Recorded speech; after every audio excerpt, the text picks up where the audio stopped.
The Gilded Age, A Tale of Today by Mark Twain and C.D. Warner. Chapter 41. Henry Brierly was at the Dilworthys constantly, and on such terms of intimacy that he came and went without question. The senator was not an inhospitable man. He liked to have guests in his house, and Harry's gay humor and rattling way entertained him, for even the most devout men and busy statesmen must have hours of relaxation. Harry himself believed that he was of great service in the university business, and that the success of the scheme depended upon him to a great degree. He spent many hours in talking it over with the senator after dinner. He went so far as to consider whether it would be worth his while to take the professorship of civil engineering in the new institution. But it was not the senator's society, nor his dinners, at which this scapegoat remarked that there was too much grace and too little wine, which attracted him to the house. The fact was, the poor fellow hung around there day after day for the chance of seeing Laura for 5 minutes at a time. For her presence at dinner he would endure the long bore of the senator's talk afterwards, while Laura was off at some assembly or excused herself on the plea of fatigue. Now and then he accompanied her to some reception, and rarely, on off nights, he was blessed with her company in the parlor, when he sang, and was chatty and vivacious, and performed 100 little tricks of imitation and ventriloquism, and made himself as entertaining as a man could be. It puzzled him not a little that all his fascination seemed to go for so little with Laura. It was beyond his experience with women. Sometimes Laura was exceedingly kind, and petted him a little, and took the trouble to exert her powers of pleasing, and to entangle him deeper and deeper. But this, it angered him afterwards to think, was in private. In public she was beyond his reach, and never gave occasion to the suspicion that she had any affair with him. He was never permitted to achieve the dignity of a serious flirtation with her in public. "Why do you treat me so?" he once said reproachfully. "Treat you how?" asked Laura in a sweet voice, lifting her eyebrows. "You know well enough. You let other fellows monopolize you in society, and you are as indifferent to me as if we were strangers." "Can I help it if they are attentive? Can I be rude? But we are such old friends, Mr. Brierly, that I didn't suppose you would be jealous." "I think I must be a very old friend, then, by your conduct towards me. By the same rule, I should judge that Colonel Selby must be very new." Laura looked up quickly, as if about to return an indignant answer to such impertinence, but she only said, "Well, what of Colonel Selby, Saucebox?" "Nothing, probably, you'll care for. Your being with him so much is the town talk, that's all." "What do people say?" asked Laura calmly. "Oh, they say a good many things. You were offended, though, to have me speak of it?" "Not in the least. You are my true friend. I feel that I can trust you. You wouldn't deceive me, Harry?" throwing into her eyes a look of trust and tenderness that melted away all his petulance and distrust. "What do you say?" "Some say that you've lost your head about him. Others that you don't care any more for him than you do for a dozen others, but that he is completely fascinated with you and about to desert his wife. And others say it is nonsense to suppose you would entangle yourself with a married man, and that your intimacy only arises from the matter of the cotton claims, for which he wants your influence with Dilworthy. But you know everybody is talked about more or less in Washington. I shouldn't care, but I wish you wouldn't have so much to do with Selby, Laura," continued Harry, fancying that he was now upon such terms that his advice would be heeded. "And you believed these slanders?" "I don't believe anything against you, Laura, but Colonel Selby does not mean you any good. I know you wouldn't be seen with him if you knew his reputation." "Do you know him?" Laura asked, as indifferently as she could. "Only a little. I was at his lodgings in Georgetown a day or two ago with Colonel Sellers. Sellers wanted to talk with him about some patent remedy he has, eye water or something of that sort, which he wants to introduce into Europe. Selby is going abroad very soon." Laura started in spite of her self-control. "And his wife? Does he take his family? Did you see his wife?" "Yes. A dark little woman, rather worn, Must have been pretty once, though. Has 3 or 4 children, one of them a baby. They'll all go, of course. She said she should be glad enough to get away from Washington. You know, Selby has got his claim allowed, and they say he has had a run of luck lately at Morrissey's." Laura heard all this in a kind of stupor, looking straight at Harry without seeing him. "Is it possible," she was thinking, "that this base wretch, after all his promises, will take his wife and children and leave me? Is it possible the town is saying all these things about me?" And a look of bitterness coming into her face. "Does the fool think he can escape so?" "You are angry with me, Laura," said Harry, not comprehending in the least what was going on in her mind. "Angry?" she said, forcing herself to come back to his presence. "With you? Oh, no! I am angry with the cruel world, which pursues an independent woman as it never does a man. I'm grateful to you, Harry. I'm grateful to you for telling me of that odious man." And she rose from her chair and gave him her pretty hand, which the silly fellow took and kissed and clung to. And he said many silly things before she disengaged herself gently and left him, saying it was time to dress for dinner. And Harry went away, excited and a little hopeful, but only a little. The happiness was only a gleam, which departed and left him thoroughly miserable. She never would love him, and she was going to be the devil besides. He couldn't shut his eyes to what he saw, nor his ears to what he heard of her. What had come over this thrilling young lady-killer? It was a pity to see such a gay butterfly broken on a wheel. Was there something good in him, after all, that had been touched? He was, in fact, madly in love with this woman. It is not for us to analyze the passion and say whether it was a worthy one. It absorbed his whole nature and made him wretched enough. If he deserved punishment, what more would you have? Perhaps this love was kindling a new heroism in him. He saw the road on which Laura was going clearly enough, though he did not believe the worst he heard of her. He loved her too passionately to credit that for a moment, and it seemed to him that if he could compel her to recognize her position and his own devotion, she might love him, and that he could save her. His love was so far ennobled and become a very different thing from its beginning in Hawkeye. Whether he ever thought that if he could save her from ruin he could give her up himself is doubtful. Such a pitch of virtue does not occur often in real life, especially in such natures as Harry's, whose generosity and unselfishness were matters of temperament rather than habits or principles. He wrote a long letter to Laura, an incoherent, passionate letter, pouring out his love as he could not do in her presence, and warning her as plainly as he dared of the dangers that surrounded her and the risks she ran of compromising herself in many ways. Laura read the letter, with a little sigh, maybe, as she thought of other days, but with contempt also, and she put it into the fire with the thought, "They are all alike." Harry was in the habit of writing to Philip freely, and boasting also about his doings, as he could not help doing and remain himself.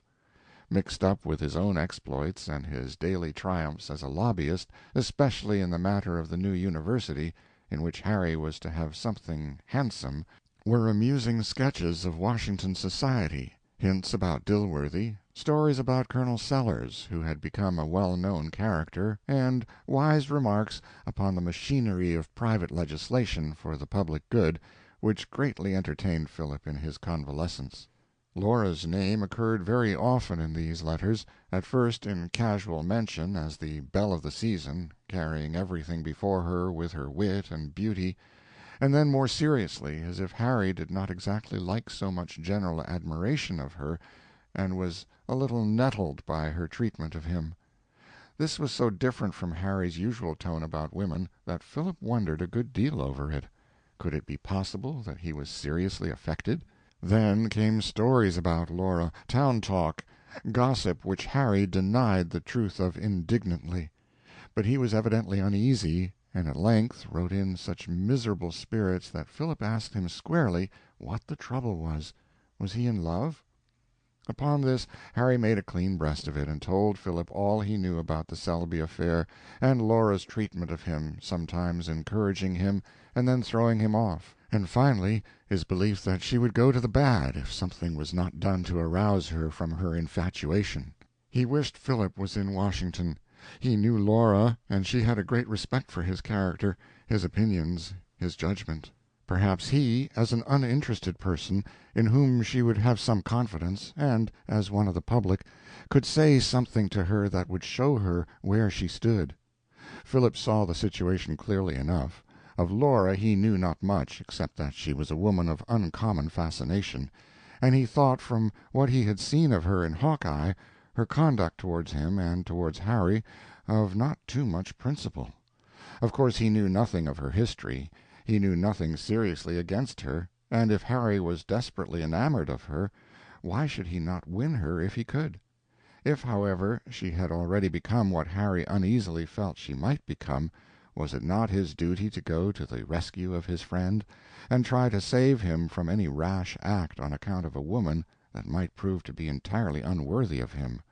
For trifler and visionary as he was, Harry deserved a better fate than this. Philip determined to go to Washington and see for himself. He had other reasons also.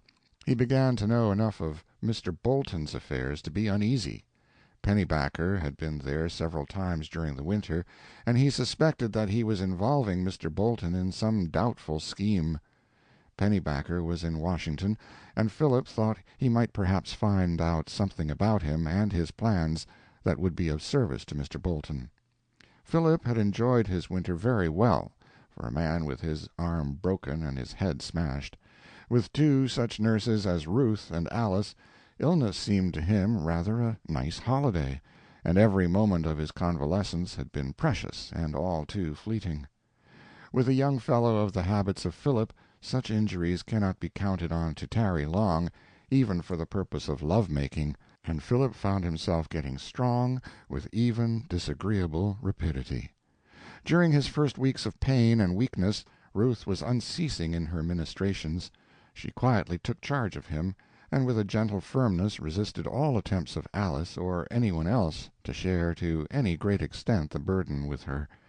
She was clear, decisive, and peremptory in whatever she did, but often when Philip opened his eyes in those first days of suffering and found her standing by his bedside, he saw a look of tenderness in her anxious face that quickened his already feverish pulse, a look that remained in his heart long after he closed his eyes. Sometimes he felt her hand on his forehead, and did not open his eyes for fear she would take it away. He watched for her coming to his chamber. He could distinguish her light footstep from all others. If this is what is meant by women practicing medicine, thought Philip to himself, I like it. Ruth, said he one day when he was getting to be quite himself, I believe in it? Believe in what? Why, in women physicians. Then I'd better call in Mrs. Dr. Longstreet. Oh, no, one will do, one at a time.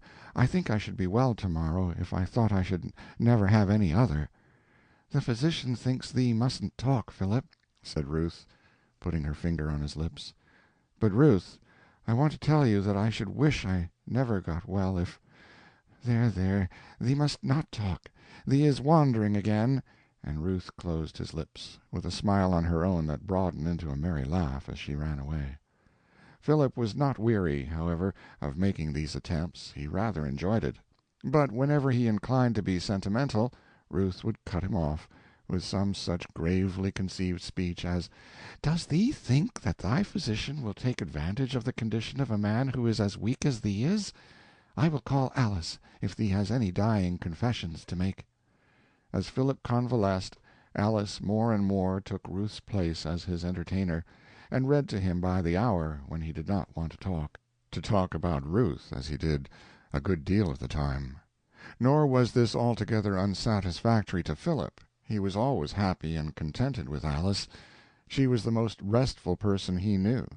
Better informed than Ruth, and with a much more varied culture, and bright and sympathetic, he was never weary of her company, if he was not greatly excited by it. She had upon his mind that peaceful influence that Mrs. Bolton had when, occasionally, she sat by his bedside with her work. Some people have this influence, which is like an emanation. They bring peace to a house. They diffuse serene content in a room full of mixed company, though they may say very little, and are apparently unconscious of their own power. Not that Philip did not long for Ruth's presence all the time. Since he was well enough to be about the house she was busy again with her studies. Now and then her teasing humor came again. She always had a playful shield against his sentiment. Philip used sometimes to declare that she had no sentiment, and then he doubted if he should be pleased with her after all, if she were at all sentimental, and he rejoiced that she had, in such matters, what he called the airy grace of sanity. She was the most gay, serious person he ever saw. Perhaps he was not so much at rest or so contented with her as with Alice, but then he loved her, and what have rest and contentment to do with love? End of Chapter 41.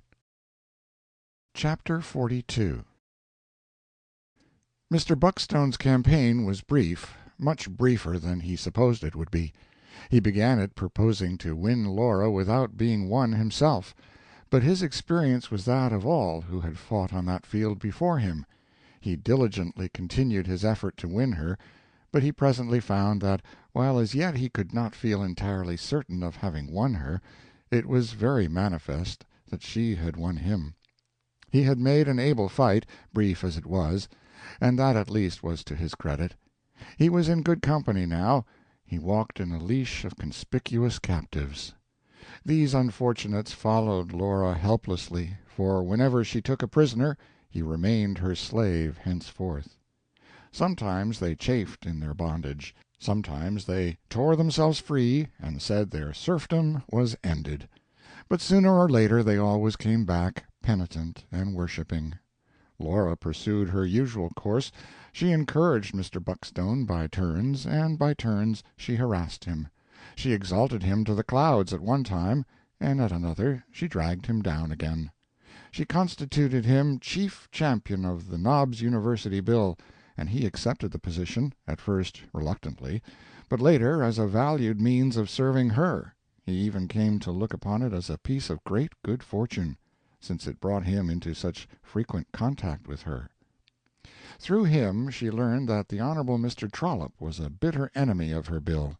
He urged her not to attempt to influence Mr. Trollope in any way, and explained that whatever she might attempt in that direction would surely be used against her, and with damaging effect.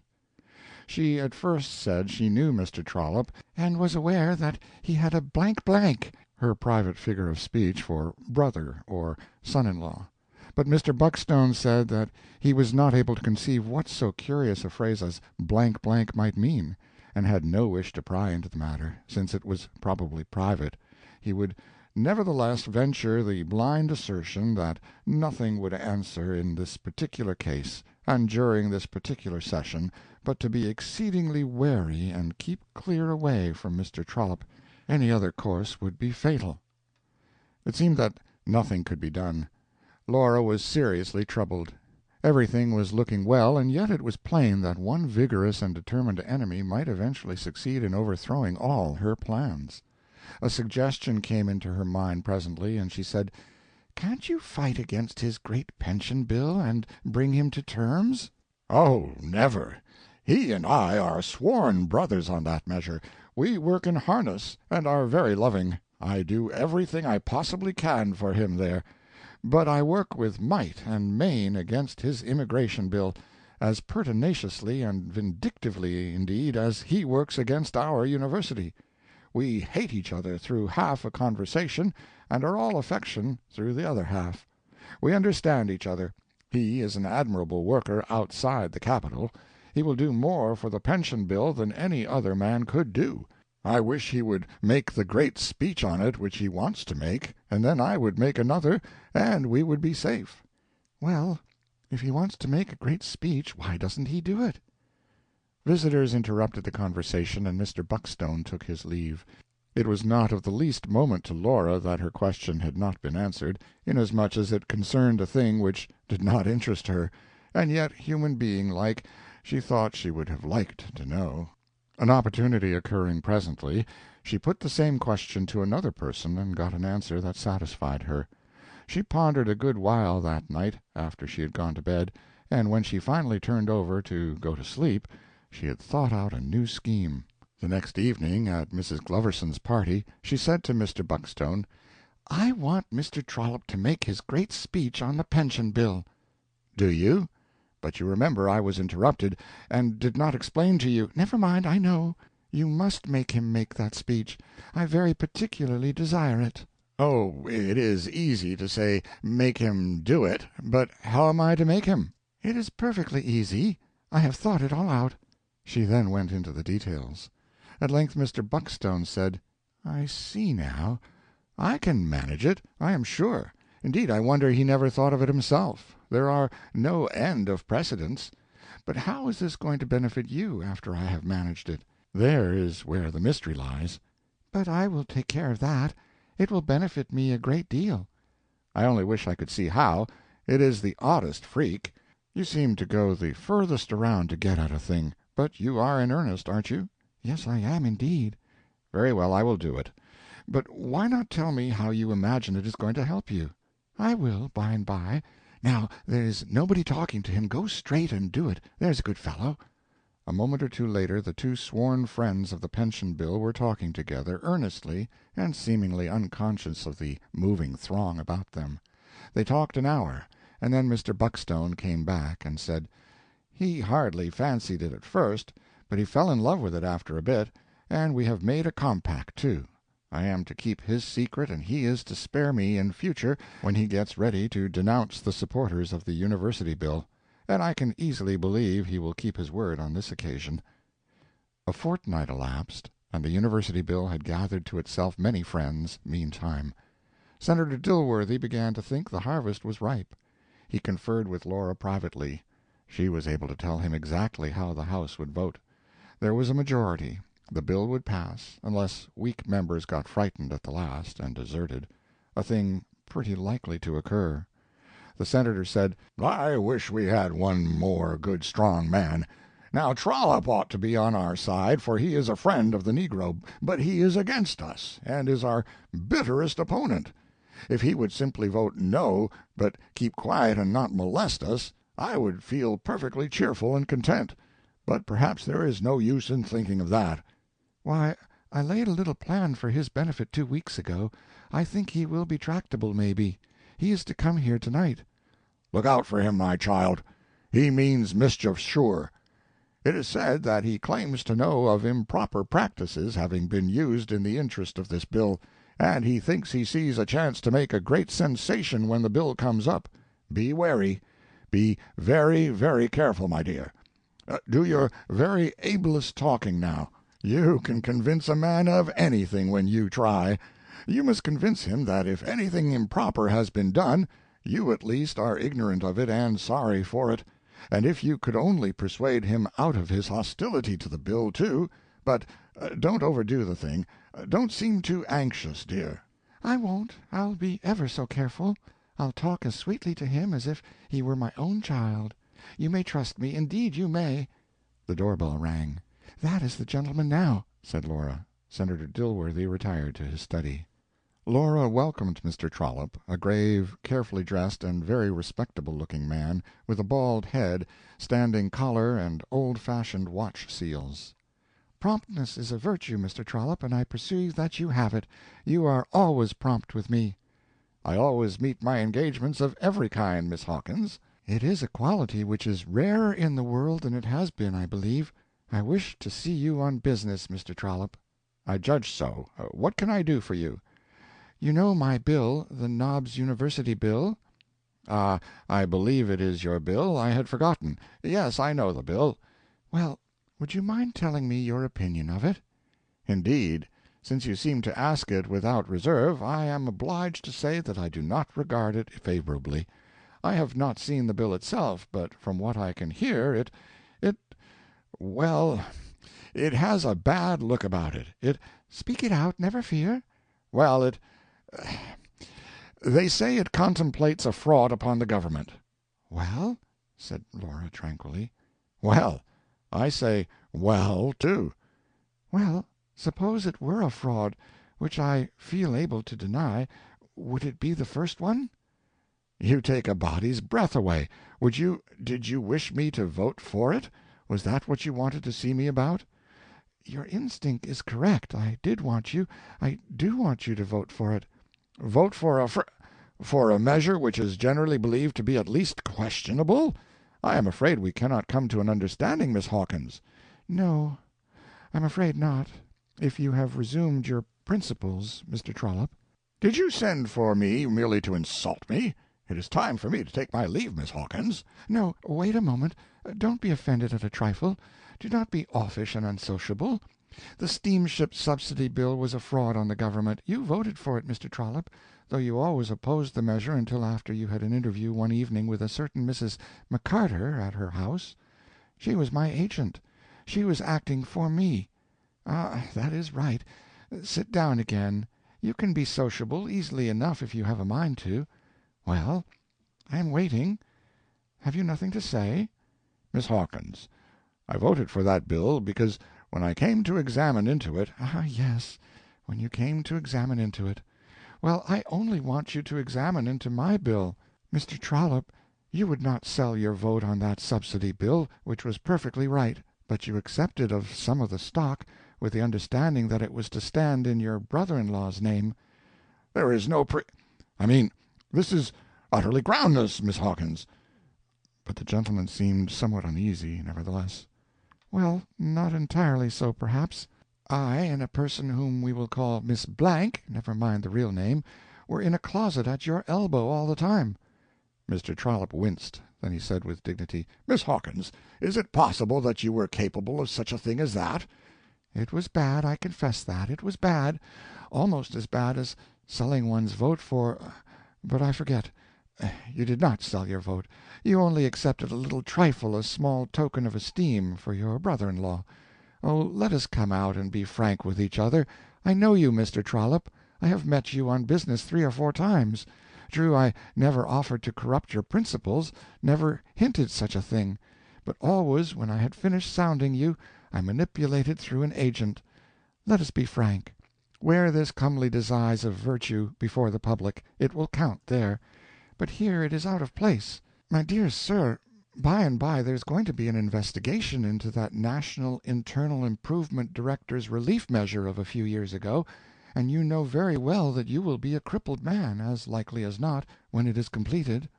"It cannot be shown that a man is a knave merely for owning that stock. I am not distressed about the National Improvement Relief Measure." "Oh, indeed, I am not trying to distress you. I only wished to make good my assertion that I knew you. Several of you gentlemen bought of that stock, without paying a penny down, received dividends from it.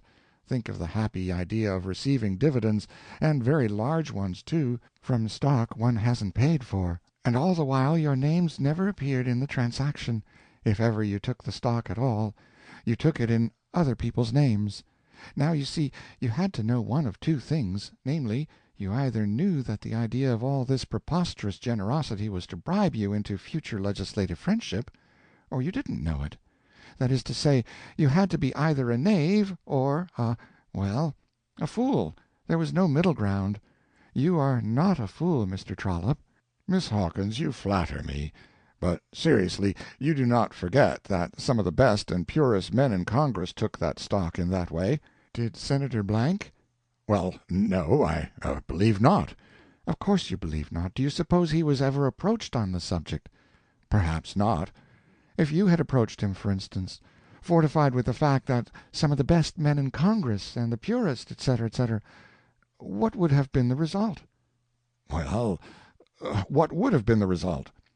"He would have shown you the door. For Mr. Blank is neither a knave nor a fool. There are other men in the Senate and the House whom no one would have been hardy enough to approach with that relief stock in that peculiarly generous way, but they are not of the class that you regard as the best and purest. No, I say I know you, Mr. Trollope. That is to say, one may suggest a thing to Mr. Trollope which it would not do to suggest to Mr. Blank. Mr. Trollope, you are pledged to support the indigent congressman's retroactive appropriation, which is to come up either in this or the next session. You do not deny that, even in public. The man that will vote for that bill will break the 8th commandment in any other way, sir." "But he will not vote for your corrupt measure, nevertheless, madam," exclaimed Mr. Trollope, rising from his seat in passion. "Ah, but he will. Sit down again, and let me explain why. Oh, come, don't behave so. It is very unpleasant. Now, be good, and you shall have the missing page of your great speech. Here it is," and she displayed a sheet of manuscript. Mr. Trollope turned immediately back from the threshold. It might have been gladness that flashed into his face, it might have been something else, but at any rate there was much astonishment mixed with it. "Good! Where did you get it? Give it me." "Now, there is no hurry. Sit down. Sit down, and let us talk and be friendly." The gentleman wavered. Then he said, "No, this is only a subterfuge. I will go. It is not the missing page." Laura tore off a couple of lines from the bottom of the sheet. "Now," she said, "you will know whether this is the handwriting or not. You know it is the handwriting. Now, if you will listen, you will know that this must be the list of statistics which was to be the nub of your great effort, and the accompanying blast the beginning of the burst of eloquence which was continued on the next page, and you will recognize that there was where you broke down." She read the page. Mr. Trollope said, "This is perfectly astounding. Still, what is all this to me? It is nothing. It does not concern me. The speech is made, and there an end. I did break down for a moment, and in a rather uncomfortable place, since I had led up to those statistics with some grandeur. The hiatus was pleasanter to the house and the galleries than it was to me. But it is no matter now. A week has passed. The jests about it ceased 3 or 4 days ago. The whole thing is a matter of indifference to me, Miss Hawkins." "But you apologized, and promised the statistics for next day. Why didn't you keep your promise?" "The matter was not of sufficient consequence. The time was gone by to produce an effect with them." "But I hear that other friends of the Soldiers' Pension Bill desire them very much. I think you ought to let them have them." "Miss Hawkins, this silly blunder of my copyist evidently has more interest for you than it has for me. I will send my private secretary to you, and let him discuss the subject with you at length." "Did he copy your speech for you?" "Of course he did. Why all these questions? Tell me, how did you get hold of that page of manuscript? That is the only thing that stirs a passing interest in my mind." "I'm coming to that." Then she said, much as if she were talking to herself, "It does not seem like taking a deal of unnecessary pains for a body to hire another body to construct a great speech for him, and then go and get still another body to copy it before it can be read in the house." "Miss Hawkins, what do you mean by such talk as that?" "Why, I am sure I mean no harm, no harm to anybody in the world. I am certain that I overheard the Honorable Mr. Buckstone either promise to write your great speech for you, or else get some other competent person to do it." "Well, this is perfectly absurd, madam, perfectly absurd!" And Mr. Trollope affected a laugh of derision. "Why, the thing has occurred before now. I mean that I have heard that congressmen have sometimes hired literary grubs to build speeches for them. Now, didn't I overhear a conversation like that I spoke of?" "Pshaw! Why, of course you may have heard some such jesting nonsense. But would one be in earnest about so farcical a thing?" "Well, if it was only a joke, why did you make a serious matter of it? Why did you get the speech written for you, and then read it in the house without ever having it copied?" Mr. Trollope did not laugh this time. He seemed seriously perplexed. He said, "Come, play out your jest, Miss Hawkins. I can't understand what you are contriving, but it seems to entertain you, so please go on." "I will, I assure you, but I hope to make the matter entertaining to you, too. Your private secretary never copied your speech." "Indeed? Really, you seem to know my affairs better than I do myself." "I believe I do. You can't name your own amanuensis, Mr. Trollope." "That is sad, indeed. Perhaps Miss Hawkins can?" "Yes, I can. I wrote your speech myself, and you read it from my manuscript. There, now." Mr. Trollope did not spring to his feet and smite his brow with his hand while a cold sweat broke out all over him, and the color forsook his face. No, he only said, "Good God!" and looked greatly astonished. Laura handed him her commonplace book, and called his attention to the fact that the handwriting there and the handwriting of this speech were the same. He was shortly convinced. He laid the book aside and said, composedly, "Well, The wonderful tragedy is done, and it transpires that I am indebted to you for my late eloquence. What of it? What was all this for, and what does it amount to, after all? What do you propose to do about it?" "Oh, nothing. It is only a bit of pleasantry. When I overheard that conversation I took an early opportunity to ask Mr. Buckstone if he knew of anybody who might want a speech written. I had a friend, and so on and so on. I was the friend myself. I thought I might do you a good turn then, and depend on you to do me one by and by. I never let Mr. Buckstone have the speech till the last moment, and when you hurried off to the house with it, you did not know there was a missing page, of course, but I did." "And now perhaps you think that if I refuse to support your bill you will make a grand exposure?" "Well, I had not thought of that. I only kept back the page for the mere fun of the thing, but since you mention it, I don't know but I might do something if I were angry." "My dear Miss Hawkins, if you were to give out that you composed my speech, you know very well that people would say it was only your raillery, your fondness for putting a victim in the pillory and amusing the public at his expense. It is too flimsy, Miss Hawkins, for a person of your fine inventive talent. Contrive an abler device than that. Come." "It is easily done, Mr. Trollope.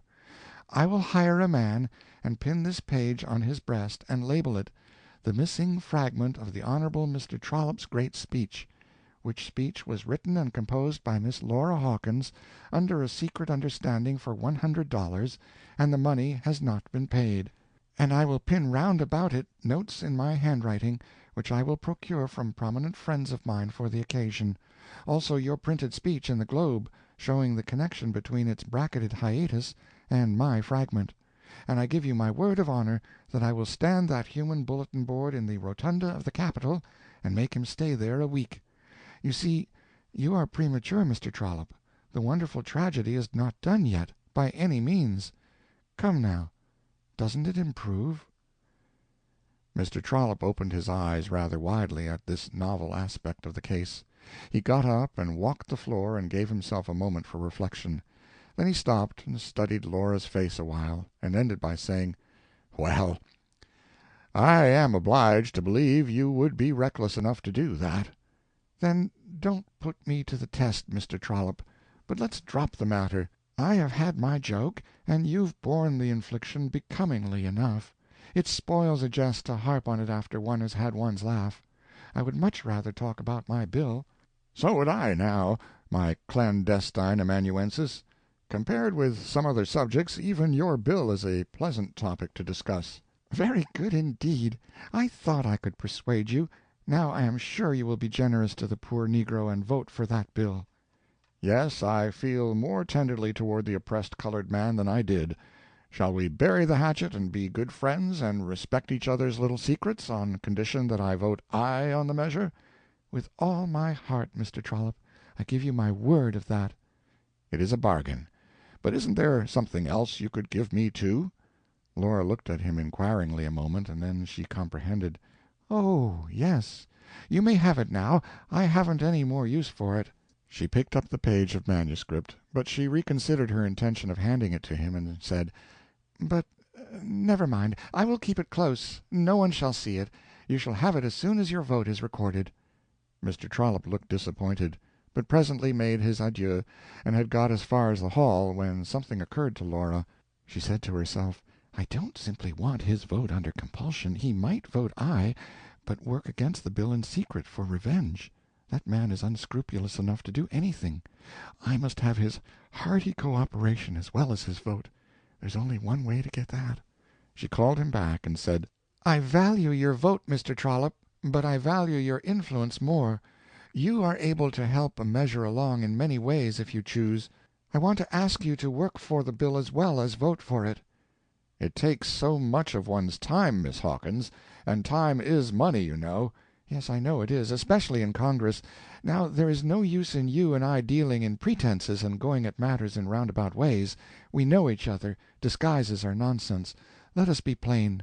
I will make it an object to you to work for the bill." "Don't make it unnecessarily plain, please. There are little priorities that are best preserved. What do you propose?" "Well, this." She mentioned the names of several prominent congressmen. "Now," she said, These gentlemen are to vote and work for the bill simply out of love for the negro, and out of pure generosity I have put in a relative of each as a member of the university incorporation. They will handle $1 million or so of money officially, but will receive no salaries.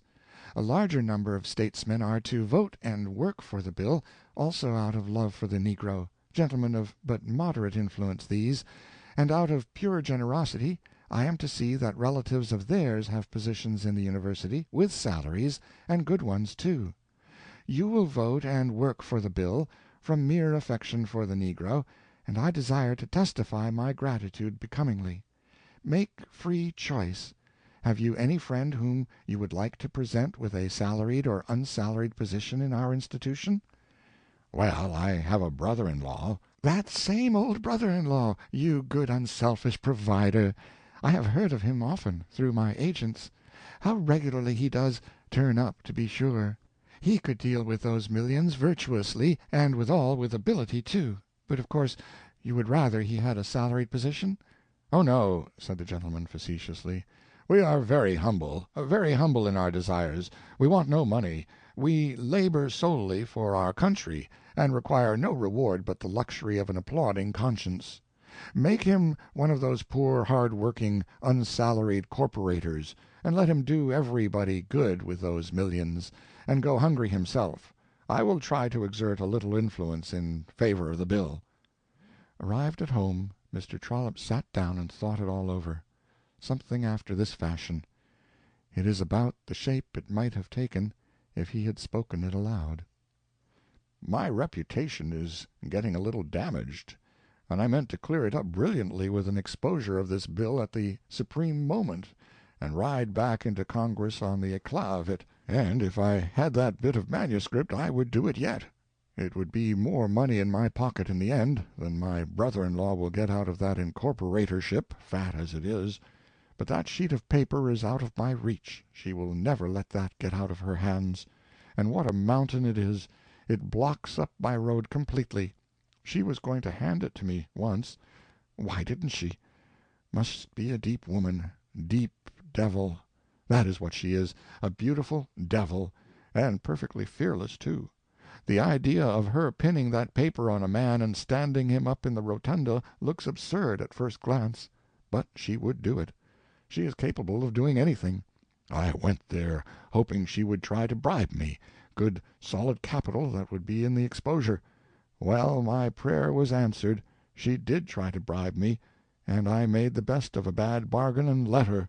I am checkmated. I must contrive something fresh to get back to Congress on. Very well, a bird in the hand is worth two in the bush. I will work for the bill. The incorporatorship will be a very good thing. As soon as Mr. Trollope had taken his leave, Laura ran to Senator Dilworthy and began to speak, but he interrupted her and said distressfully, without even turning from his writing to look at her, "Only a half-hour? You gave it up early, child. However, it was best, it was best. I'm sure it was best, and safest." "Give it up? I?" The Senator sprang up, all aglow. "My child, you can't mean that you—" "I've made him promise on honor to think about a compromise to-night, and come and tell me his decision in the morning." "Good. There's hope yet that—" "Nonsense, uncle. I've made him engage to let the Tennessee Land Bill utterly alone." "Impossible. You—" "I've made him promise to vote with us." "Incredible! "I've made him swear that he'll work for us." "Preposterous! Utterly Break a window, child, before I suffocate." "No matter, it's true anyway. Now we can march into Congress with drums beating and colors flying." "Well, well, well. I'm sadly bewildered, sadly bewildered. I can't understand it at all. The most extraordinary woman that ever— It's a great day, it's a great day. There, let me put my hand in benediction on this precious head. Ah, my child, the poor negro will bless—" "Oh, bother the poor negro, uncle. Put it in your speech. Good night. Good bye. We'll marshal our forces and march with the dawn." Laura reflected a while, when she was alone, and then fell to laughing peacefully. "Everybody works for me." So ran her thought. It was a good idea to make Buckstone lead Mr. Trollope on to get a great speech written for him, and it was a happy part of the same idea for me to copy the speech after Mr. Buckstone had written it, and then keep back a page. Mr. B. was very complimentary to me when Trollope's breakdown in the house showed him the object of my mysterious scheme. I think he will say still finer things when I tell him the triumph the sequel to it has gained for us.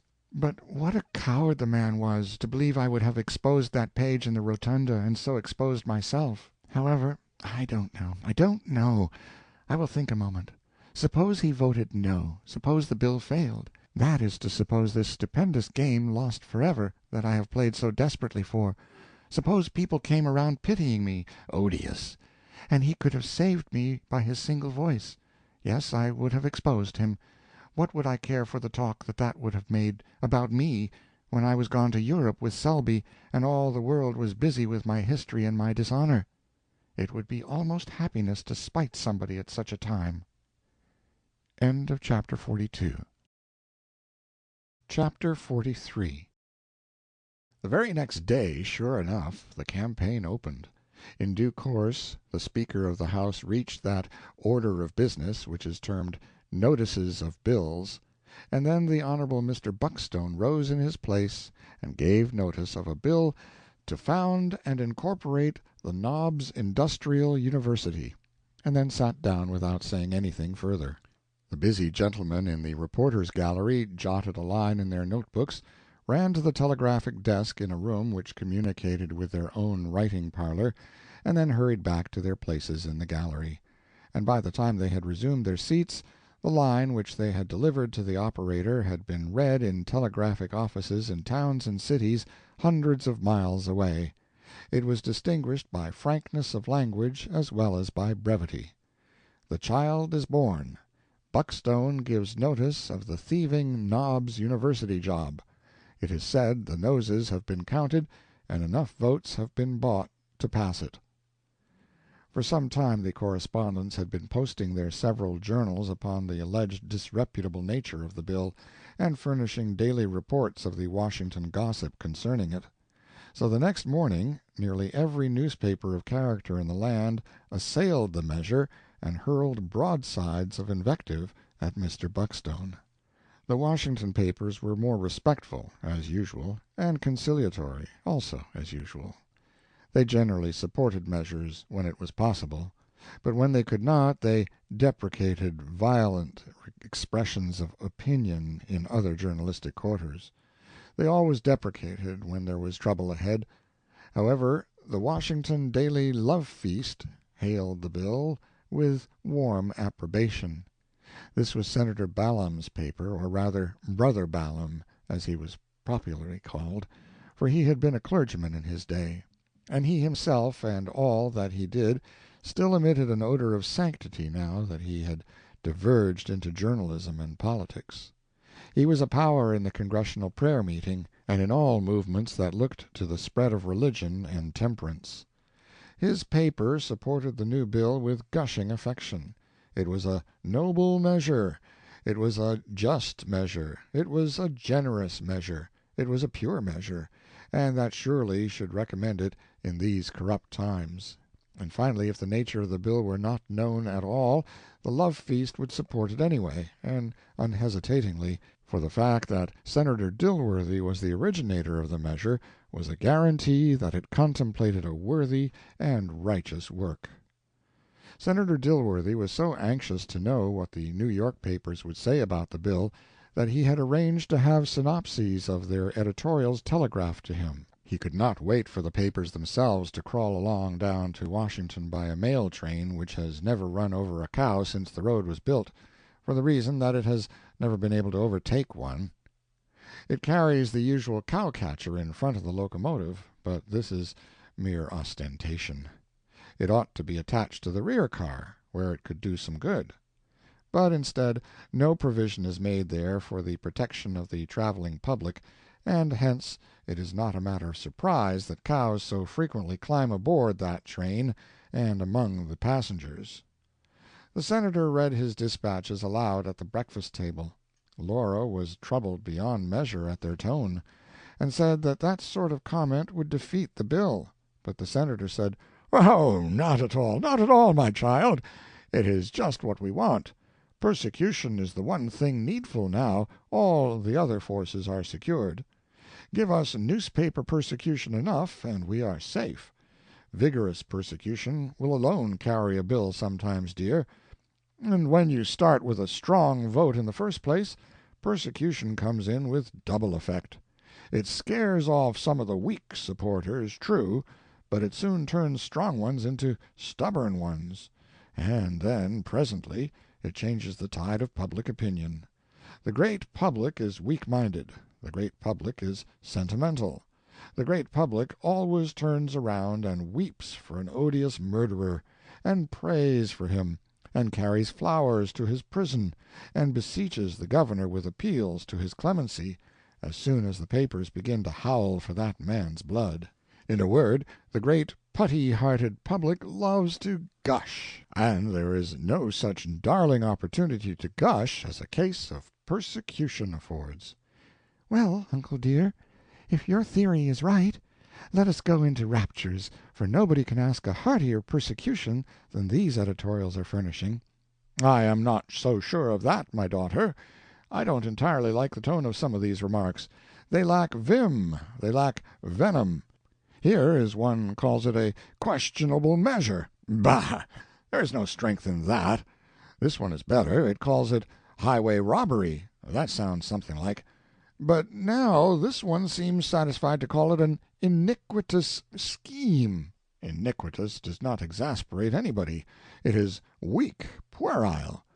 The ignorant will imagine it to be intended for a compliment. But this other one, the one I read last, has the true ring. This vile, dirty effort to rob the public treasury by the kites and vultures that now infest the filthy den called Congress, that is admirable, admirable. We must have more of that sort. But it will come, no fear of that. They're not warmed up yet. A week from now you'll see." "Uncle, you and Brother Balaam are bosom friends. Why don't you get his paper to persecute us, too?" "It isn't worth while, my daughter. His support doesn't hurt a bill. Nobody reads his editorials but himself. But I wish the New York papers would talk a little plainer. It is annoying to have to wait a week for them to warm up. I expected better things at their hands, and time is precious now." At the proper hour, according to his previous notice, Mr. Buckstone duly introduced his bill entitled, "An Act to Found and Incorporate the Knobs Industrial University," moved its proper reference, and sat down. The Speaker of the House rattled off this observation: "Now Jackson bill takes them consequences so referred." Habitues of the House comprehend that this long lightning-heeled word signified that if there was no objection the bill would take the customary course of a measure of its nature and be referred to the Committee on Benevolent Appropriations, and that it was accordingly so referred. Strangers merely supposed that the Speaker was taking a gargle for some affection of the throat. The reporters immediately telegraphed the introduction of the bill, and they added, "The assertion that the bill will pass was premature. It is said that many favorers of it will desert when the storm breaks upon them from the public press." The storm came, and during 10 days it waxed more and more violent day by day. The great Negro University swindle became the one absorbing topic of conversation throughout the Union. Individuals denounced it, journals denounced it, public meetings denounced it. The pictorial papers caricatured its friends. The whole nation seemed to be growing frantic over it. Meantime, the Washington correspondents were sending such telegrams as these abroad in the land, under date of Saturday: "Congressmen Jex and Fluke are wavering. It is believed they will desert the execrable bill." Monday: "Jex and Fluke have deserted." Thursday: "Tubbs and Huffy left the sinking ship last night." Later on: "3 desertions. The university thieves are getting scared, though they will not own it." Later: "The leaders are growing stubborn. They swear they can carry it, but it is now almost certain that they no longer have a majority." After a day or two of reluctant and ambiguous telegrams: "Public sentiment seems changing. A trifle in favor of the bill, but only a trifle." And still later: It is whispered that the Honorable Mr. Trollope has gone over to the pirates. It is probably a canard. Mr. Trollope has all along been the bravest and most efficient champion of virtue and the people against the bill, and the report is without doubt a shameless invention. Next day, with characteristic treachery, the truckling and pusillanimous reptile, Crippled Speech Trollope, has gone over to the enemy. It is contended now that he has been a friend to the bill in secret since the day it was introduced, and has had bankable reasons for being so, but he himself declares that he has gone over because the malignant persecution of the bill by the newspapers caused him to study its provisions with more care than he had previously done, and this close examination revealed the fact that the measure is one in every way worthy of support. Pretty thin.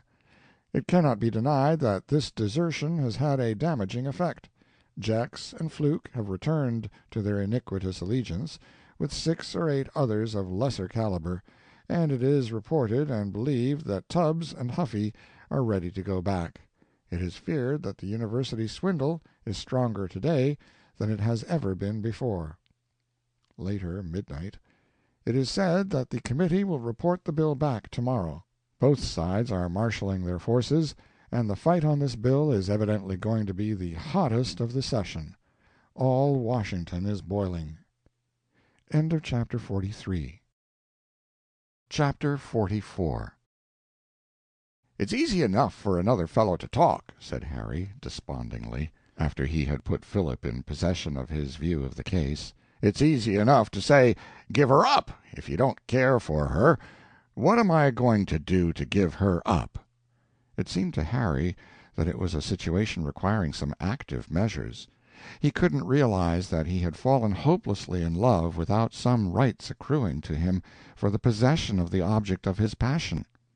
Quiet resignation under relinquishment of anything he wanted was not in his line, and when it appeared to him that his surrender of Laura would be the withdrawal of the one barrier that kept her from ruin, it was unreasonable to expect that he could see how to give her up.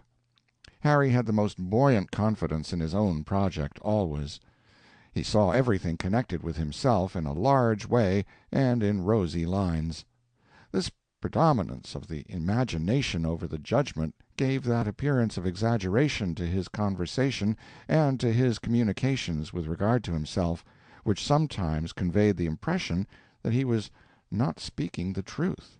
His acquaintances had been known to say that they invariably allowed a half for shrinkage in his statements, and held the other half under advisement for confirmation. Philip, in this case, could not tell from Harry's story exactly how much encouragement Laura had given him, nor what hopes he might justly have of winning her. He had never seen him desponding before. The brag appeared to be all taken out of him, and his airy manner only asserted itself now and then in a comical imitation of its old self.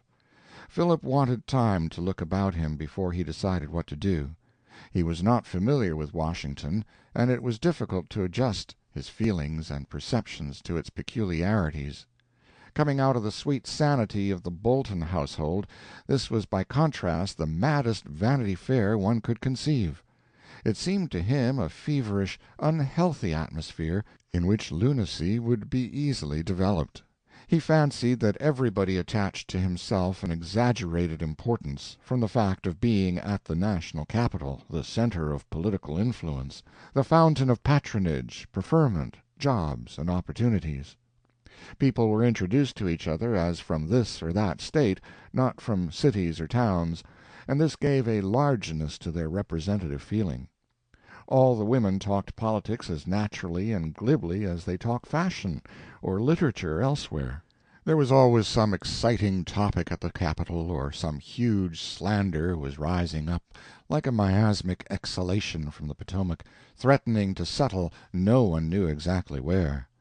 Every other person was an aspirant for a place, or, if he had one, for a better place, or more pay. Almost every other one had some claim or interest or remedy to urge. Even the women were all advocates for the advancement of some person, and they violently espoused or denounced this or that measure, as it would affect some relative, acquaintance, or friend.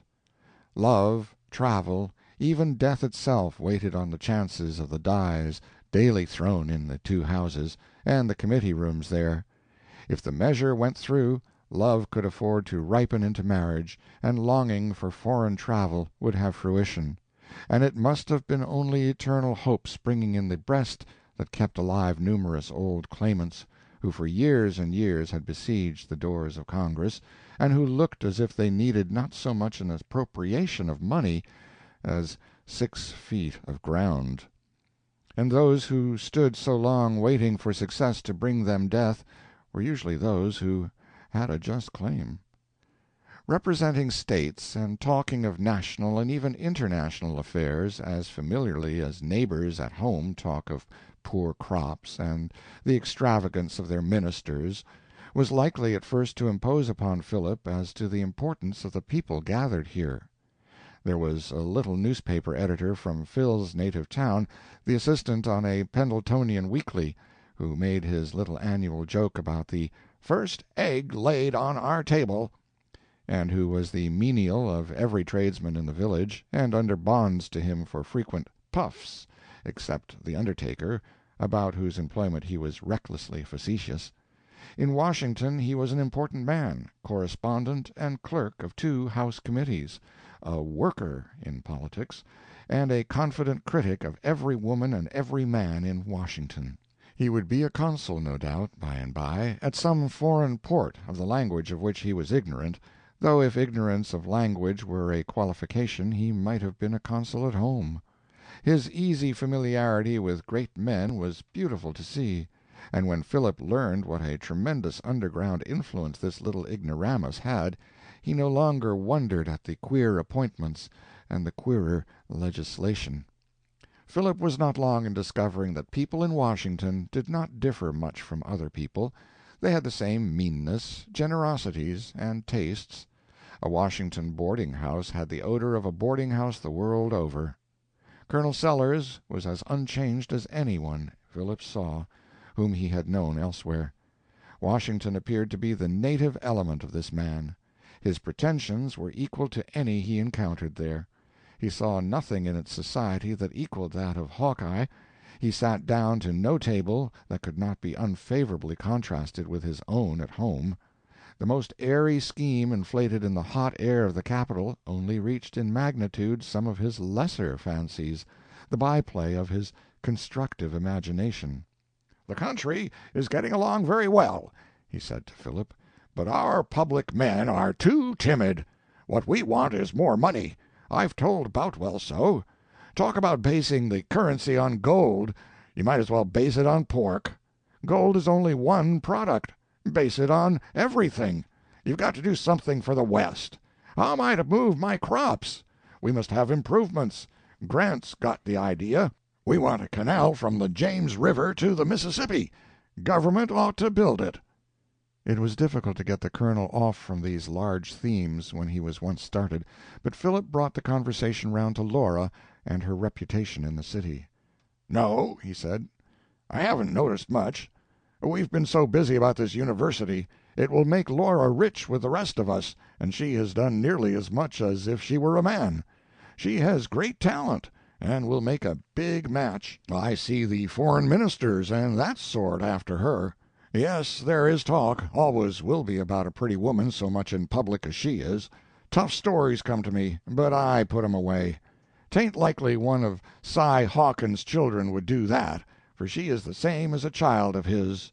I told her, though, to go slow," added the colonel, as if that mysterious admonition from him would set everything right.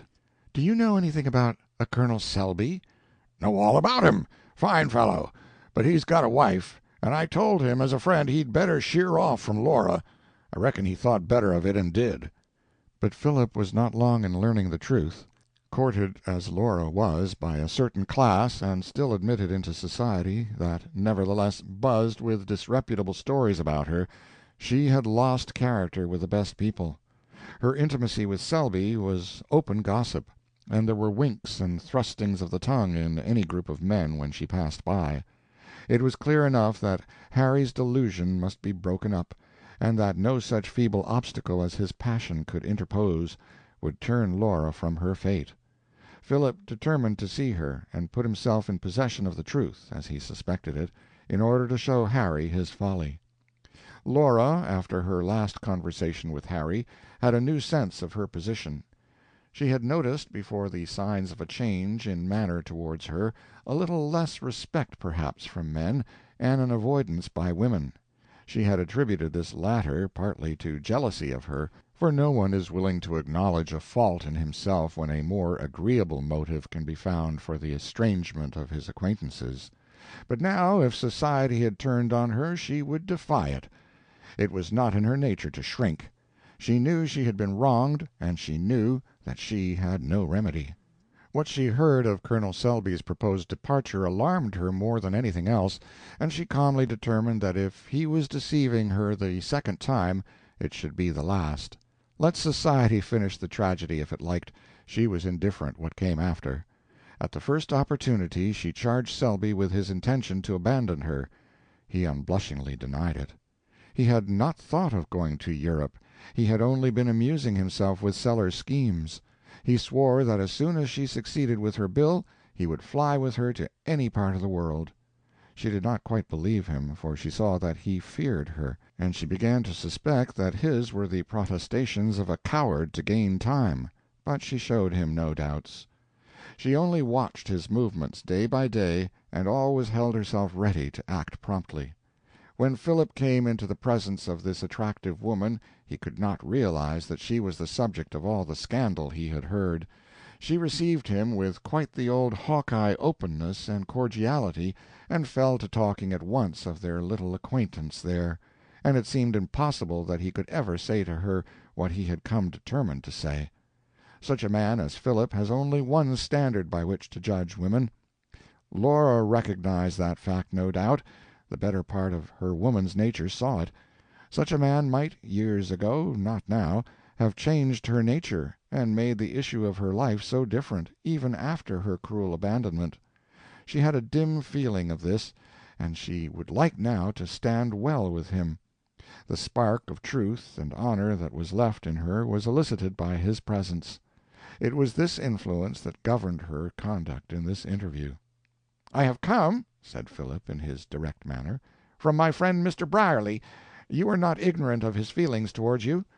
"Perhaps not." "But perhaps you do not know, you who have so much admiration, how sincere and overmastering his love is for you." Philip would not have spoken so plainly if he had in mind anything except to draw from Laura something that would end Harry's passion. "And is sincere love so rare, Mr. Sterling?" asked Laura, moving her foot a little, and speaking with a shade of sarcasm.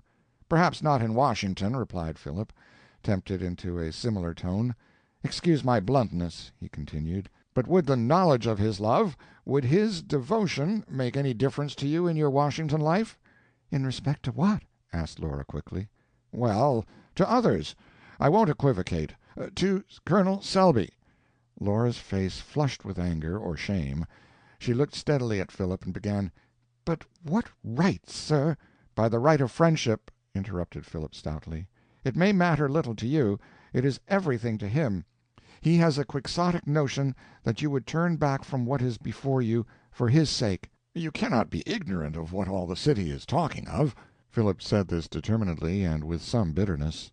It was a full minute before Laura spoke. Both had risen, Philip as if to go, and Laura in suppressed excitement. When she spoke, her voice was very unsteady, and she looked down. "Yes, I know. I perfectly understand what you mean. Mr. Brierly is nothing, simply nothing. He is a moth singed, that is all. The trifler with women thought he was a wasp. I have no pity for him, not the least. You may tell him not to make a fool of himself, and to keep away. I say this on your account, not his. You are not like him. It is enough for me that you want it so. Mr. Sterling," she continued, looking up, and there were tears in her eyes that contradicted the hardness of her language, "you might not pity him if you knew my history. Perhaps you would not wonder at some things you hear. No, it is useless to ask me why it must be so. You can't make a life over. Society wouldn't let you if you would, and mine must be lived as it is. There, sir. I am not offended, but it is useless for you to say anything more." Philip went away with his heart lightened about Harry, but profoundly saddened by the glimpse of what this woman might have been. He told Harry all that was necessary of the conversation. She was bent on going her own way. He had not the ghost of a chance. He was a fool, she had said, for thinking he had. And Harry accepted it meekly, and made up his own mind that Philip didn't know much about women. End of Chapter 44. Chapter 45.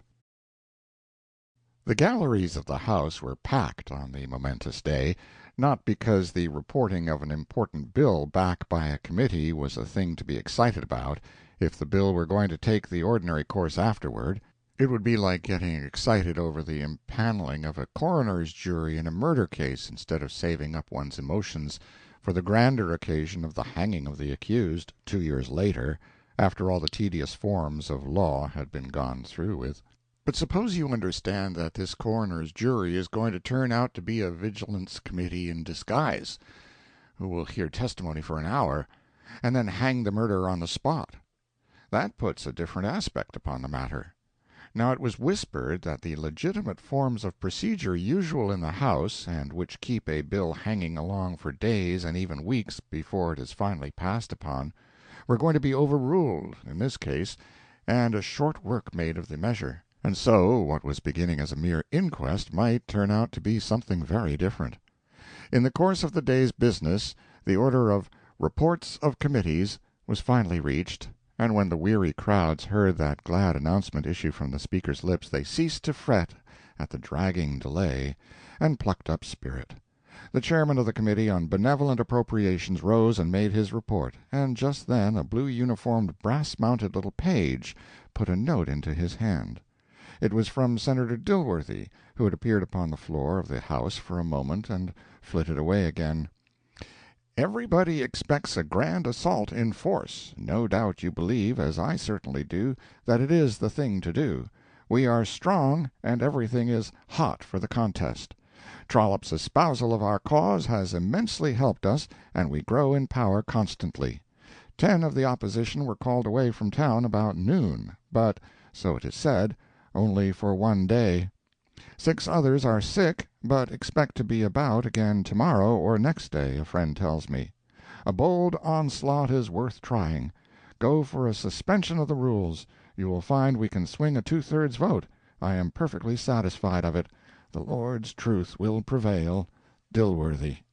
Mr. Buckstone had reported the bills from his committee, one by one, leaving the bill to the last. When the House had voted upon the acceptance or rejection of the report upon all but it, and the question now being upon its disposal, Mr. Buckstone begged that the House would give its attention to a few remarks which he desired to make. His committee had instructed him to report the bill favorably. He wished to explain the nature of the measure, and thus justify the committee's action. The hostility roused by the press would then disappear, and the bill would shine forth in its true and noble character. He said that its provisions were simple.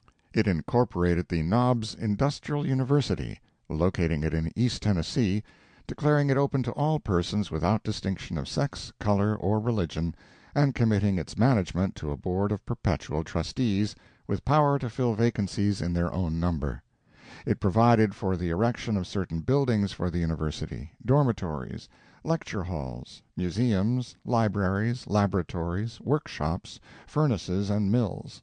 It provided also for the purchase of 65,000 acres of land, fully described, for the purposes of the university, in the Knobs of East Tennessee, and it appropriated $dollars for the purchase of the land, which should be the property of the national trustees in trust for the uses named. Every effort had been made to secure the refusal of the whole amount of the property of the Hawkins heirs in the Knobs, some 75,000 acres, Mr. Buckstone said, but Mr. Washington Hawkins, one of the heirs, objected. He was, indeed, very reluctant to sell any part of the land at any price, and indeed this reluctance was justifiable when one considers how constantly and how greatly the property is rising in value. What the South needed, continued Mr. Buckstone, was skilled labor. Without that it would be unable to develop its mines, build its roads, work to advantage and without great waste its fruitful land, establish manufacturers, or enter upon a prosperous industrial career. Its laborers were almost altogether unskilled. Change them into intelligent, trained workmen, and you increased at once the capital, the resources of the entire South, which would enter upon a prosperity hitherto unknown. In 5 years the increase in local wealth would not only reimburse the government for the outlay in this appropriation, but pour untold wealth into the treasury. This was the material view, and the least important in the honorable gentleman's opinion. Here he referred to some notes furnished him by Senator Dilworthy, and then continued: God had given us the care of these colored millions. What account should we render to him of our stewardship? We had made them free. Should we leave them ignorant? We had cast them upon their own resources. Should we leave them without tools? We could not tell what the intentions of Providence are in regard to these peculiar people, but our duty was plain. The Knobs Industrial University would be a vast school of modern science and practice, worthy of a great nation. It would combine the advantages of Zurich, Freiburg, Creusot, and Sheffield Scientific. Providence had apparently reserved and set apart the Knobs of East Tennessee for this purpose. What else were they for? Was it not wonderful that for more than 30 years, over a generation, the choicest portion of them had remained in one family, untouched, as if separated for some great use? It might be asked why the government should buy this land, when it had millions of acres, more than the railroad companies desired, which it might devote to this purpose. He answered that the government had no such tract of land as this. It had nothing comparable to it for the purposes of the university. This was to be a school of mining, of engineering, of the working of metals, of chemistry, zoology, botany, manufactures, agriculture, in short, of all the complicated industries that make a state great. There was no place for the location of such a school like the Knobs of East Tennessee. The hills abounded in metals of all sorts, iron in all its combinations, copper, bismuth, gold and silver in small quantities, platinum, he believed, tin, aluminum. It was covered with forests and strange plants. In the woods were found the coon, the opossum, the fox, the deer, and many other animals who roamed in the domain of natural history. Coal existed in enormous quantity, and no doubt oil. It was such a place for the practice of agricultural experiments that any student who had been successful there would have an easy task in any other portion of the country. No place offered equal facilities for experiments in mining, metallurgy, engineering. He expected to live to see the day when the youth of the South would resort to its mines, its workshops, its laboratories, its furnaces and factories for practical instruction in all the great industrial pursuits. A noisy and rather ill-natured debate followed now, and lasted hour after hour. The friends of the bill were instructed by the leaders to make no effort to check it. It was deemed better strategy to tire out the opposition. It was decided to vote down every proposition to adjourn, and so continue the sitting into the night. Opponents might desert, then, one by one, and weaken their party, for they had no personal stake in the bill. Sunset came, and still the fight went on. The gas was lit, the crowd in the galleries began to thin, but the contest continued.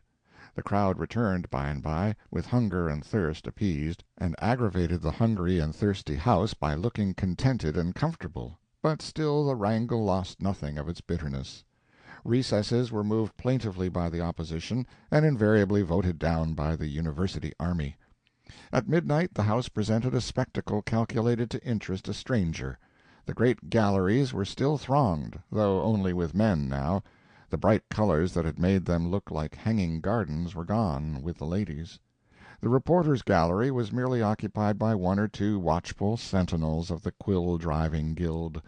The main body cared nothing for a debate that had dwindled to a mere vaporing of dull speakers and now and then a brief quarrel over a point of order. But there was an unusually large attendance of journalists in the reporters' waiting-room, chatting, smoking, and keeping on the qui vive for the general eruption of the Congressional volcano that must come when the time was ripe for it. Senator Dilworthy and Philip were in the diplomatic gallery, Washington sat in the public gallery, and Colonel Sellers was not far away. The colonel had been flying about the corridors and buttonholding congressmen all the evening, and believed that he had accomplished a world of valuable service, but fatigue was telling upon him now, and he was quiet and speechless for once. Below, a few senators lounged upon the sofas set apart for visitors, and talked with idle congressmen. A dreary member was speaking, the presiding officer was nodding, here and there little knots of members stood in the aisles, whispering together. All about the house others sat in all the various attitudes that express weariness. Some, tilted back, had one or more legs disposed upon their desks. Some sharpened pencils indolently. Some scribbled aimlessly. Some yawned and stretched. A great many lay upon their breasts upon the desks, sound asleep and gently snoring. The flooding gaslight from the fancifully wrought roof poured down upon the tranquil scene. Hardly a sound disturbed the stillness, save the monotonous eloquence of the gentleman who occupied the floor.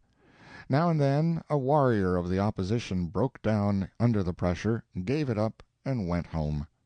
Mr. Buckstone began to think it might be safe now to proceed to business. He consulted with Trollope and one or two others. Senator Dilworthy descended to the floor of the House, and they went to meet him. After a brief comparison of notes, the congressmen sought their seats and sent pages about the House with messages to friends. These latter instantly roused up, yawned, and began to look alert. The moment the floor was unoccupied, Mr. Buckstone rose, with an injured look, and said it was evident that the opponents of the bill were merely talking against time, hoping in this unbecoming way to tire out the friends of the measure, and so defeat it. Such conduct might be respectable enough in a village debating society, but it was trivial among statesmen. It was out of place in so august an assemblage as the House of Representatives of the United States. The friends of the bill had been not only willing that its opponents should express their opinions, but had strongly desired it.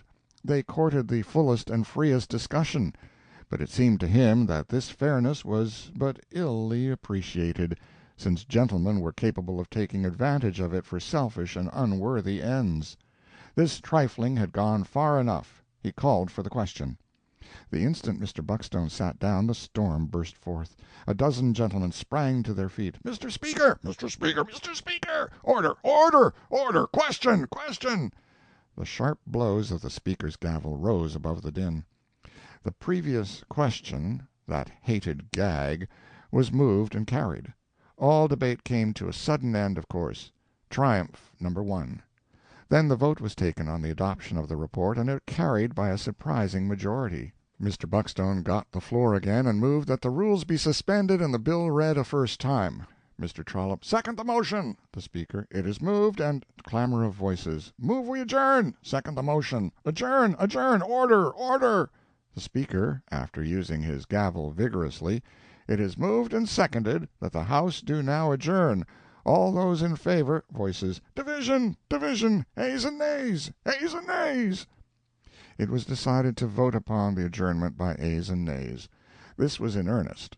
The excitement was furious. The galleries were in commotion in an instant.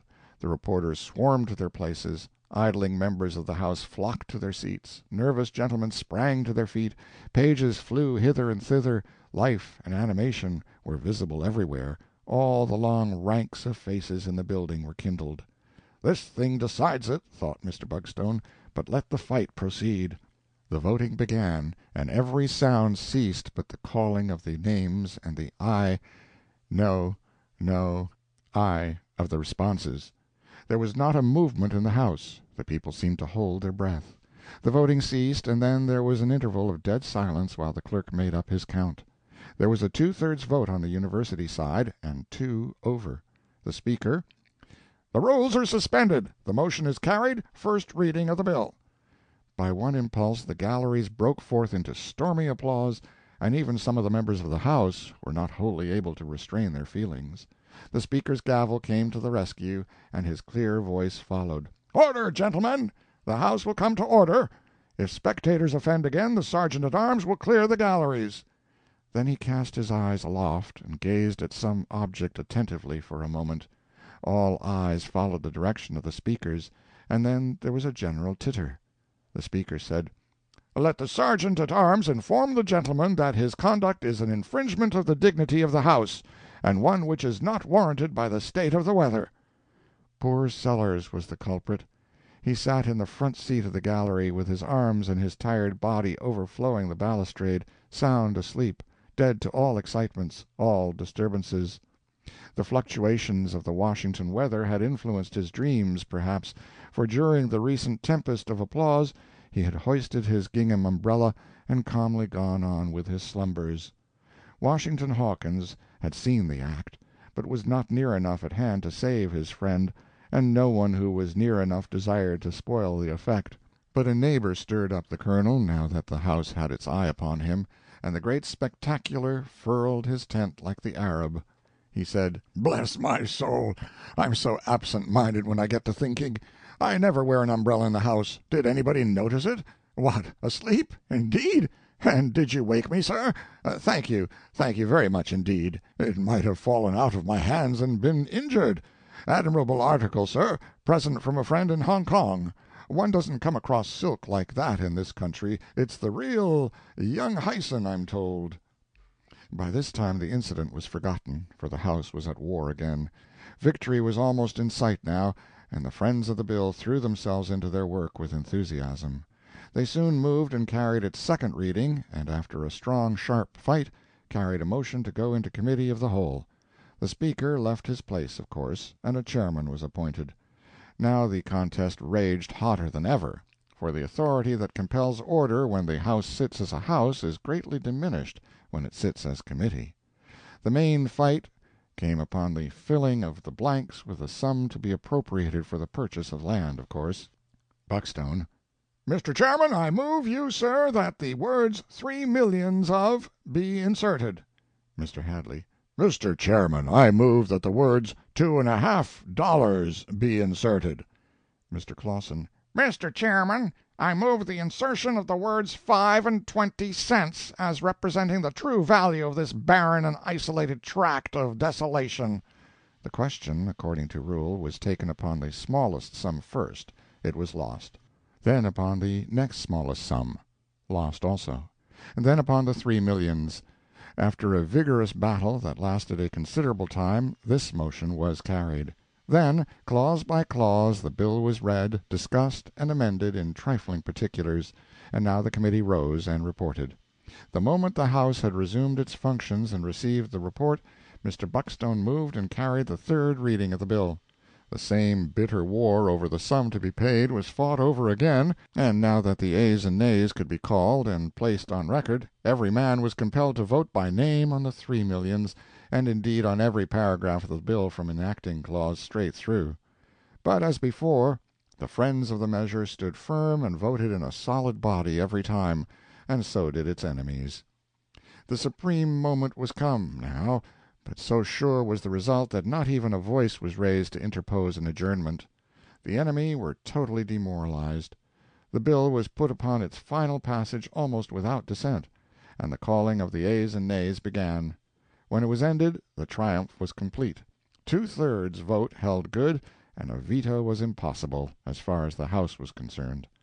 Mr. Buckstone resolved that now that the nail was driven home, he would clinch it on the other side and make it stay forever.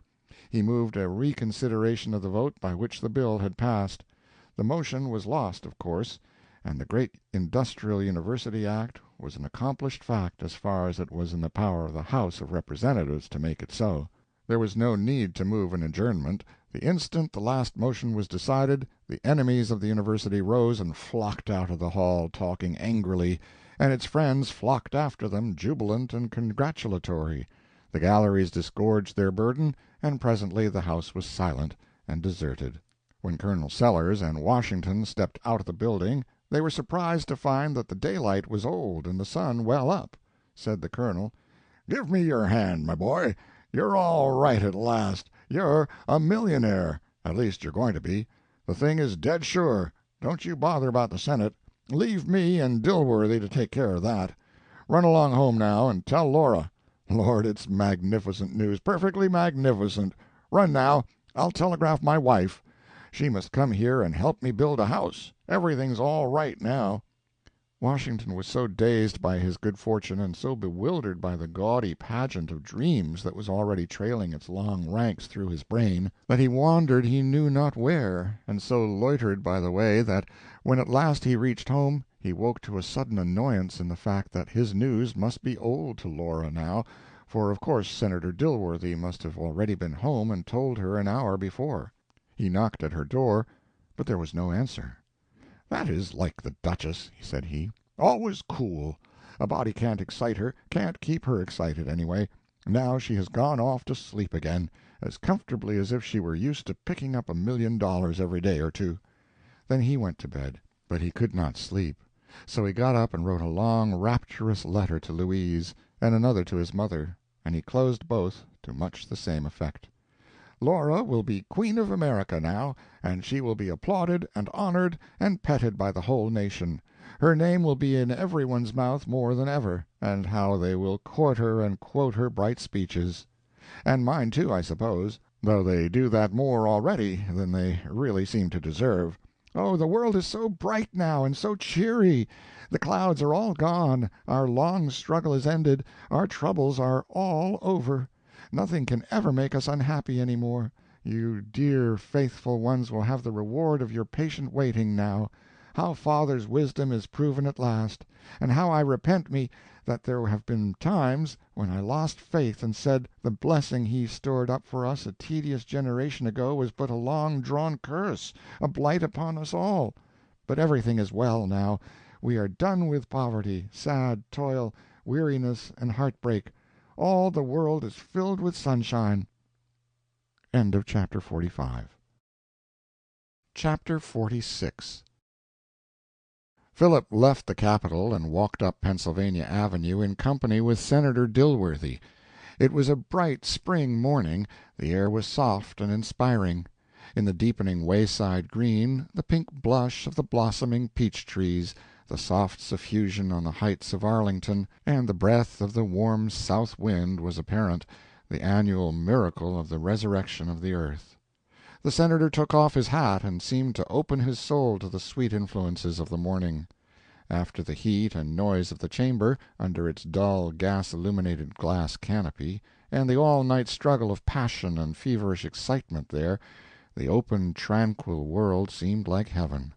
The Senator was not in an exultant mood, but rather in a condition of holy joy, befitting a Christian statesman whose benevolent plans Providence has made its own and stamped with approval. The great battle had been fought, but the measure had still to encounter the scrutiny of the Senate, and Providence sometimes acts differently in the two houses. Still the Senator was tranquil, for he knew that there is an esprit de corps in the Senate which does not exist in the House, the effect of which is to make the members complacent towards the projects of each other, and to extend a mutual aid which in a more vulgar body would be called log-rolling. "It is under Providence a good night's work, Mr. Sterling. The government has founded an institution which will remove half the difficulty from the Southern problem, and it is a good thing for the Hawkins heirs, a very good thing. Laura will be almost a millionaire." "Do you think, Mr. Dilworthy, that the Hawkinses will get much of the money?" asked Philip innocently, remembering the fate of the Columbus River appropriation. The Senator looked at his companion scrutinizingly for a moment to see if he meant anything personal, and then replied, "Undoubtedly, undoubtedly. I have had their interests greatly at heart. There will, of course, be a few expenses, but the widow and orphans will realize all that Mr. Hawkins dreamed of for them." The birds were singing as they crossed the Presidential Square, now bright with its green turf and tender foliage. After the two had gained the steps of the Senator's house, they stood a moment, looking upon the lovely prospect. "It is like the peace of God," said the Senator devoutly. Entering the house, the Senator called a servant and said, "Tell Miss Laura that we are waiting to see her. I ought to have sent a messenger on horseback half an hour ago," he added to Philip. "She will be transported with our victory. You must stop to breakfast and see the excitement." The servant soon came back with a wondering look and reported, "Miss Laura ain't dad, sah.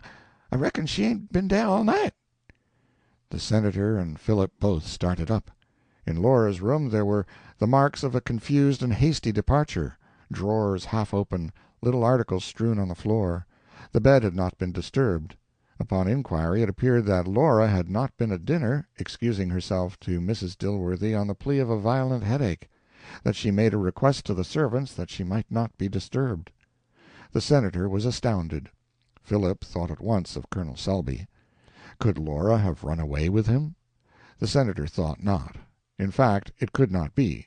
General Leffenwell, the member from New Orleans, had casually told him at the house last night that Selby and his family went to New York yesterday morning and were to sail for Europe today.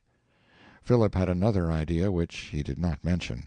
He seized his hat, and saying that he would go and see what he could learn, ran to the lodgings of Harry, whom he had not seen since yesterday afternoon when he left him to go to the house. Harry was not in. He had gone out with a handbag before 6 o'clock yesterday, saying that he had to go to New York, but should return next day.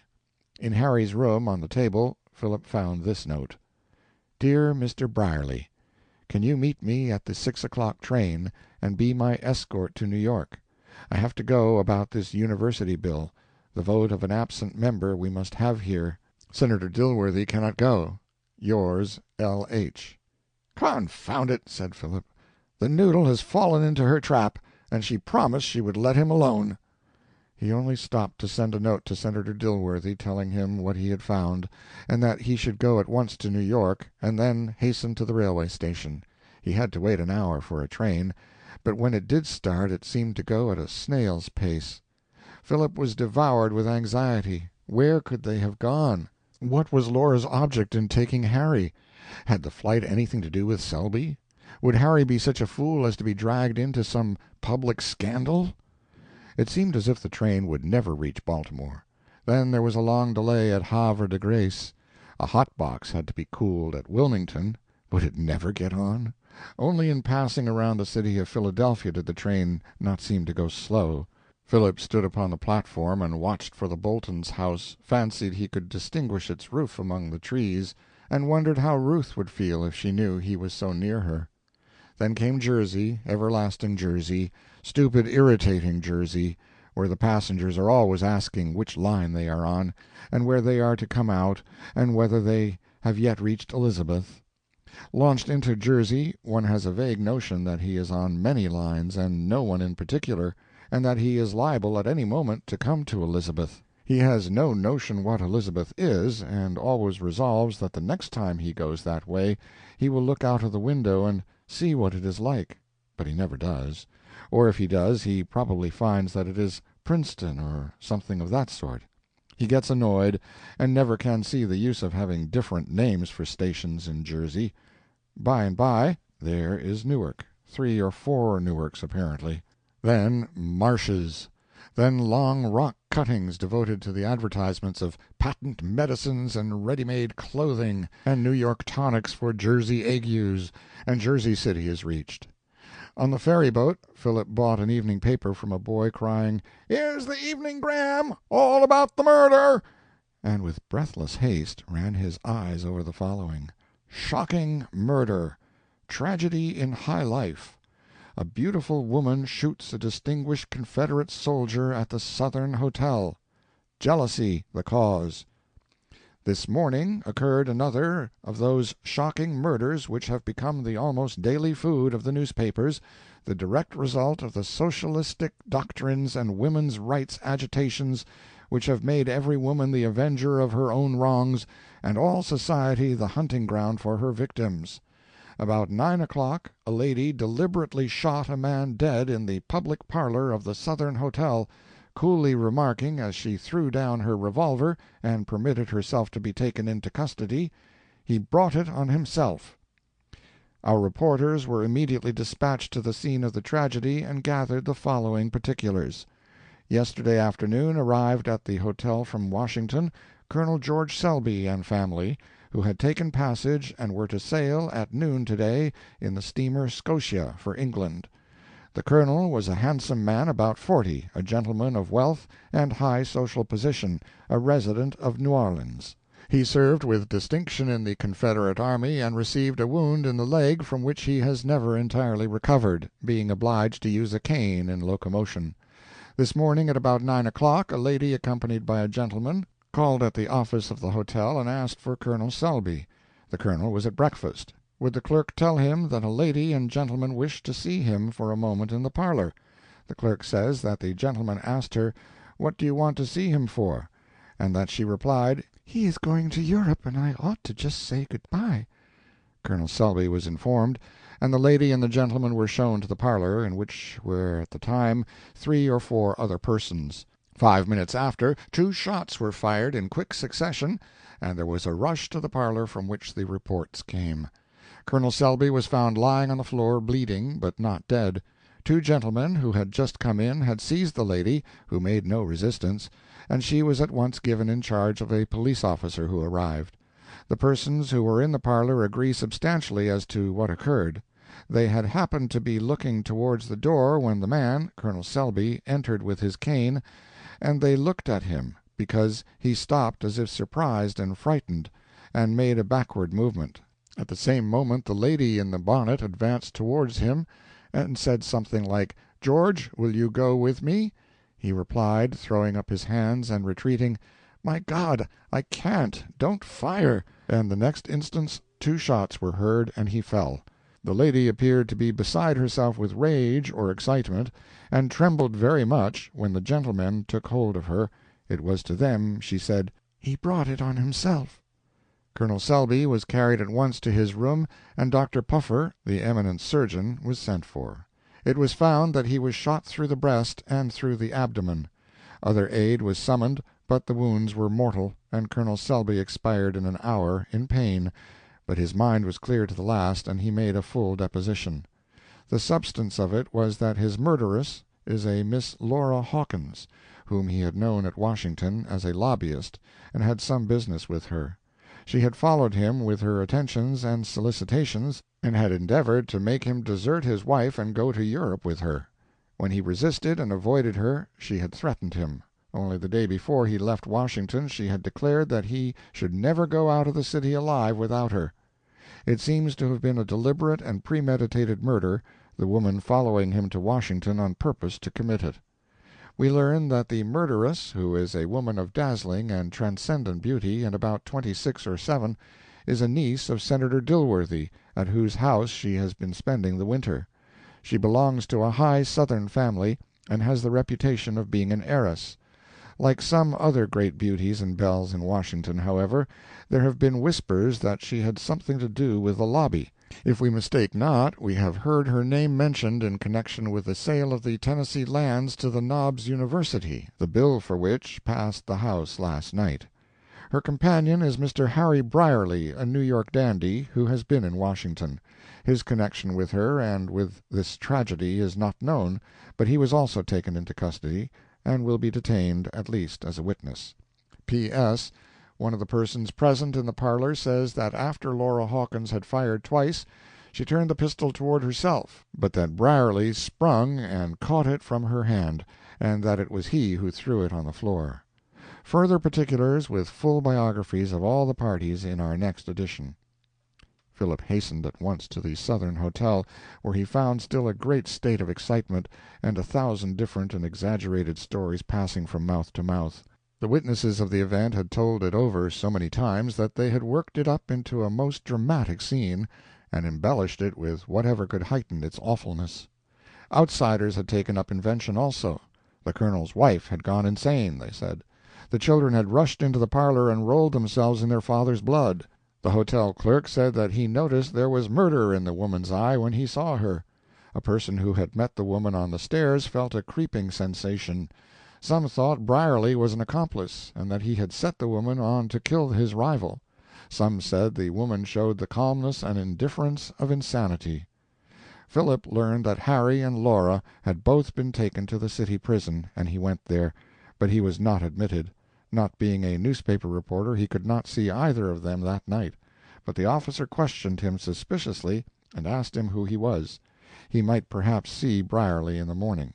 The latest editions of the evening papers had the result of the inquest. It was a plain enough case for the jury, but they sat over it a long time, listening to the wrangling of the physicians.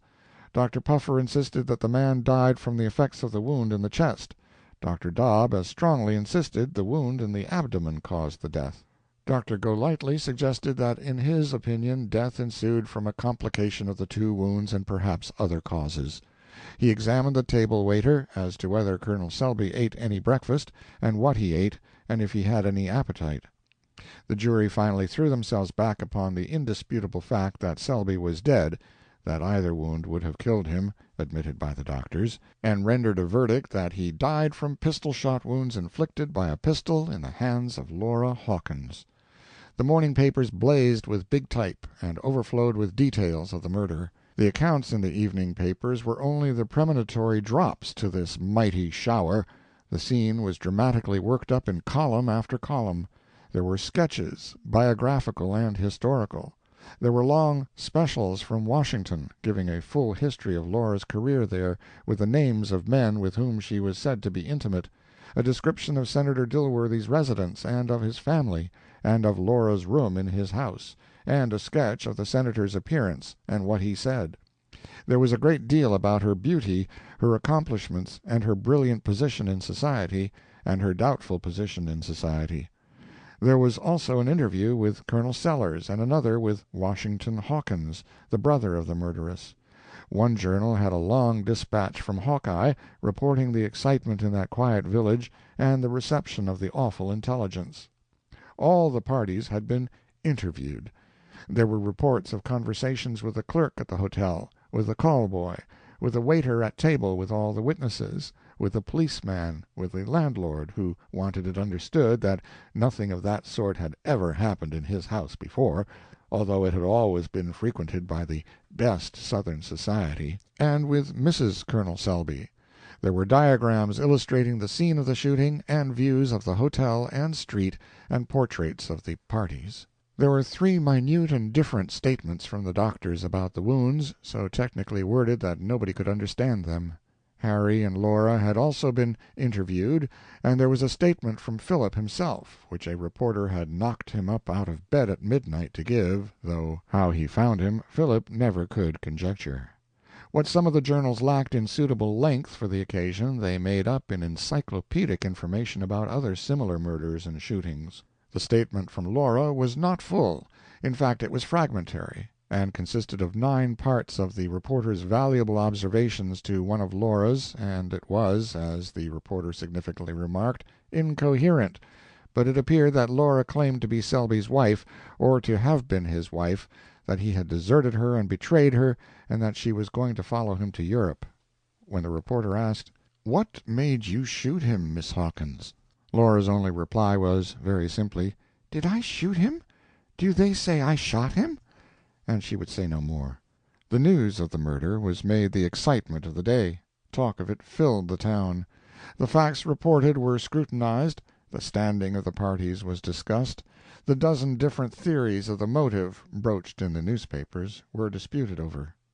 During the night subtle electricity had carried the tale over all the wires of the continent and under the sea, and in all the villages and towns of the Union, from the Atlantic to the Territories, and away up and down the Pacific slope, and as far as London and Paris and Berlin, that morning the name of Laura Hawkins was spoken by millions and millions of people, while the owner of it, the sweet child of years ago, the beautiful queen of Washington drawing-rooms, sat shivering on her cot-bed in the darkness of a damp cell in the Tombs. End of chapter 46. Chapter 47. Philip's first effort was to get Harry out of the Tombs. He gained permission to see him, in the presence of an officer, during the day, and he found that hero very much cast down. "I never intended to come to such a place as this, old fellow," he said to Philip. "It's no place for a gentleman. They've no idea how to treat a gentleman. Look at that provender," pointing to his uneaten prison ration. "They tell me I am detained as a witness, and I passed the night among a lot of cutthroats and dirty rascals. A pretty witness I'd be in a month spent in such company."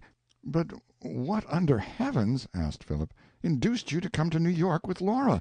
What was it for?" "What for? Why, she wanted me to come. I didn't know anything about that cursed Selby. She said it was lobby business for the university. I'd no idea what she was dragging me into that confounded hotel for.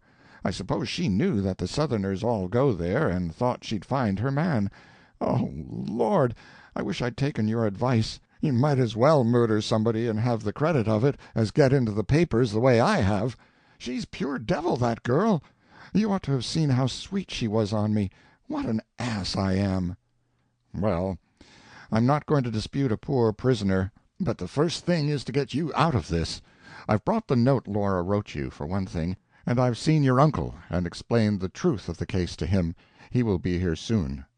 Harry's uncle came, with other friends, and in the course of the day made such a showing to the authorities that Harry was released, on giving bonds to appear as a witness when wanted. His spirits rose, with their usual elasticity, as soon as he was out of Centre Street, and he insisted on giving Philip and his friends a royal supper at Delmonico's, an excess which was perhaps excusable in the rebound of his feelings, and which was committed with his usual reckless generosity. Harry ordered the supper, and it is perhaps needless to say that Philip paid the bill. Neither of the young men felt like attempting to see Laura that day, and she saw no company except the newspaper reporters until the arrival of Colonel Sellers and Washington Hawkins, who had hastened to New York with all speed. They found Laura in a cell in the upper tier of the women's department. The cell was somewhat larger than those in the men's department, and might be 8 feet by 10 square, perhaps a little longer. It was of stone, floor and all, and tile roof was oven-shaped. A narrow slit in the roof admitted sufficient light, and was the only means of ventilation. When the window was opened there was nothing to prevent the rain coming in. The only means of heating being from the corridor, when the door was ajar. The cell was chilly, and at this time damp. It was whitewashed and clean, but it had a slight jail odor. Its only furniture was a narrow iron bedstead, with a tick of straw and some blankets, not too clean. When Colonel Sellers was conducted to this cell by the matron and looked in, his emotions quite overcame him. The tears rolled down his cheeks and his voice trembled so that he could hardly speak. Washington was unable to say anything. He looked from Laura to the miserable creatures who were walking in the corridor with unutterable disgust. Laura was alone calm and self-contained, though she was not unmoved by the sight of the grief of her friends. "Are you comfortable, Laura?" was the first word the colonel could get out. "You see," she replied, "I can't say it's exactly comfortable." "Are you cold?" "It is pretty chilly. The stone floor is like ice. It chills me through to step on it. I have to sit on the bed." "Poor thing, poor thing! And can you eat anything?" "No, I am not hungry. I don't know that I could eat anything. I can't eat that." "Oh, dear," continued the colonel, "it's dreadful. But cheer up, dear, cheer up," and the colonel broke down entirely. "But," he went on, "we'll stand by you. We'll do everything for you. I know you couldn't have meant to do it. It must have been insanity, you know, or something of that sort. You never did anything of the sort before." Laura smiled very faintly and said, "Yes, it was something of that sort. It's all a whirl. He was a villain. You don't know." "I'd rather have killed him myself in a duel, you know, all fair. I wish I had. But don't you be down. We'll get you the best counsel. The lawyers in New York can do anything. I've read of cases. But you must be comfortable now. We've brought some of your clothes at the hotel. What else can we get for you?" Laura suggested that she would like some sheets for her bed, a piece of carpet to step on, and her meals sent in, and some books and writing materials if it was allowed. The colonel and Washington promised to procure all these things, and then took their sorrowful leave, a great deal more affected than the criminal was, apparently, by her situation. The colonel told the matron as he went away that if she would look to Laura's comfort a little it shouldn't be the worse for her, and to the turnkey who let them out he patronizingly said, "You've got a big establishment here, a credit to the city. I've got a friend in there. I shall see you again, sir." By the next day something more of Laura's own story began to appear in the newspapers, colored and heightened by reporters' rhetoric. Some of them cast a lurid light upon the Colonel's career, and represented his victim as a beautiful avenger of her murdered innocence, and others pictured her as his willing paramour and pitiless slayer. Her communications to the reporters were stopped by her lawyers as soon as they were retained, and visited her, but this fact did not prevent, it may have facilitated, the appearance of casual paragraphs here and there which were likely to beget popular sympathy for the poor girl. The occasion did not pass without improvement by the leading journals, and Philip preserved the editorial comments of 3 or 4 of them which pleased him most. These he used to read aloud to his friends afterwards, and ask them to guess from which journal each of them had been cut. One began in this simple manner: "History never repeats itself, but the kaleidoscopic combinations of the pictured present often seem to be constructed out of the broken fragments of antique legends. Washington is not Corinth, and Lais, the beautiful daughter of Timandra, might not have been the prototype of the ravishing Laura, daughter of the plebeian house of Hawkins, but the orators and statesmen who were the purchasers of the favors of the one may have been as incorruptible as the republican statesmen who learned how to love and how to vote from the sweet lips of the Washington lobbyist, and perhaps the modern Lais would never have departed from the national capital if there had been there even one republican Xenocrates who resisted her blandishments. But here the parallel fails. Lais, wandering away with the youth Repostratus, is slain by the women who are jealous of her charms. Laura, straying into her Thessaly with the youth Briarly, slays her other lover, and becomes the champion of the wrongs of her sex." Another journal began its editorial with less lyrical beauty, but with equal force. It closed as follows: "With Laura Hawkins, fair, fascinating, and fatal, and with the dissolute colonel of a lost cause, who has reaped the harvest he sowed, we have nothing to do. But as the curtain rises on this awful tragedy, we catch a glimpse of the society at the Capitol under this administration, which we cannot contemplate without alarm for the fate of the Republic." A third newspaper took up the subject in a different tone. It said: "Our repeated predictions are verified. The pernicious doctrines which we have announced as prevailing in American society have been again illustrated. The name of the city is becoming a reproach. We may have done something in averting its ruin in our resolute exposure of the great frauds. We shall not be deterred from insisting that the outraged laws for the protection of human life shall be vindicated now, so that a person can walk the streets or enter the public houses, at least in the daytime, without the risk of a bullet through his brain." A fourth journal began its remarks as follows: "The fullness with which we present our readers this morning the details of the Selby Hawkins homicide is a miracle of modern journalism. Subsequent investigation can do little to fill out the picture. It is the old story. A beautiful woman shoots her absconding lover in cold blood, and we shall doubtless learn in due time that if she was not as mad as a hare in this month of March, she was at least laboring under what is termed momentary insanity." It would not be too much to say that upon the first publication of the facts of the tragedy there was an almost universal feeling of rage against the murderess in the Tombs, and that reports of her beauty only heightened the indignation. It was as if she presumed upon that and upon her sex to defy the law, and there was a fervent hope that the law would take its plain course. Yet Laura was not without friends, and some of them very influential, too. She had in her keeping a great many secrets and a great many reputations, perhaps. Who shall set himself up to judge human motives? Why, indeed, might we not feel pity for a woman whose brilliant career had been so suddenly extinguished in misfortune and crime? Those who had known her so well in Washington might find it impossible to believe that the fascinating woman could have had murder in her heart, and would readily give ear to the current sentimentality about the temporary aberration of mind under the stress of personal calamity. Senator Dilworthy was greatly shocked, of course, but he was full of charity for the erring. "We shall all need mercy," he said. "Laura, as an inmate of my family, was a most exemplary female, amiable, affectionate, and truthful, perhaps too fond of gaiety and neglectful of the externals of religion, but a woman of principle. She may have had experiences of which I am ignorant, but she could not have gone to this extremity if she had been in her own right mind." To the Senator's credit be it said, he was willing to help Laura and her family in this dreadful trial. She herself was not without money, for the Washington lobbyist is not seldom more fortunate than the Washington claimant, and she was able to procure a good many luxuries to mitigate the severity of her prison life.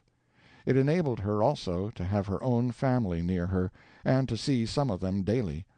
The tender solicitude of her mother, her childlike grief, and her firm belief in the real guiltlessness of her daughter, touched even the custodians of the tombs, who are inured to scenes of pathos.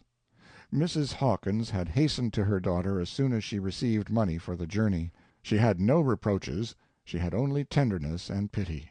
She could not shut out the dreadful facts of the case, but it had been enough for her that Laura had said in their first interview, "Mother, I did not know what I was doing."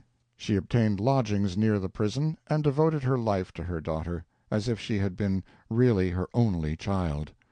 She would have remained in the prison day and night if it had been permitted. She was aged and feeble, but this great necessity seemed to give her new life. The pathetic story of the old lady's ministrations and her simplicity and faith also got into the newspapers in time, and probably added to the pathos of this wrecked woman's fate, which was beginning to be felt by the public. It was certain that she had champions who thought that her wrongs ought to be placed against her crime, and expressions of this feeling came to her in various ways. Visitors came to see her, and gifts of fruit and flowers were sent, which brought some cheer into her hard and gloomy cell.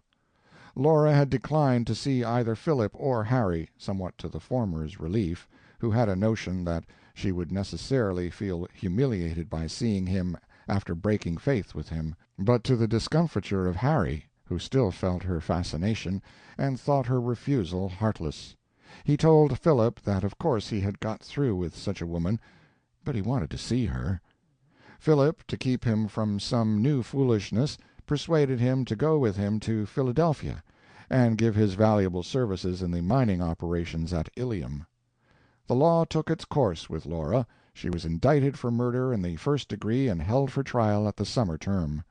The two most distinguished criminal lawyers in the city had been retained for her defense, and to that the resolute woman devoted her days with a courage that rose as she consulted with her counsel and understood the methods of criminal procedure in New York.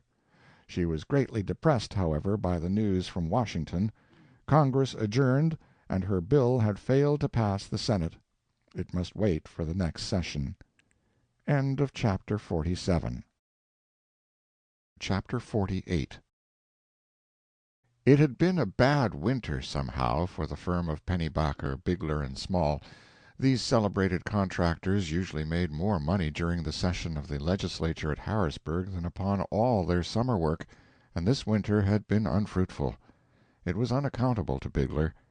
"You see, Mr. Bolton," he said, and Philip was present at the conversation, "it puts us all out. It looks as if politics was played out. We'd counted on the year of Simon's re-election, and, well, now he's re-elected, and I've yet to see the first man who's the better for it."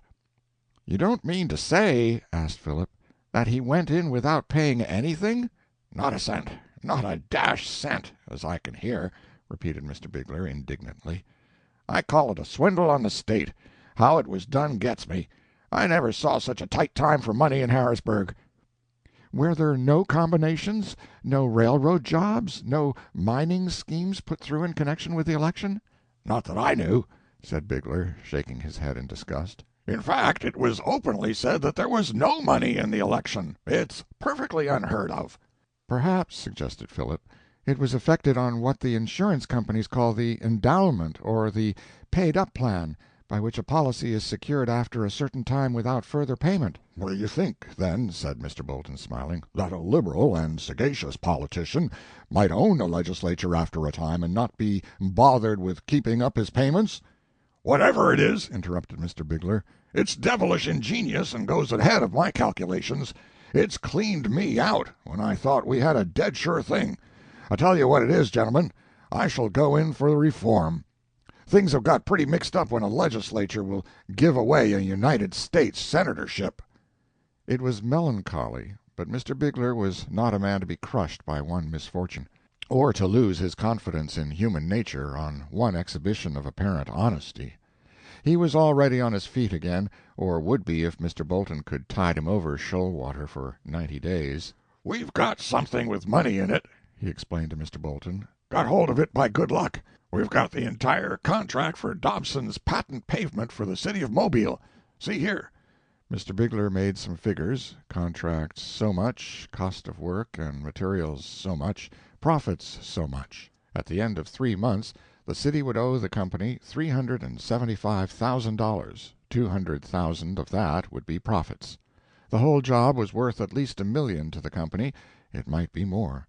There could be no mistake in these figures. Here was the contract. Mr. Bolton knew what materials were worth and what the labor would cost. Mr. Bolton knew perfectly well from sore experience that there was always a mistake in figures when Bigler or Small made them, and he knew that he ought to send the fellow about his business. Instead of that, he let him talk.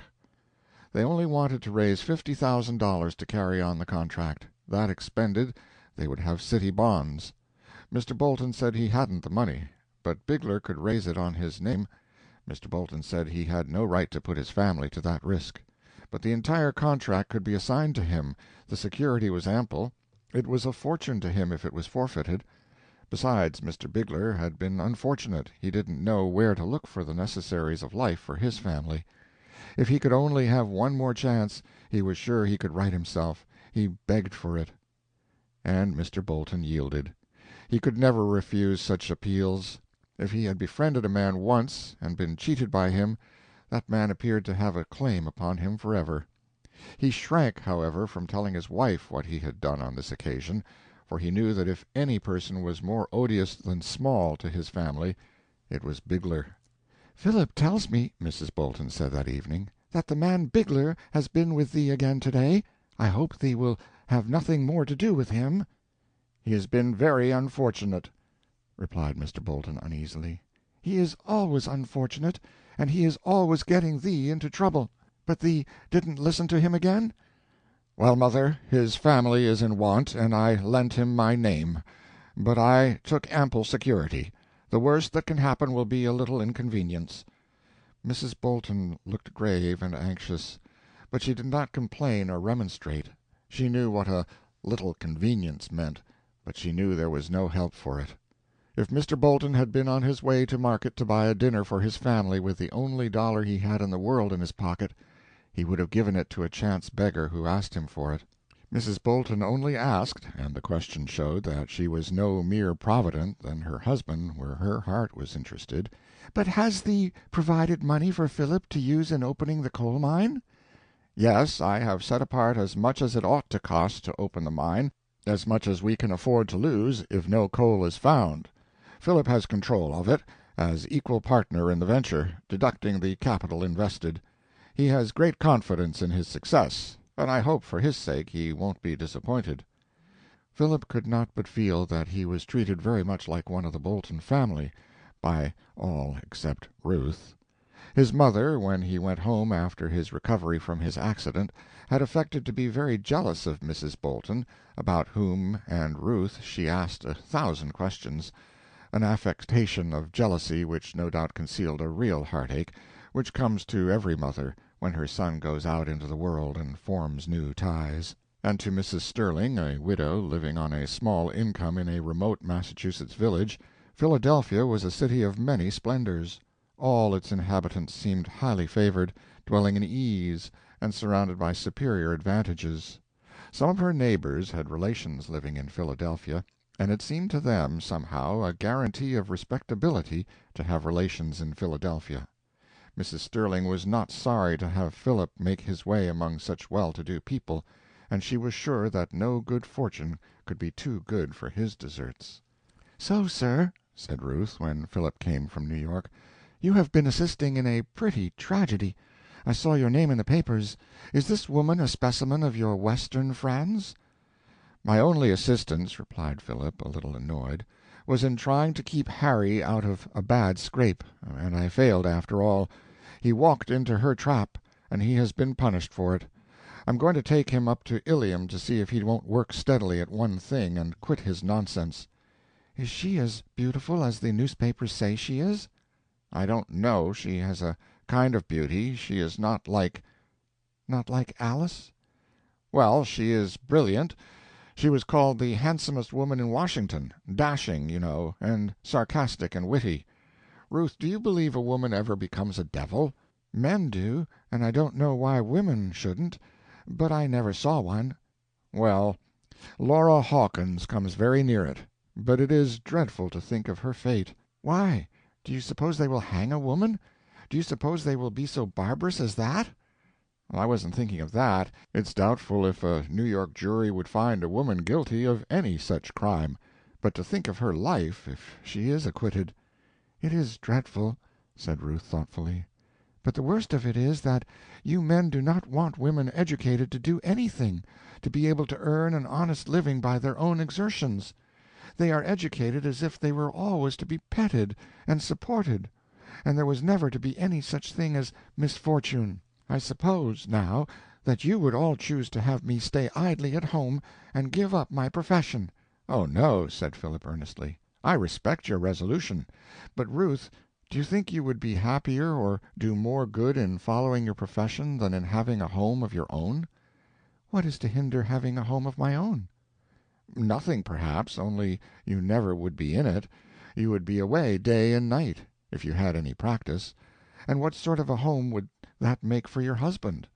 What sort of a home is it for the wife whose husband is always away riding about in his doctor's gig?" "Ah, you know that is not fair. The woman makes the home." Philip and Ruth often had this sort of discussion, to which Philip was always trying to give a personal turn. He was now about to go to Ilium for the season, and he did not like to go without some assurance from Ruth that she might perhaps love him some day, when he was worthy of it, and when he could offer her something better than a partnership in his poverty. "I should work with a great deal better heart, Ruth," he said the morning he was taking his leave, "if I knew you cared for me a little." Ruth was looking down. The color came faintly to her cheeks, and she hesitated. She needn't be looking down, he thought, for she was ever so much shorter than tall Philip. "It's not much of a place, Ilium," Philip went on, as if a little geographical remark would fit in here as well as anything else, "and I shall have plenty of time to think over the responsibility I have taken, and—" His observation did not seem to be coming out anywhere. But Ruth looked up, and there was a light in her eyes that quickened Phil's pulse. She took his hand and said with serious sweetness, "Thee mustn't lose heart, Philip." And then she added in another mood, "Thee knows I graduate in the summer and shall have my diploma, and if anything happens, minds explode sometimes, thee can send for me. Farewell." The opening of the Ilium coal mine was begun with energy, but without many omens of success. Philip was running a tunnel into the breast of the mountain, in faith that the coal stratum ran there as it ought to. How far he must go in he believed he knew, but no one could tell exactly. Some of the miners said that they should probably go through the mountain, and that the hole could be used for a railway tunnel. The mining camp was a busy place, at any rate. Quite a settlement of board and log shanties had gone up, with a blacksmith shop, a small machine shop, and a temporary store for supplying the wants of the workmen. Philip and Harry pitched a commodious tent and lived in the full enjoyment of the free life. There is no difficulty in digging a hole in the ground, if you have money enough to pay for the digging, but those who try this sort of work are always surprised at the large amount of money necessary to make a small hole. The earth is never willing to yield one product, hidden in her bosom, without an equivalent for it, and when a person asks of her coal, she is quite apt to require gold in exchange. It was exciting work for all concerned in it, As the tunnel advanced into the rock, every day promised to be the golden day. This very blast might disclose the treasure. The work went on week after week, and at length during the night as well as the daytime. Gangs relieved each other, and the tunnel was every hour, inch by inch and foot by foot, crawling into the mountain. Philip was on the stretch of hope and excitement. Every pay-day he saw his funds melting away, and still there was only the faintest show of what the miners call signs.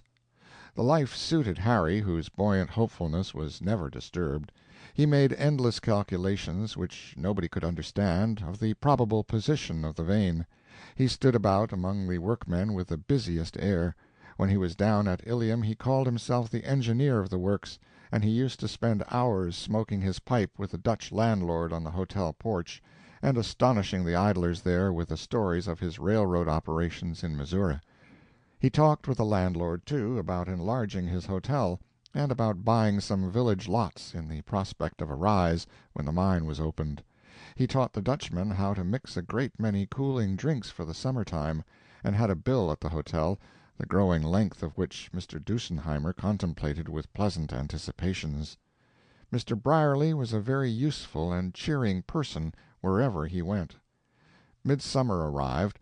Philip could report to Mr. Bolton only progress, and this was not a cheerful message for him to send to Philadelphia in reply to inquiries that he thought became more and more anxious. Philip himself was a prey to the constant fear that the money would give out before the coal was struck.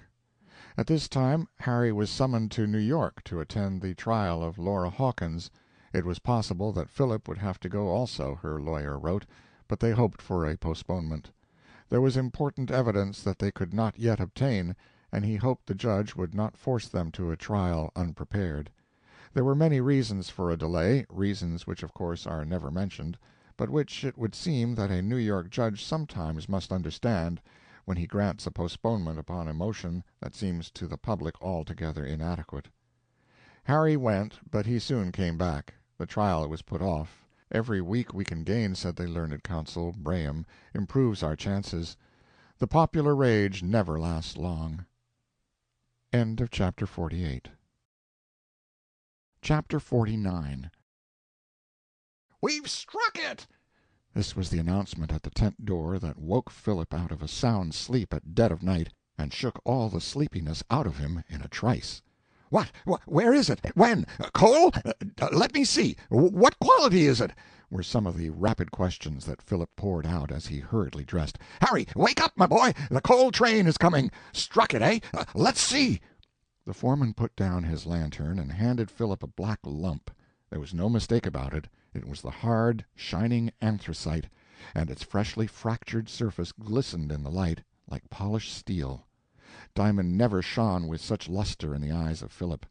Harry was exuberant, but Philip's natural caution found expression in his next remark. "Now, Roberts, you are sure about this?" "What? Sure that it's coal?" "Oh, no, sure that it's the main vein." "Well, yes, we took it to be that." "Did you from the first?" "Well, I can't say we did at first. No, we didn't. Most of the indications were there, but not all of them, not all of them. So we thought we'd prospect a bit." "Well?"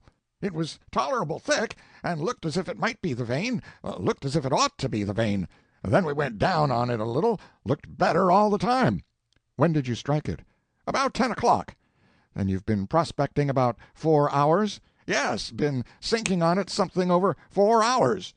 "I'm afraid you couldn't go down very far in 4 hours, could you?" "Oh, yes, it's a good deal broke up, nothing but picking and gadding stuff." "Well, it does look encouraging, sure enough, but then the lacking indications—" "I'd rather we had them, Mr. Sterling, but I've seen more than one good permanent mine struck without 'em in my time." "Well, that is encouraging, too." "Yes, there was the Union, the Alabama, and the Black Mohawk, all good, sound mines, you know, all just exactly like this one when we first struck them." "Well, I begin to feel a good deal more easy. I guess we've really got it. I remember hearing them tell about the Black Mohawk." "I'm free to say that I believe it, and the men all think so, too. They are all old hands at this business." "Come, Harry, let's go up and look at it, just for the comfort of it," said Philip. They came back in the course of an hour, satisfied and happy. There was no more sleep for them that night.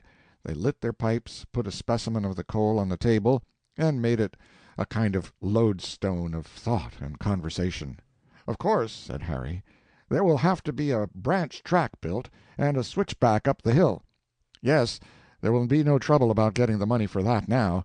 We could sell out tomorrow for a handsome sum. That sort of coal doesn't go begging within a mile of a railroad. I wonder if Mr. Bolton would rather sell out or work it." "Oh, work it," says Harry. "Probably the whole mountain is coal now you've got to it." "Possibly it might not be much of a vein after all," suggested Philip. "Possibly it is. I'll bet it's 40 feet thick. I told you. I knew the sort of thing as soon as I put my eyes on it." Philip's next thought was to write to his friends and announce their good fortune. To Mr. Bolton he wrote a short business letter, as calm as he could make it.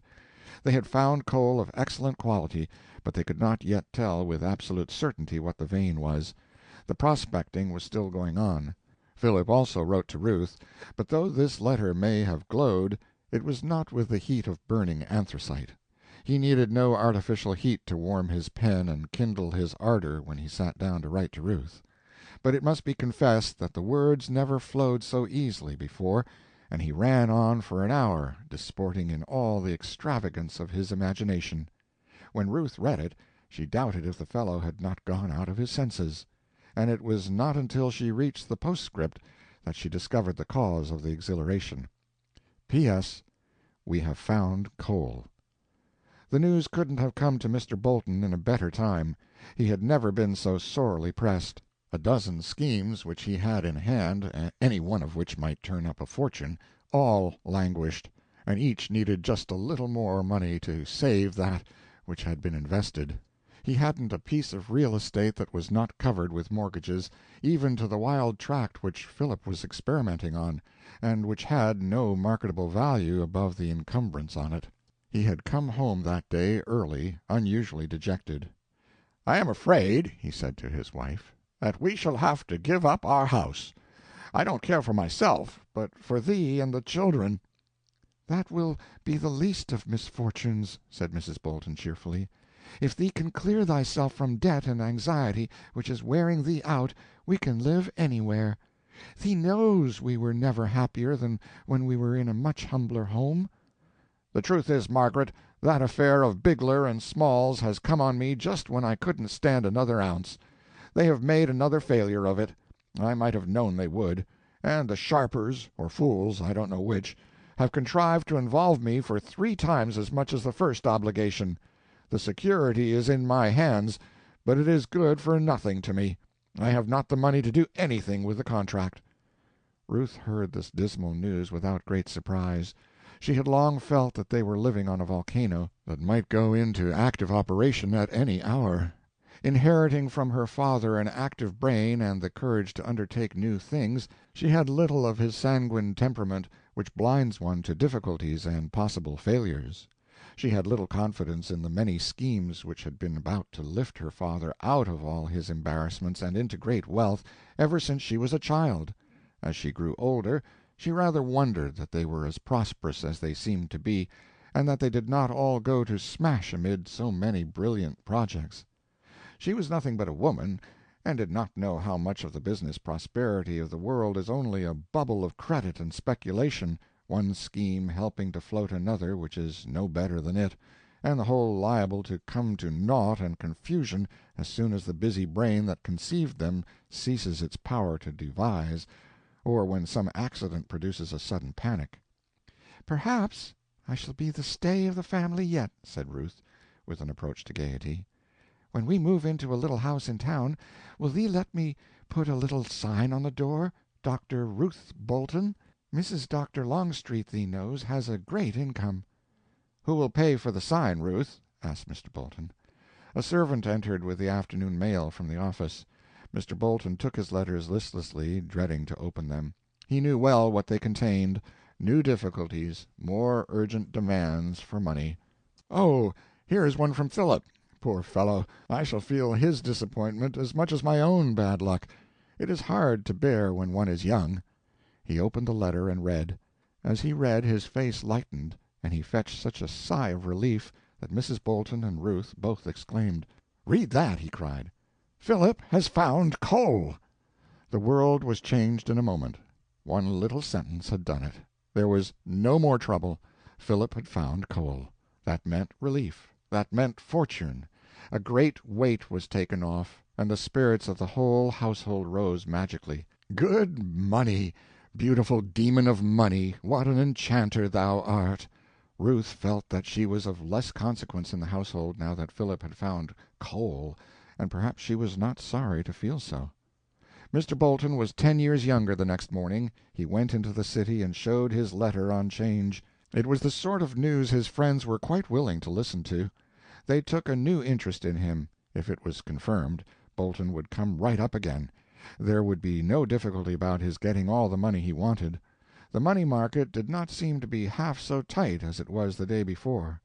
Mr. Bolton spent a very pleasant day in his office, and went home revolving some new plans, and the execution of some projects he had long been prevented from entering upon by the lack of money. The day had been spent by Philip in no less excitement. By daylight, with Philip's letters to the mail, word had gone down to Ilium that coal had been found, and very early a crowd of eager spectators had come up to see for themselves. The prospecting continued day and night for upwards of a week, and during the first 4 or 5 days the indications grew more and more promising, and the telegrams and letters kept Mr. Bolton duly posted. But at last a change came, and the promises began to fail with alarming rapidity. In the end it was demonstrated without the possibility of a doubt that the great "find" was nothing but a worthless seam. Philip was cast down, all the more so because he had been so foolish as to send the news to Philadelphia before he knew what he was writing about, and now he must contradict it. "It turns out to be only a mere seam," he wrote, "but we look upon it as an indication of better further in." Alas, Mr. Bolton's affairs could not wait for indications. The future might have a great deal in store, but the present was black and hopeless. It was doubtful if any sacrifice could save him from ruin. Yet sacrifice he must make, and that instantly, in the hope of saving something from the wreck of his fortune. His lovely country home must go. That would bring the most ready money.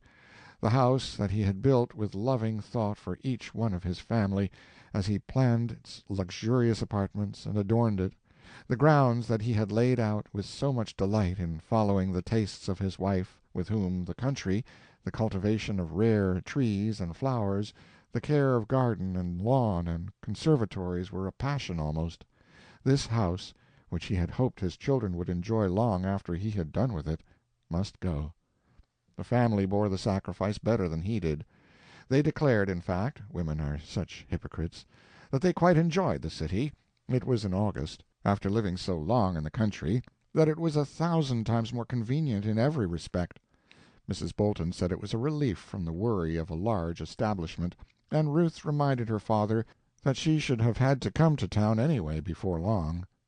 Mr. Bolton was relieved, exactly as a waterlogged ship is lightened by throwing overboard the most valuable portion of the cargo. But the leak was not stopped. Indeed, his credit was injured instead of helped by the prudent step he had taken. It was regarded as a sure evidence of his embarrassment, and it was much more difficult for him to obtain help than if he had, instead of retrenching, launched into some new speculation. Philip was greatly troubled, and exaggerated his own share in the bringing about of the calamity. "You must not look at it so," Mr. Bolton wrote him. "You have neither helped nor hindered, but you know you may help by and by. It would have all happened just so, if we had never begun to dig that hole. That is only a drop. Work away. I still have hope that something will occur to relieve me. At any rate, we must not give up the mine, so long as we have any show." Alas, the relief did not come. New misfortunes came instead. When the extent of the Bigler swindle was disclosed, there was no more hope that Mr. Bolton could extricate himself, and he had, as an honest man, no resource except to surrender all his property for the benefit of his creditors. The autumn came, and found Philip working with diminished force, but still with hope. He had again and again been encouraged by good indications, but he had again and again been disappointed. He could not go on much longer, and almost everybody except himself had thought it was useless to go on as long as he had been doing. When the news came of Mr. Bolton's failure, of course the work stopped. The men were discharged, the tools were housed, the hopeful noise of pickman and driver ceased, and the mining camp had that desolate and mournful aspect which always hovers over a frustrated enterprise. Philip sat down amid the ruins, and almost wished he were buried in them. How distant Ruth was now from him, now, when she might need him most! How changed was all the Philadelphia world, which had hitherto stood for the exemplification of happiness and prosperity! He still had faith that there was coal in that mountain. He made a picture of himself living there a hermit in a shanty by the tunnel, digging away with solitary pick and wheelbarrow day after day and year after year, until he grew gray and aged, and was known in all that region as the Old Man of the Mountain. Perhaps some day—he felt it must be so some day—he should strike coal. But what if he did? Who would be alive to care for it then?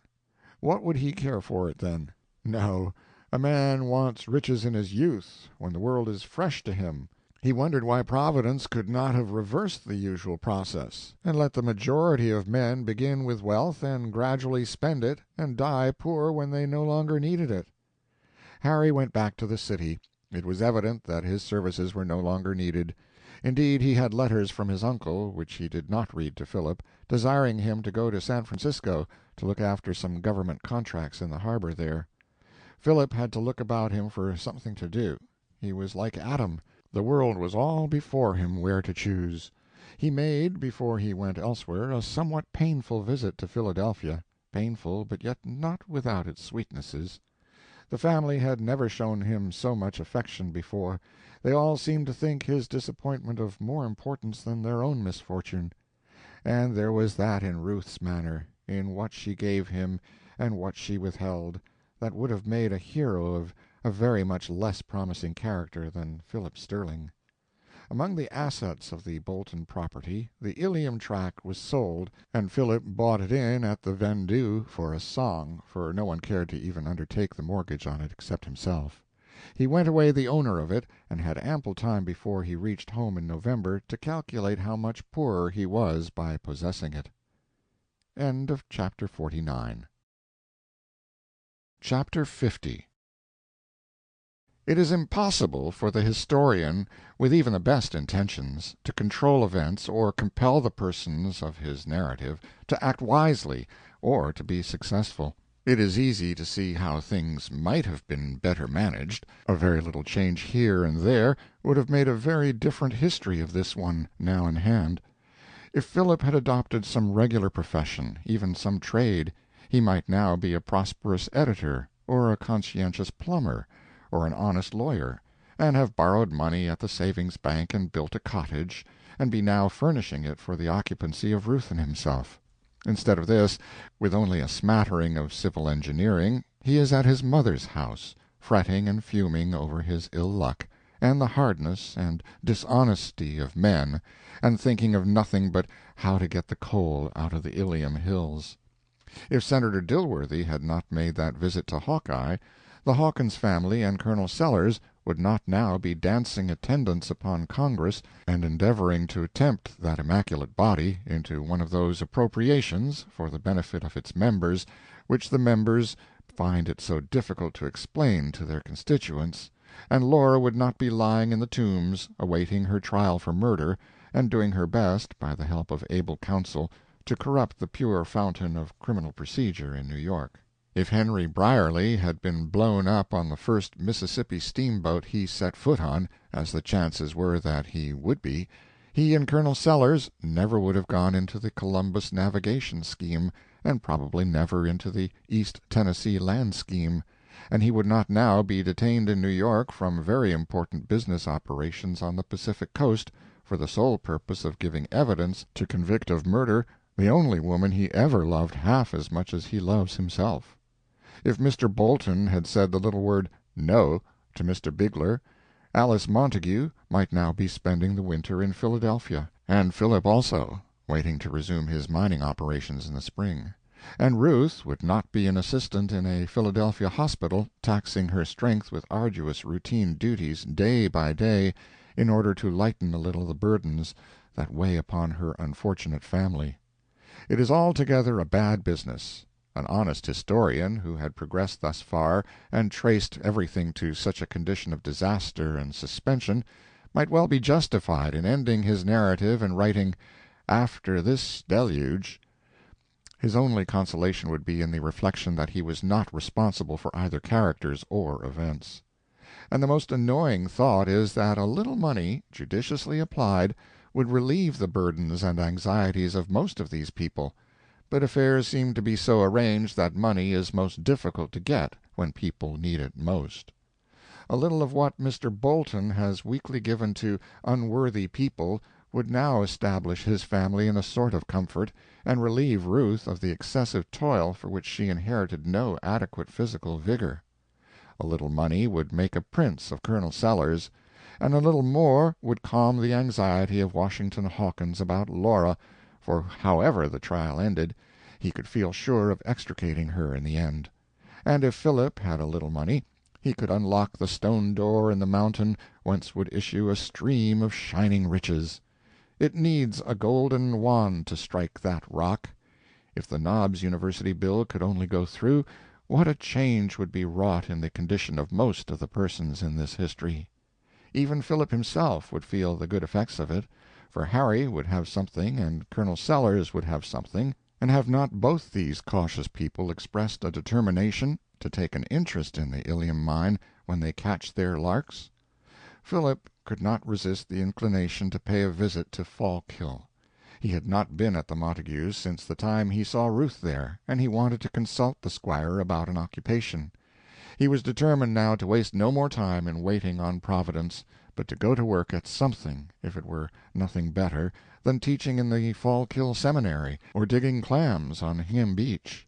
Perhaps he could read law in Squire Montague's office while earning his bread as a teacher in the seminary. It was not altogether Philip's fault, let us own, that he was in this position. There are many young men like him in American society, of his age, opportunities, education, and abilities, who have really been educated for nothing and have let themselves drift, in the hope that they will find somehow, and by some sudden turn of luck, the golden road to fortune. He was not idle or lazy, he had energy and a disposition to carve his own way.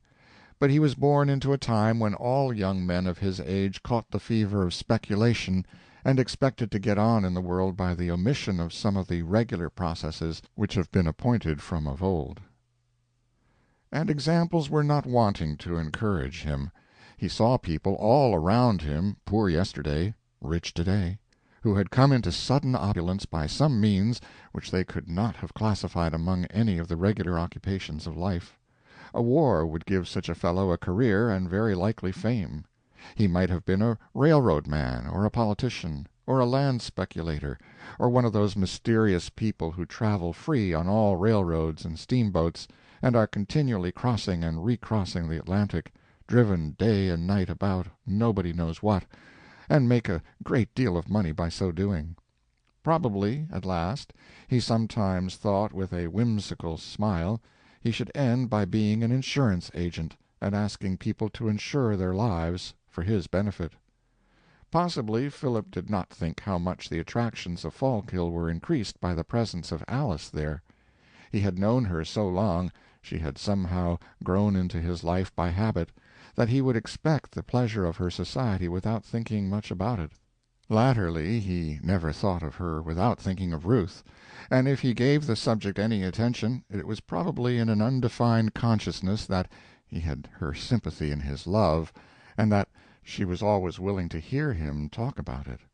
If he ever wondered that Alice herself was not in love and never spoke of the possibility of her own marriage, it was a transient thought, for love did not seem necessary exactly to one so calm and evenly balanced, and with so many resources in herself. Whatever her thoughts may have been, they were unknown to Philip, as they are to these historians. If she was seeming to be what she was not, and carrying a burden heavier than any one else carried, because she had to bear it alone, she was only doing what thousands of women do, with a self-renunciation and heroism of which men, impatient and complaining, have no conception. Have not these big babies with beards filled all literature with their outcries, their griefs, and their lamentations? It is always the gentle sex which is hard and cruel and fickle and implacable. "Do you think you would be contented to live in Fallkill and attend the county court?" asked Alice, when Philip had opened the budget of his new program. "Perhaps not always," said Philip. "I might go and practice in Boston, maybe, or go to Chicago." "Or you might get elected to Congress." Philip looked at Alice to see if she was in earnest and not chaffing him. Her face was quite sober. Alice was one of those patriotic women in the rural districts who think men are still selected for Congress on account of qualifications for the office. "No," said Philip. "The chances are that a man cannot get into Congress now without resorting to arts and means that should render him unfit to go there. Of course there are exceptions. But do you know that I could not go into politics if I were a lawyer, without losing standing somewhat in my profession, and without raising at least a suspicion of my intentions and unselfishness? Why, it is telegraphed all over the country and commented on as something wonderful if a congressman votes honestly and unselfishly and refuses to take advantage of his position to steal from the government." "But," insisted Alice, "I should think it a noble ambition to go to Congress, if it is so bad, and help reform it. I don't believe it as corrupt as the English Parliament used to be, if there is any truth in the novels, and I suppose that is reformed." "I'm sure I don't know where the reform is to begin. I've seen a perfectly capable, honest man, time and again, run against an illiterate trickster and get beaten. I suppose if the people wanted decent members of Congress they would elect them. Perhaps," continued Philip with a smile, "the women will have to vote." "Well, I should be willing to, if it were a necessity, just as I would go to war and do what I could, if the country couldn't be saved otherwise," said Alice, with a spirit that surprised Philip, well as he thought he knew her. "If I were a young gentleman in these times," Philip laughed outright, "it's just what Ruth used to say, if she were a man. I wonder if all the young ladies are contemplating a change of sex." "No, only a changed sex," retorted Alice. "We contemplate for the most part young men who don't care for anything they ought to care for." "Well," said Philip, looking humble, "I care for some things, you and Ruth, for instance. Perhaps I ought not to. Perhaps I ought to care for Congress and that sort of thing." "Don't be a goose, Philip. I heard from Ruth yesterday." "Can I see her letter?" "No, indeed. But I am afraid her hard work is telling on her, together with her anxiety about her father." "Do you think, Alice," asked Philip, with one of those selfish thoughts that are not seldom mixed with real love, "that Ruth prefers her profession to marriage?" "Philip!" exclaimed Alice, rising to quit the room, and speaking hurriedly as if the words were forced from her, "you are as blind as a bat. Ruth would cut off her right hand for you this minute."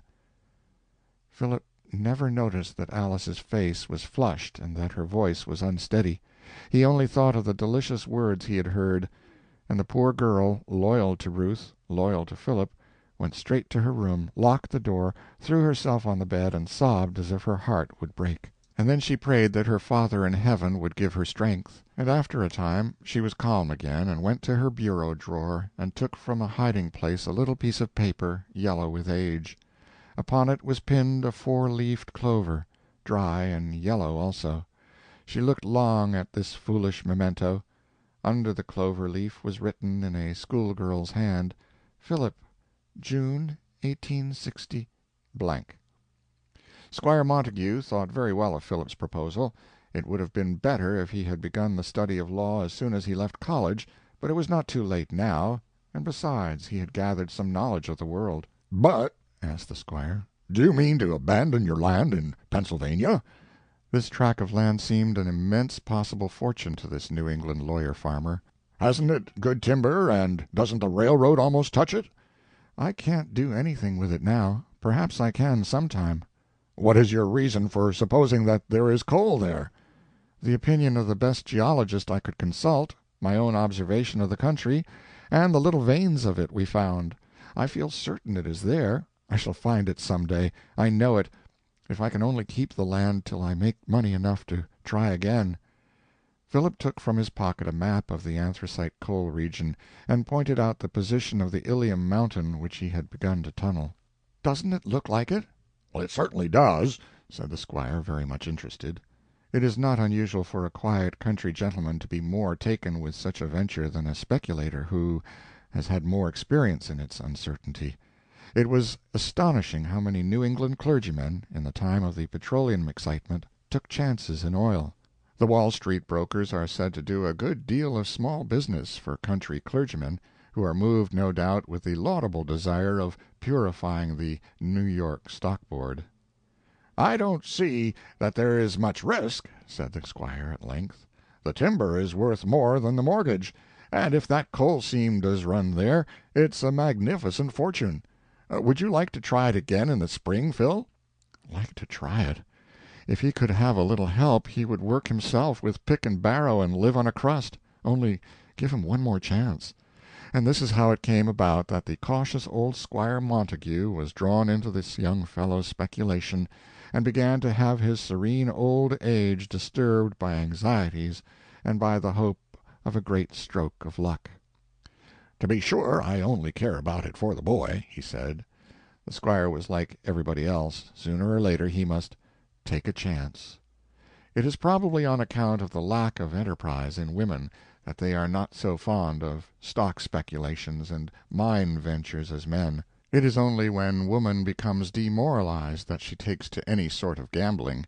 Neither Alice nor Ruth were much elated with the prospect of Philip's renewal of his mining enterprise. But Philip was exultant. He wrote to Ruth as if his fortune were already made, and as if the clouds that lowered over the house of Bolton were already in the deep bosom of a coal mine buried. Toward spring he went to Philadelphia with his plans all matured for a new campaign. His enthusiasm was irresistible. "Philip has come! Philip has come!" cried the children, as if some great good had again come into the household, and the refrain even sang itself over in Ruth's heart as she went the weary hospital rounds. Mr. Bolton felt more courage than he had had in months at the sight of his manly face and the sound of his cheery voice.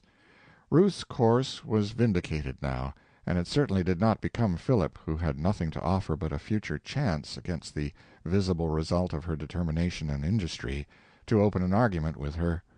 Ruth was never more certain that she was right, and that she was sufficient unto herself.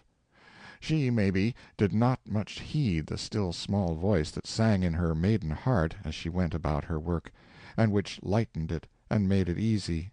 "Philip has come." "I am glad for father's sake," she said to Philip, "that thee has come. I can see that he depends greatly upon what thee can do. He thinks women won't hold out long," added Ruth, with a smile that Philip never exactly understood. "And aren't you tired sometimes of the struggle?" "Tired? Yes, everybody is tired, I suppose. But it is a glorious profession. And would you want me to be dependent, Philip?" "Well, yes, a little," said Philip, feeling his way towards what he wanted to say. "On what, for instance, just now?" asked Ruth, a little maliciously, Philip thought.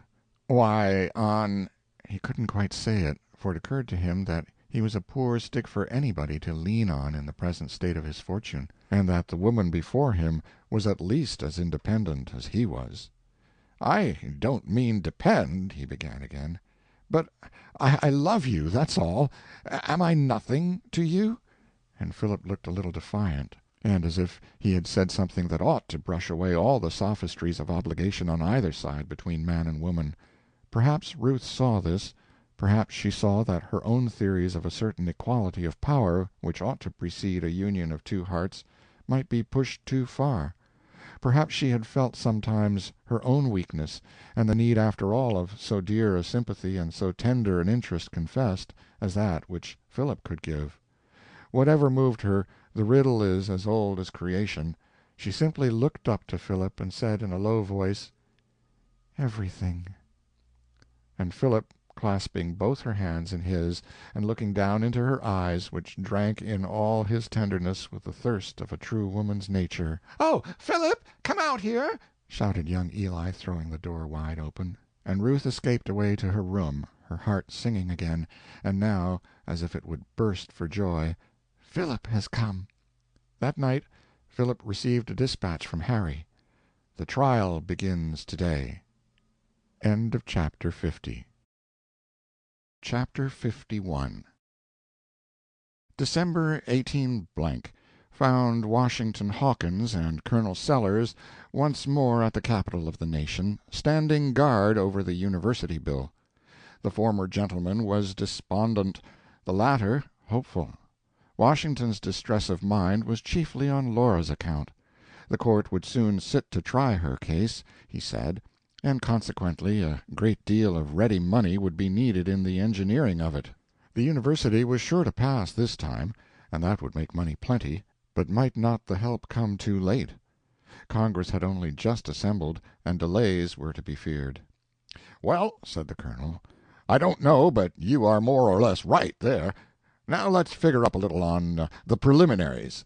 I think Congress always tries to do as near right as it can, according to its lights. A man can't ask any fairer than that. The first preliminary it always starts out on is to clean itself, so to speak. It will arraign 2 or 3 dozen of its members, or maybe 4 or 5 dozen, for taking bribes to vote for this and that and the other bill last winter." It goes up into the dozens, does it? "Well, yes. In a free country like ours, where any man can run for Congress and anybody can vote for him, you can't expect immortal purity all the time. It ain't in nature. 60 or 80 or 150 people are bound to get in who are not angels in disguise, as young Hicks the correspondent says, but still it is a very good average, very good indeed. As long as it averages as well as that, I think we can feel very well satisfied, even in these days when people growl so much and the newspapers are so out of patience. There is still a very respectable minority of honest men in Congress." Why, a respectable minority of honest men can't do any good, Colonel. "Oh, yes, it can, too." Why, how? "Oh, in many ways, many ways." But what are the ways? "Well, I don't know. It is a question that requires time. A body can't answer every question right offhand. But it does do good. I am satisfied of that." All right, then. Grant that it does good. Go on with the preliminaries. "Well, that is what I am coming to. First, as I said, they will try a lot of members for taking money for votes. That will take 4 weeks." Yes, that's like last year, and it is a sheer waste of the time for which the nation pays those men to work. That is what that is. And it pinches when a body's got a bill waiting. "A waste of time to purify the fountain of public law? Well, I never heard anybody express an idea like that before. But if it were, it would still be the fault of the minority, for the majority don't institute these proceedings. There is where that minority becomes an obstruction, but still one can't say it is on the wrong side. Well, after they have finished the bribery cases, they will take up cases of members who have bought their seats with money. That will take another 4 weeks. Very good, go on. You have accounted for 2/3 of the session. Next they will try each other for various smaller irregularities, like the sale of appointments to West Point cadetships, and that sort of thing, mere trifling pocket-money enterprises that might better be passed over in silence, perhaps, but then one of our Congresses can never rest easy till it has thoroughly purified itself of all blemishes, and that is a thing to be applauded. How long does it take to disinfect itself of these minor impurities? Well, about 2 weeks, generally. So Congress always lies helpless in quarantine 10 weeks of a session. That's encouraging. Colonel, poor Laura will never get any benefit from our bill. Her trial will be over before Congress has half purified itself. And doesn't it occur to you that by the time it has expelled all its pure members, there may not be enough members left to do business legally? Why, I did not say Congress would expel anybody." "Well, won't it expel anybody?" "Not necessarily. Did it last year? It never does. That would not be regular." "Then why waste all the session in that tomfoolery of trying members?" "But it is usual. It is customary. The country requires it." "Then the country is a fool, I think." "Oh, no. The country thinks somebody is going to be expelled."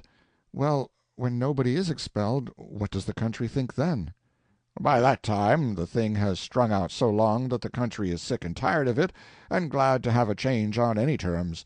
But all that inquiry is not lost. It has a good moral effect." "Who does it have a good moral effect on?"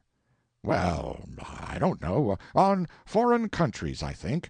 We have always been under the gaze of foreign countries. There is no country in the world, sir, that pursues corruption as inveterably as we do. There is no country in the world whose representatives try each other as much as ours do, or stick to it as long on a stretch. I think there is something great in being a model for the whole civilized world, Washington." "You don't mean a model, you mean an example." "Well, it's all the same. It's just the same thing.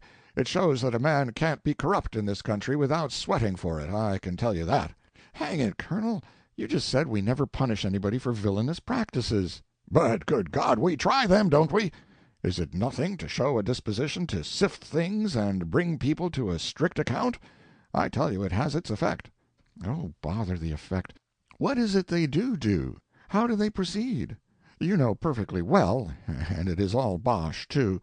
Come now, how do they proceed?" "Why, they proceed right and regular, and it ain't bosh, Washington, it ain't bosh.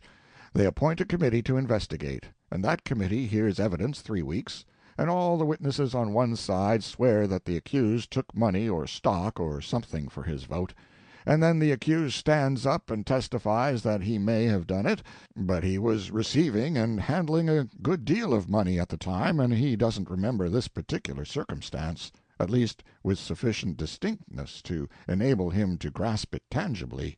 So of course the thing is not proven, and that is what they say in the verdict. They don't acquit, they don't condemn, they just say, 'Charge not proven.' It leaves the accused in a kind of a shaky condition before the country. It purifies Congress, it satisfies everybody, and it doesn't seriously hurt anybody. It has taken a long time to perfect our system, but it is the most admirable in the world now." "So one of those long, stupid investigations always turns out in that lame, silly way. Yes, you are correct. I thought maybe you viewed the matter differently from other people. Do you think a Congress of ours could convict the devil of anything if he were a member?" "My dear boy, don't let these damaging delays prejudice you against Congress. Don't use such strong language. You talk like a newspaper. Congress has inflicted frightful punishments on its members.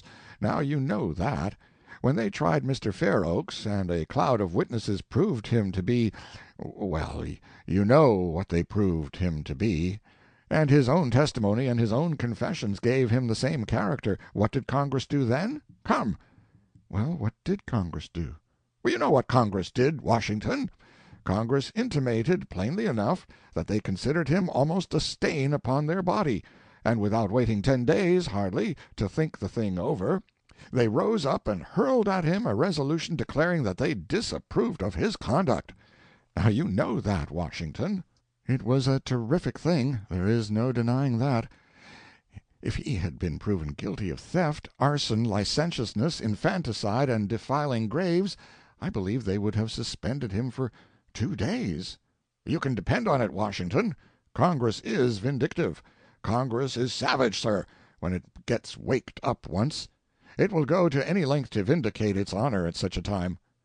"Ah, well, we have talked the morning through, just as usual in these tiresome days of waiting, and we have reached the same old result. That is to say, we are no better off than when we began. The land bill is just as far away as ever, and the trial is closer at hand. Let's give up everything and die." "Die, and leave the Duchess to fight it out all alone? No, no, that won't do. Come now, don't talk so. It is all going to come out right. Now you'll see." "It never will, Colonel, never in the world. Something tells me that. I get more tired and more despondent every day. I don't see any hope. Life is only just a trouble. I am so miserable these days." The Colonel made Washington get up and walk the floor with him, arm in arm. The good old speculator wanted to comfort him, but he hardly knew how to go about it. He made many attempts, but they were lame. They lacked spirit. The words were encouraging, but they were only words. He could not get any heart into them. He could not always warm up now with the old Hawkeye fervor. By and by his lips trembled and his voice got unsteady, and he said, "Don't give up the ship, my boy. Don't do it. The wind's bound to fetch around and set in our favor, I know it." And the prospect was so cheerful that he wept. Then he blew a trumpet blast that started the meshes of his handkerchief, and said in almost his breezy old-time way, "Lord bless us, this is all nonsense. Night doesn't last always. Day has got to break some time or other. Every silver lining has a cloud behind it, as the poet says, and that remark has always cheered me, though I never could see any meaning to it. Everybody uses it, though, and everybody gets comfort out of it. I wish they would start something fresh. Come now, let's cheer up. There's been as good fish in the sea as there are now. It shall never be said that Beriah Sellers— Come in."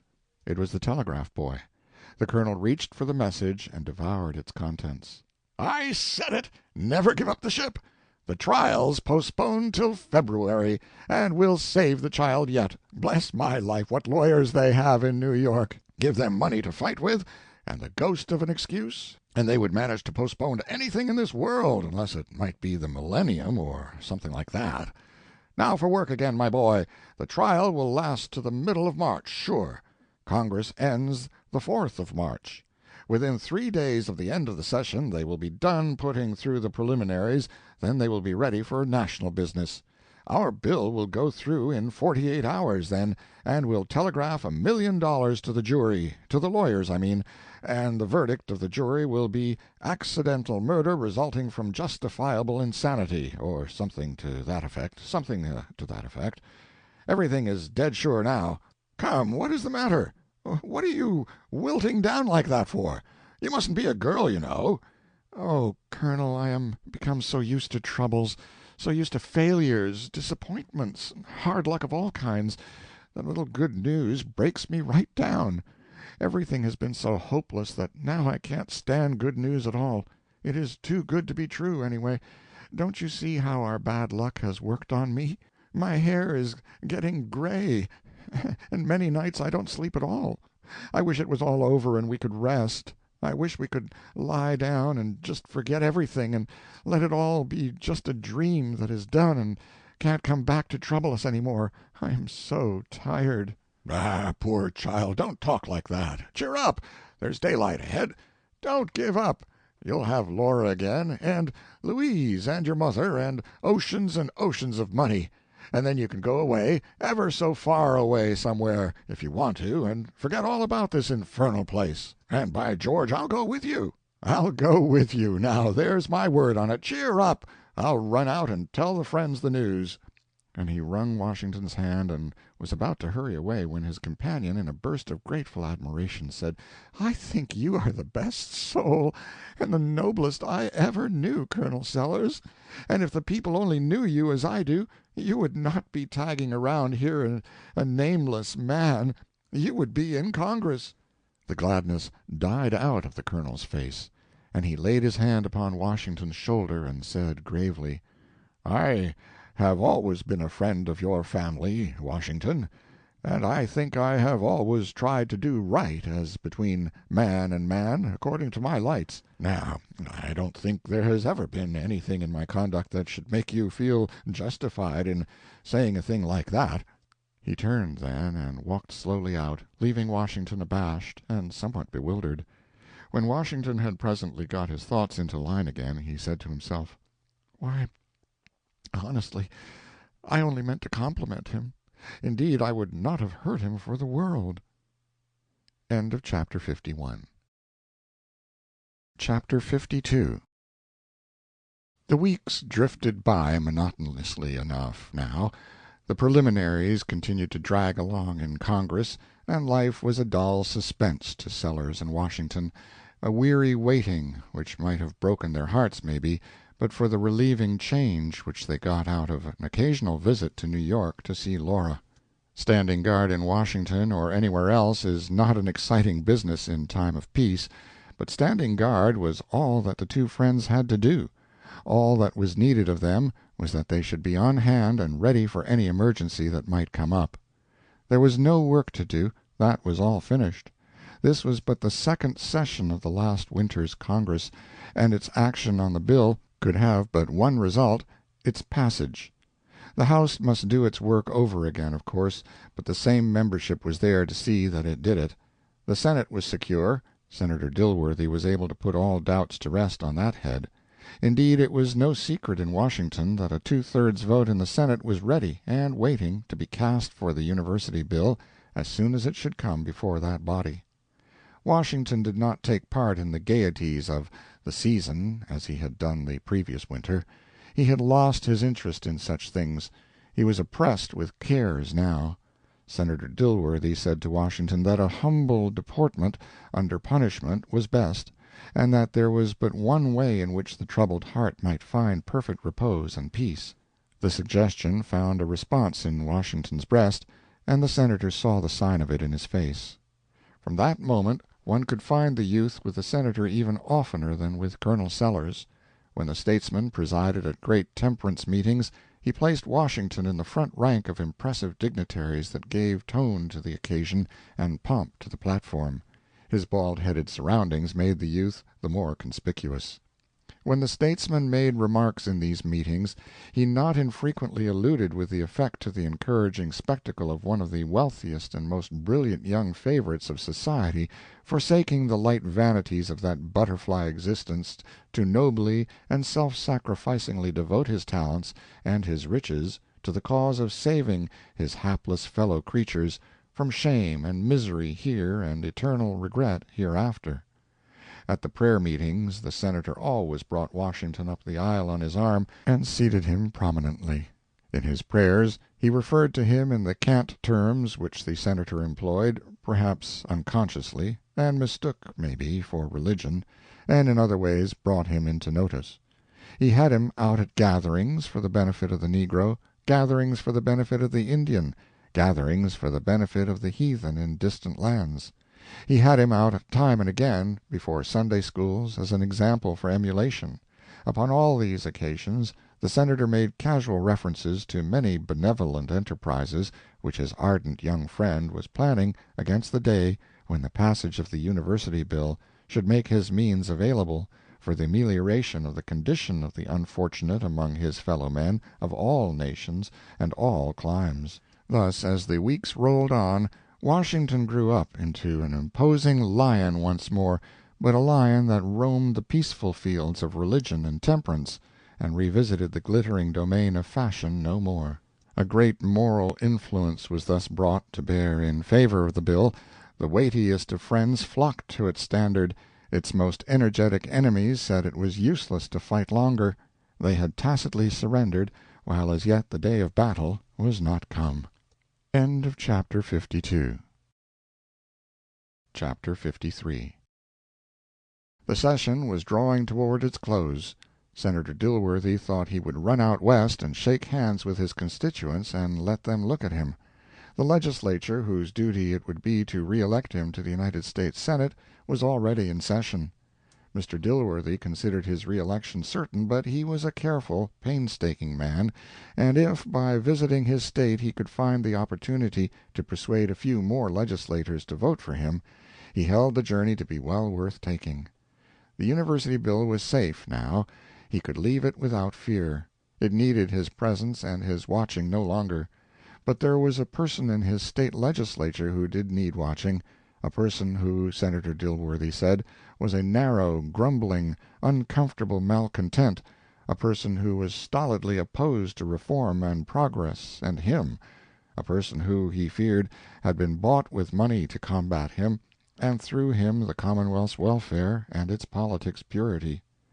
"If this person, noble," said Mr. Dilworthy in a little speech at a dinner party given him by some of his admirers, "merely desired to sacrifice me, I would willingly offer up my political life on the altar of my dear State's weal.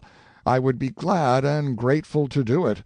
But when he makes of me but a cloak to hide his deeper designs, when he proposes to strike through me at the heart of my beloved State, all the lion in me is roused, and I say here I stand, solitary and alone, but unflinching, unquailing, thrice-armed with my sacred trust, and whoso passes to do evil to this fair domain that looks to me for protection must do so over my dead body." He further said that if this noble were a pure man, and merely misguided, he could bear it, but that he should succeed in his wicked designs through a base use of money would leave a blot upon his state which would work untold evil to the morals of the people, and that he would not suffer. The public morals must not be contaminated. He would seek this man noble, he would argue, he would persuade, he would appeal to his honor. When he arrived on the ground he found his friends unterrified. They were standing firmly by him, and were full of courage. Noble was working hard, too, but matters were against him. He was not making much progress. Mr. Dilworthy took an early opportunity to send for Mr. Noble. He had a midnight interview with him, and urged him to forsake his evil ways. He begged him to come again and again, which he did.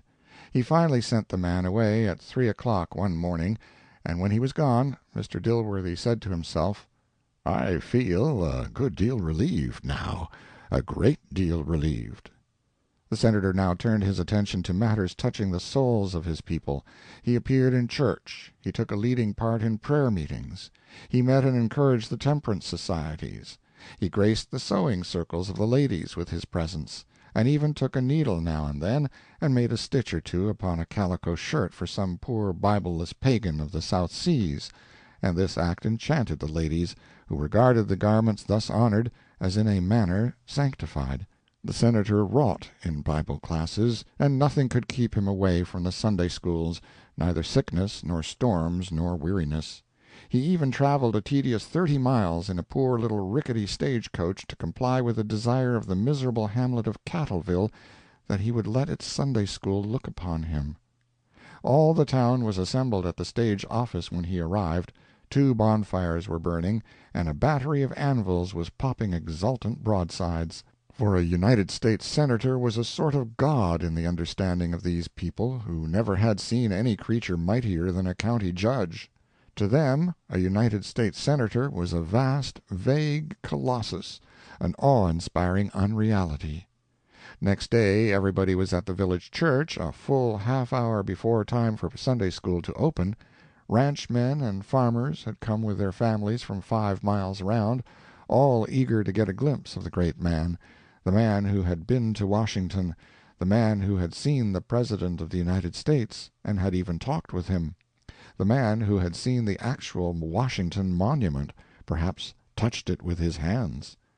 When the Senator arrived, the church was crowded, the windows were full, the aisles were packed, so was the vestibule, and so indeed was the yard in front of the building. As he worked his way through to the pulpit on the arm of the minister, and followed by the envied officials of the village, every neck was stretched and every eye twisted around intervening obstructions to get a glimpse. Elderly people directed each other's attention, and said, "There, that's him, with the grand, noble forehead." Boys nudged each other and said, "Hi, Johnny, here he is! There, that's him, with the peeled head." The Senator took his seat in the pulpit, with the minister on one side of him and the superintendent of the Sunday school on the other. The town dignitaries sat in an impressive row within the altar railings below. The Sunday school children occupied 10 of the front benches, dressed in their best and most uncomfortable clothes, and with hair combed and faces too clean to feel natural. So awed were they by the presence of a living United States Senator that during 3 minutes not a spitball was thrown. After that they began to come to themselves by degrees, and presently the spell was wholly gone, and they were reciting verses and pulling hair. The usual Sunday school exercises were hurried through, and then the minister got up and bored the house with a speech built on the customary Sunday school plan. Then the superintendent put in his oar, then the town dignitaries had their say. They all made complimentary reference to their friend the Senator, and told what a great and illustrious man he was, and what he had done for his country and for religion and temperance, and exhorted the little boys to be good and diligent and try to become like him some day. The speakers won the deathless hatred of the house by these delays, but at last there was an end and hope revived. Inspiration was about to find utterance. Senator Dilworthy rose and beamed upon the assemblage for a full minute in silence. Then he smiled with an access of sweetness upon the children and began: "My little friends, for I hope that all these bright-faced little people are my friends and will let me be their friend, my little friends, I have traveled much. I have been in many cities and many states, everywhere in our great and noble country, and by the blessing of Providence I have been permitted to see many gatherings like this, but I am proud, I am truly proud to say that I never have looked upon so much intelligence, so much grace, such sweetness of disposition as I see in the charming young countenances I see before me at this moment. I have been asking myself as I sat here, where am I? Am I in some far-off monarchy, looking upon little princes and princesses? No. Am I in some populous center of my own country, where the choicest children of the land have been selected and brought together, as at a fair for a prize? No.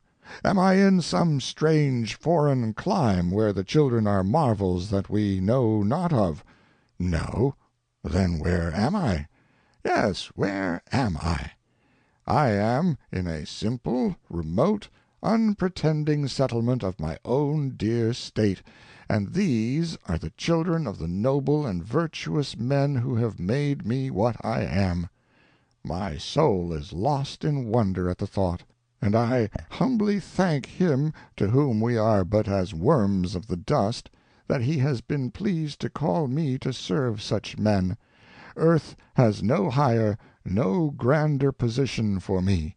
Let kings and emperors keep their tinsel crowns, I want them not. My heart is here. Again I thought, is this a theater? No. Is it a concert or a gilded opera? No. Is it some other vain, brilliant, beautiful temple of soul-staining amusement and hilarity? No. Then what is it? What did my consciousness reply? I ask you, my little friends, what did my consciousness reply? It replied, it is the temple of the Lord. Ah, think of that, now. I could hardly keep the tears back, I was so grateful. Oh, how beautiful it is to see these ranks of sunny little faces assembled here to learn the way of life, to learn to be good, to learn to be useful, to learn to be pious, to learn to be great and glorious men and women, to learn to be props and pillars of the state, and shining lights in the councils and the households of the nation, to be bearers of the banner and soldiers of the cross in the rude campaigns of life, and raptured souls in the happy fields of paradise hereafter. Children, honor your parents and be grateful to them for providing for you the precious privileges of a Sunday school. Now, my dear little friends, sit up straight and pretty, that's it, and give me your attention, and let me tell you about a poor little Sunday school scholar I once knew. He lived in the far West, and his parents were poor. They could not give him a costly education, but they were good and wise, and they sent him to the Sunday school. He loved the Sunday school. I hope you love your Sunday school. Ah, I see by your faces that you do. That is right. Well, this poor little boy was always in his place when the bell rang, and he always knew his lesson, for his teachers wanted him to learn, and he loved his teachers dearly. Always love your teachers, my children, for they love you more than you can know now. He would not let bad boys persuade him to go to play on Sunday. There was one little bad boy who was always trying to persuade him, but he never could. So this poor little boy grew up to be a man, and had to go out in the world, far from home and friends, to earn his living. Temptations lay all about him, and sometimes he was about to yield, but he would think of some precious lesson he learned in his Sunday school a long time ago, and that would save him. By and by he was elected to the legislature. Then he did everything he could for Sunday schools. He got laws passed for them, he got Sunday schools established wherever he could, and by the people made him governor, and he said it was all owing to the Sunday school. After a while the people elected him a representative to the Congress of the United States, and he grew very famous. Now temptations assailed him on every hand. People tried to get him to drink wine, to dance, to go to theaters. They even tried to buy his vote. But no, the memory of his Sunday school saved him from all harm. He remembered the fate of the bad little boy who used to try to get him to play on Sunday, and who grew up and became a drunkard and was hanged. He remembered that, and was glad he never yielded and played on Sunday. Well, at last, what do you think happened? Why, the people gave him a towering, illustrious position, a grand, imposing position. And what do you think it was? What should you say it was, children? It was Senator of the United States. That poor little boy that loved his Sunday school became that man. That man stands before you. All that he is, he owes to the Sunday school. My precious children, love your parents, love your teachers, love your Sunday school. Be pious, be obedient, be honest, be diligent, and then you will succeed in life and be honored of all men. Above all things, my children, be honest. Above all things be pure-minded as the snow. Let us join in prayer. When Senator Dilworthy departed from Cattleville, he left 36 boys behind him arranging a campaign of life whose objective point was the United States Senate. When he arrived at the state capitol at midnight, Mr. Noble came and held a 3 hours' conference with him, and then, as he was about leaving, said, "I've worked hard, and I've got them at last. 6 of them haven't got quite backbone enough to slew around and come right out for you on the first ballot tomorrow, but they're going to vote against you on the first for the sake of appearances, and then come out for you all in a body on the second. I've fixed all that. By supper time tomorrow you'll be re-elected, and you can go to bed and sleep easy on that." After Mr. Noble was gone, the Senator said, "Well, to bring about a complexion of things like this was worth coming west for." End of Chapter 53. Chapter 54. The case of the State of New York against Laura Hawkins was finally set down for trial on the 15th day of February, less than a year after the shooting of George Selby. If the public had almost forgotten the existence of Laura and her crime, they were reminded of all the details of the murder by the newspapers, which for some days had been announcing the approaching trial. But they had not forgotten. The sex, the age, the beauty of the prisoner, her high social position in Washington, the unparalleled calmness with which the crime was committed, had all conspired to fix the event in the public mind, although nearly 365 subsequent murders had occurred to vary the monotony of metropolitan life. No, the public read from time to time of the lovely prisoner languishing in the city prison, the tortured victim of the law's delay, and as the months went by it was natural that the horror of her crime should become a little indistinct in memory, while the heroine of it should be invested with a sort of sentimental interest. Perhaps her counsel had calculated on this. Perhaps it was by their advice that Laura had interested herself in the unfortunate criminals who shared her prison confinement, and had done not a little to relieve, from her own purse, the necessities of some of the poor creatures. That she had done this the public read in the journals of the day, and the simple announcement cast a softening light upon her character. The courtroom was crowded at an early hour, before the arrival of judges, lawyers, and prisoner. There is no enjoyment so keen to certain minds as that of looking upon the slow torture of a human being on trial for life, except it be an execution. There is no display of human ingenuity, wit, and power so fascinating as that made by trained lawyers in the trial of an important case. Nowhere else is exhibited such subtlety, acumen, address, eloquence. All the conditions of intense excitement meet in a murder trial. The awful issue at stake gives significance to the lightest word or look. How the quick eyes of the spectators rove from the stolid jury to the keen lawyers, the impassive judge, the anxious prisoner.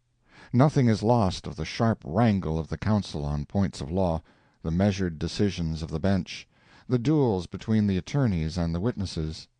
The crowd sways with the rise and fall of the shifting testimony in sympathetic interest, and hangs upon the dicta of the judge in breathless silence. It speedily takes sides for or against the accused, and recognizes as quickly its favorites among the lawyers. Nothing delights it more than the sharp retort of a witness and the discomfiture of an obnoxious attorney. A joke, even if it be a lame one, is nowhere so keenly relished or quickly applauded as in a murder trial. Within the bar the young lawyers and the privileged hangers-on filled all the chairs except those reserved at the table for those engaged in the case. Without, the throng occupied all the seats, the window ledges, and the standing room. The atmosphere was already something horrible. It was the peculiar odor of a criminal court, as if it were tainted by the presence, in different persons, of all the crimes that men and women can commit.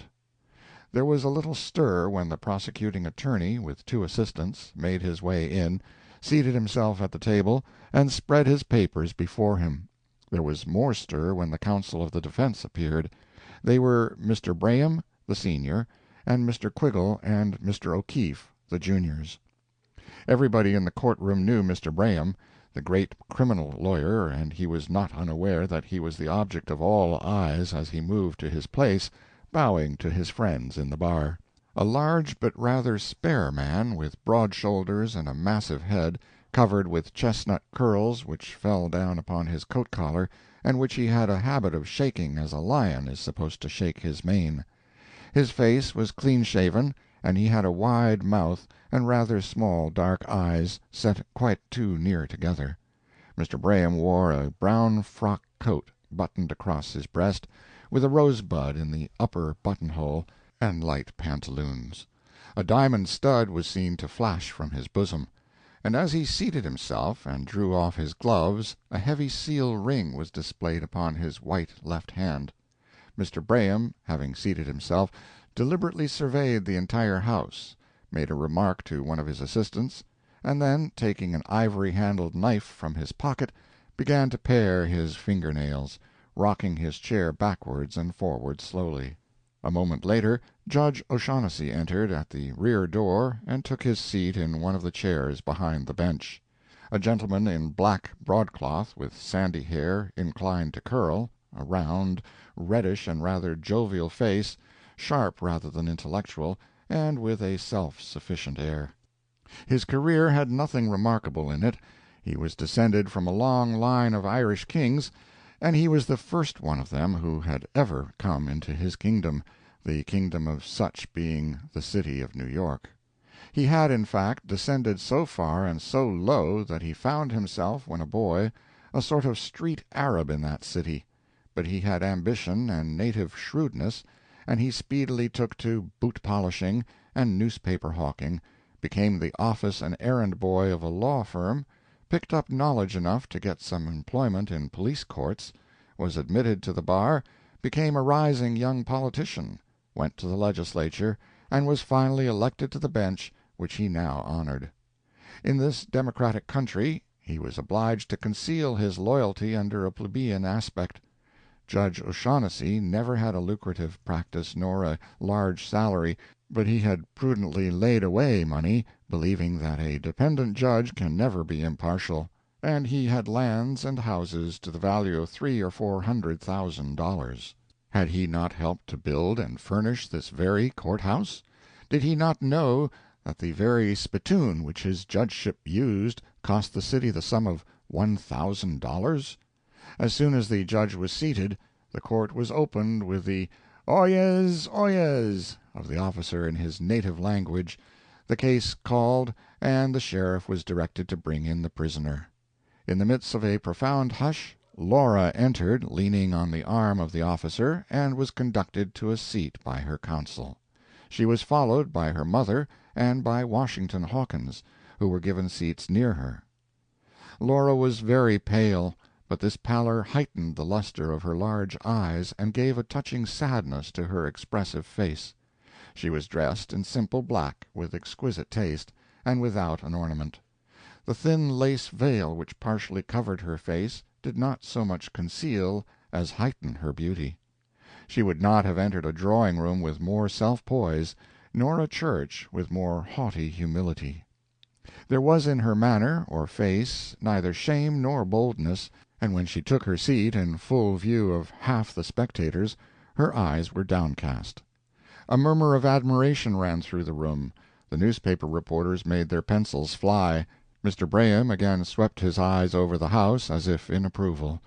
When Laura at length raised her eyes a little, she saw Philip and Harry within the bar, but she gave no token of recognition. The clerk then read the indictment, which was in the usual form.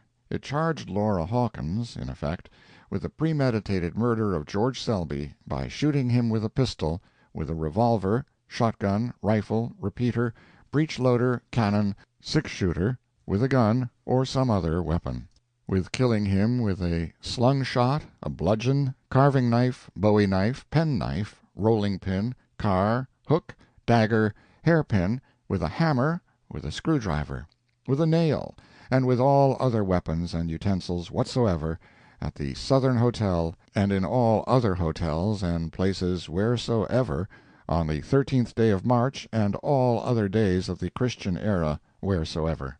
Laura stood while the long indictment was read, and at the end, in response to the inquiry of the judge, she said in a clear, low voice, "Not guilty."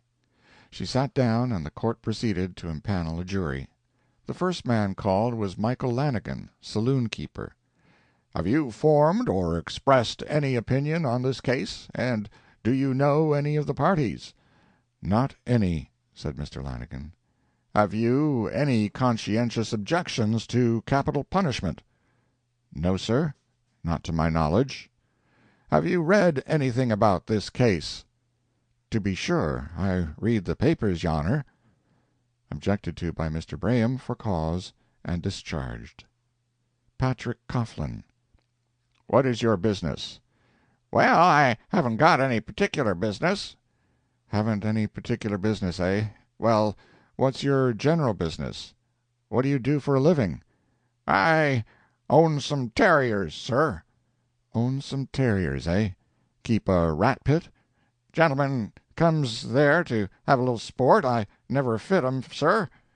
"Oh, I see. You are probably the amusement committee of the city council. Have you ever heard of this case?" "Not till this morning, sir." "Can you read?" "Not fine print, your honor." The man was about to be sworn, when Mr. Braham asked, "Could your father read?" "The old gentleman was mighty handy at that, sir." Mr. Braham submitted that the man was disqualified. Judge thought not. Point argued, challenged peremptorily, and set aside. Ethan Dobb, cart driver. "Can you read?" "Yes, but haven't a habit of it." "Have you heard of this case?" "I think so, but it might be another. I have no opinion about it." Dist A. There, hold on a bit. Did anybody tell you to say you had no opinion about it?" No, sir." "Take care, now, take care. Then what suggested it to you to volunteer that remark?" "They've always asked that when I was on juries." "All right, then. Have you any conscientious scruples about capital punishment?" "Any which?" "Would you object to finding a person guilty of murder on evidence?" "I might, sir, if I thought he wasn't guilty." The district attorney thought he saw a point. "Would this feeling rather incline you against a capital conviction?" The juror said he hadn't any feeling, and didn't know any of the parties. Accepted and sworn. Dennis Laffin, laborer. Have neither formed nor expressed an opinion. Never had heard of the case. Believed in hangin' for them that deserved it. Could read if it was necessary. Mr. Braham objected. The man was evidently bloody-minded. Challenged peremptorily. Larry O'Toole, contractor. A showily dressed man of the style known as vulgar genteel, had a sharp eye and a ready tongue. had read the newspaper reports of the case, but they made no impression on him, should be governed by the evidence, knew no reason why he could not be an impartial juror. Question by District Attorney: How is it that the reports made no impression on you? Never believe anything I see in the newspapers. Laughter from the crowd, approving smiles from His Honor and Mr. Braham. Juror sworn in. Mr. Braham whispered to O'Keefe, "That's the man." Avery Hicks, peanut peddler. Did he ever hear of this case? The man shook his head. Can you read? No. Any scruples about capital punishment? No. He was about to be sworn when the district attorney, turning to him carelessly, remarked, "Understand the nature of an oath?" "Outside," said the man, pointing to the door. "I say, do you know what an oath is?" 5 cents, explained the man. "Do you mean to insult me?" roared the prosecuting officer. "Are you an idiot?" "Fresh baked. I'm deef. I don't hear a word you say." The man was discharged. "He wouldn't have made a bad juror, though," whispered Braham. "I saw him looking at the prisoner sympathizingly. That's a point you want to watch for." The result of the whole day's work was the selection of only 2 jurors. These, however, were satisfactory to Mr. Braham. He had kept off all those he did not know. No one knew better than this great criminal lawyer that the battle was fought on the selection of the jury. The subsequent examination of witnesses, the eloquence expended on the jury, are all for effect outside. At least, that is the theory of Mr. Braham. But human nature is a queer thing, he admits. Sometimes jurors are unaccountably swayed. Be as careful as you can in choosing them. It was 4 weary days before this jury was made up, but when it was finally complete, it did great credit to the counsel for the defense. So far as Mr. Braham knew, only 2 could read, one of whom was the foreman, Mr. Braham's friend, the showy contractor. Low foreheads and heavy faces they all had. Some had a look of animal cunning, while the most were only stupid. The entire panel formed that boasted heritage commonly described as the bulwark of our liberties. The district attorney, Mr. McFlynn, opened the case for the State. He spoke with only the slightest accent, one that had been inherited but not cultivated. He contented himself with a brief statement of the case. The State would prove that Laura Hawkins, the prisoner at the bar, a fiend in the form of a beautiful woman, shot dead George Selby, a Southern gentleman, at the time and place described; that the murder was in cold blood, deliberate, and without provocation; that it had been long premeditated and threatened; that she had followed the deceased from Washington to commit it. All this would be proved by unimpeachable witnesses. The attorney added that the duty of the jury, however painful it might be, would be plain and simple. They were citizens, husbands, perhaps fathers. They knew how insecure life had become in the metropolis. Tomorrow our own wives might be widows, their own children orphans, like the bereaved family in yonder hotel, deprived of husband and father by the jealous hand of some murderous female. The attorney sat down, and the clerk called, "Henry Brierly." End of Chapter 54. Chapter 55. Henry Brierly took the stand. Requested by the district attorney to tell the jury all he knew about the killing, he narrated the circumstances substantially as the reader already knows them.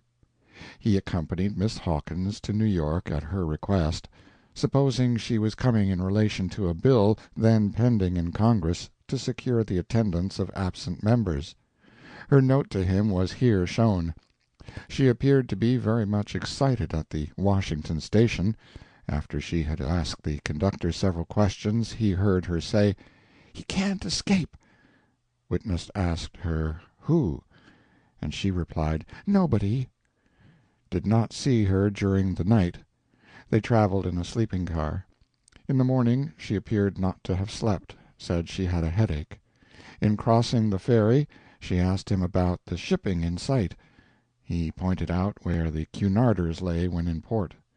They took a cup of coffee that morning at a restaurant. She said she was anxious to reach the Southern Hotel where Mr. Simons, one of the absent members, was staying, before he went out. She was entirely self-possessed, and beyond unusual excitement did not act unnaturally. After she had fired twice at Colonel Selby, she turned the pistol toward her own breast, and witness snatched it from her. She had been a great deal with Selby in Washington, appeared to be infatuated with him. Cross-examined by Mr. Braham. "Mr. Brierly." Mr. Braham had in perfection this lawyer's trick of annoying a witness by drawling out the "Mr.," as if unable to recall the name, until the witness is sufficiently aggravated, and then suddenly, with a rising inflection, flinging his name at him with startling unexpectedness. "Mr. Brierly, what is your occupation?" "Civil engineer, sir." Civil engineer," with a glance at the jury. "Following that occupation with Miss Hawkins?" Smiles by the jury. "No, sir," said Harry, reddening. "How long have you known the prisoner?" 2 years, sir. I made her acquaintance in Hawkeye, Missouri." "Mr.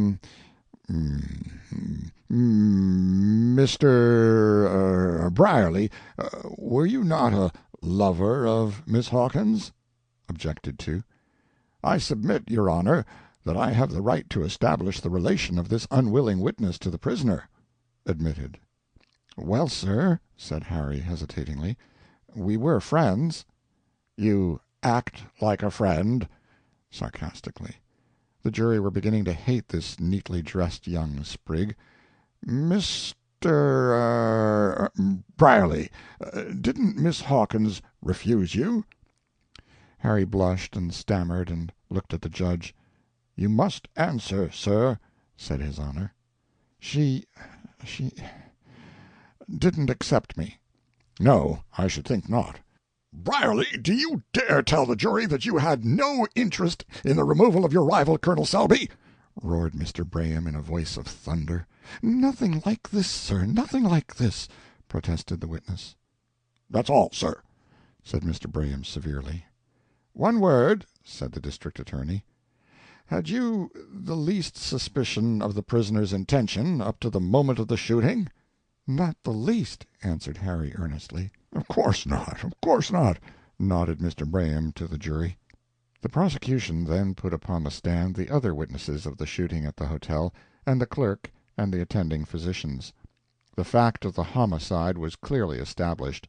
Nothing new was elicited, except from the clerk, in reply to a question by Mr. Braham, the fact that when the prisoner inquired for Colonel Selby she appeared excited, and there was a wild look in her eyes. The dying deposition of Colonel Selby was then produced. It set forth Laura's threats, but there was a significant addition to it, which the newspaper report did not have. It seemed that after the deposition was taken, as reported, the Colonel was told for the first time by his physicians that his wounds were mortal. He appeared to be in great mental agony and fear, and said he had not finished his deposition. He added, with great difficulty and long pauses, these words: "I have not told all.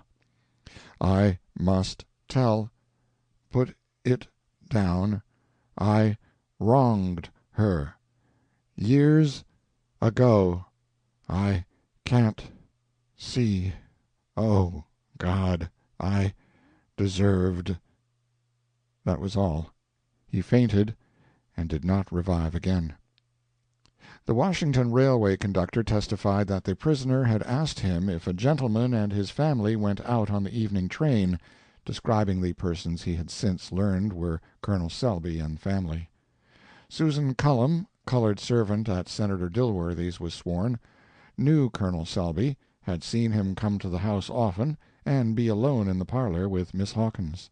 He came the day but one before he was shot. She let him in. He appeared flustered like. She heard talking in the parlor. "'Peared like it was quarreling." Was afeard somefin was wrong. Just put her ear to the keyhole of the back parlor door. Heard a man's voice. I can't, good God," quite beggin' like. Heard young Mrs. voice. "Take your choice, then. If you 'bandon me, you knows what to expect."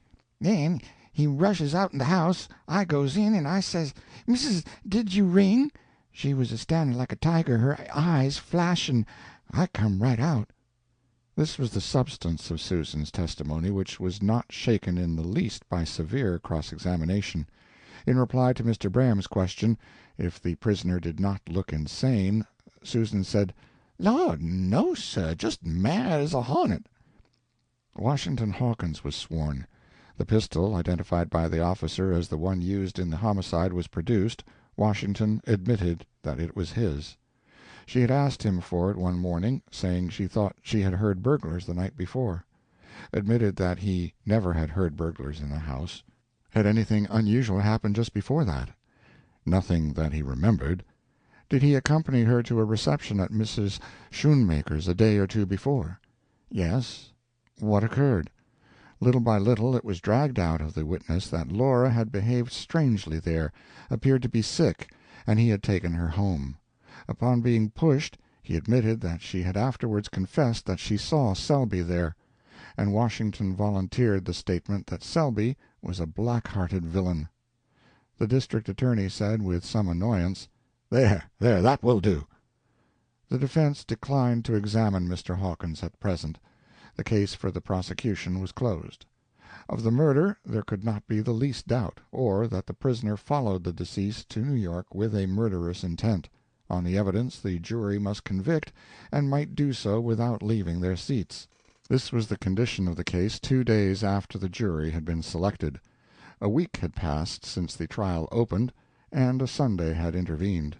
The public, who read the reports of the evidence, saw no chance for the prisoner's escape. The crowd of spectators who had watched the trial were moved with the most profound sympathy for Laura. Mr. Braham opened the case for the defense. His manner was subdued, and he spoke in so low a voice that it was only by reason of perfect silence in the courtroom that he could be heard. He spoke very distinctly, however, and if his nationality could be discovered in his speech, it was only in a certain richness and breadth of tone.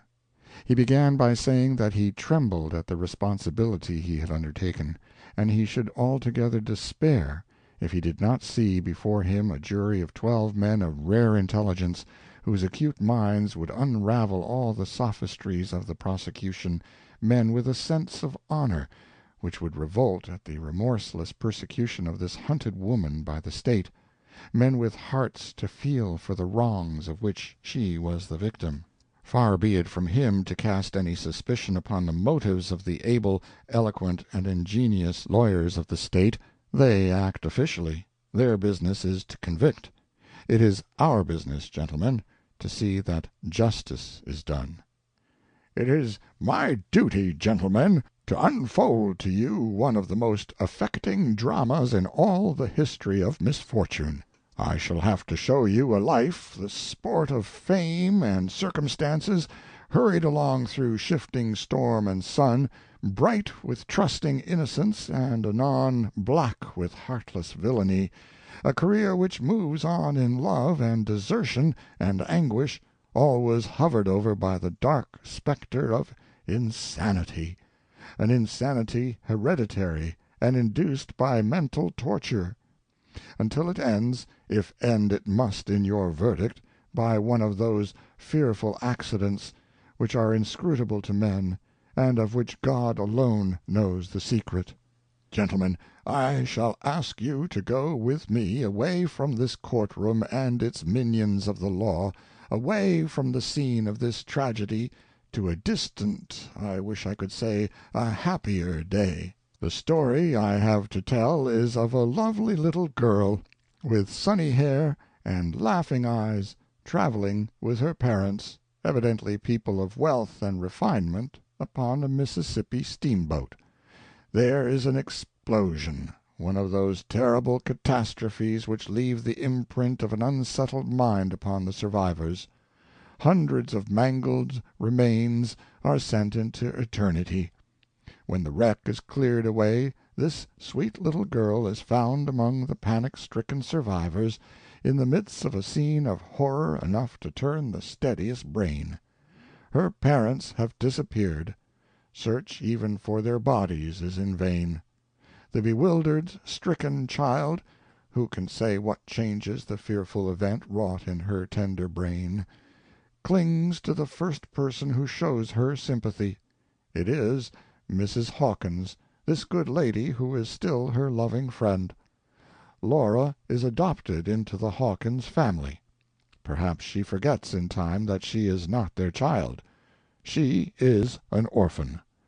No, gentlemen, I will not deceive you. She is not an orphan. Worse than that, there comes another day of agony. She knows that her father lives. Who is he? Where is he? Alas, I cannot tell you. Through the scenes of this painful history he flits here and there a lunatic. If he seeks his daughter, it is the purposeless search of a lunatic, as one who wanders bereft of reason, crying, "Where is my child?" Laura seeks her father. In vain, just as she is about to find him, again and again he disappears. He is gone, he vanishes. But this is only the prologue to the tragedy. Bear with me while I relate it. Mr. Braham takes out a handkerchief, unfolds it slowly, crashes it in his nervous hand, and throws it on the table. Laura grew up in her humble Southern home a beautiful creature, the joy of the house, the pride of the neighborhood, the loveliest flower in all the sunny South. She might yet have been happy. She was happy. But the destroyer came into this paradise. He plucked the sweetest bud that grew there, and having enjoyed its odor, trampled it in the mire beneath his feet. George Selby, the deceased, a handsome, accomplished Confederate colonel, was this human fiend. He deceived her with a mock marriage. After some months he brutally abandoned her, and spurned her as if she were a contemptible thing. All the time he had a wife in New Orleans. Laura was crushed.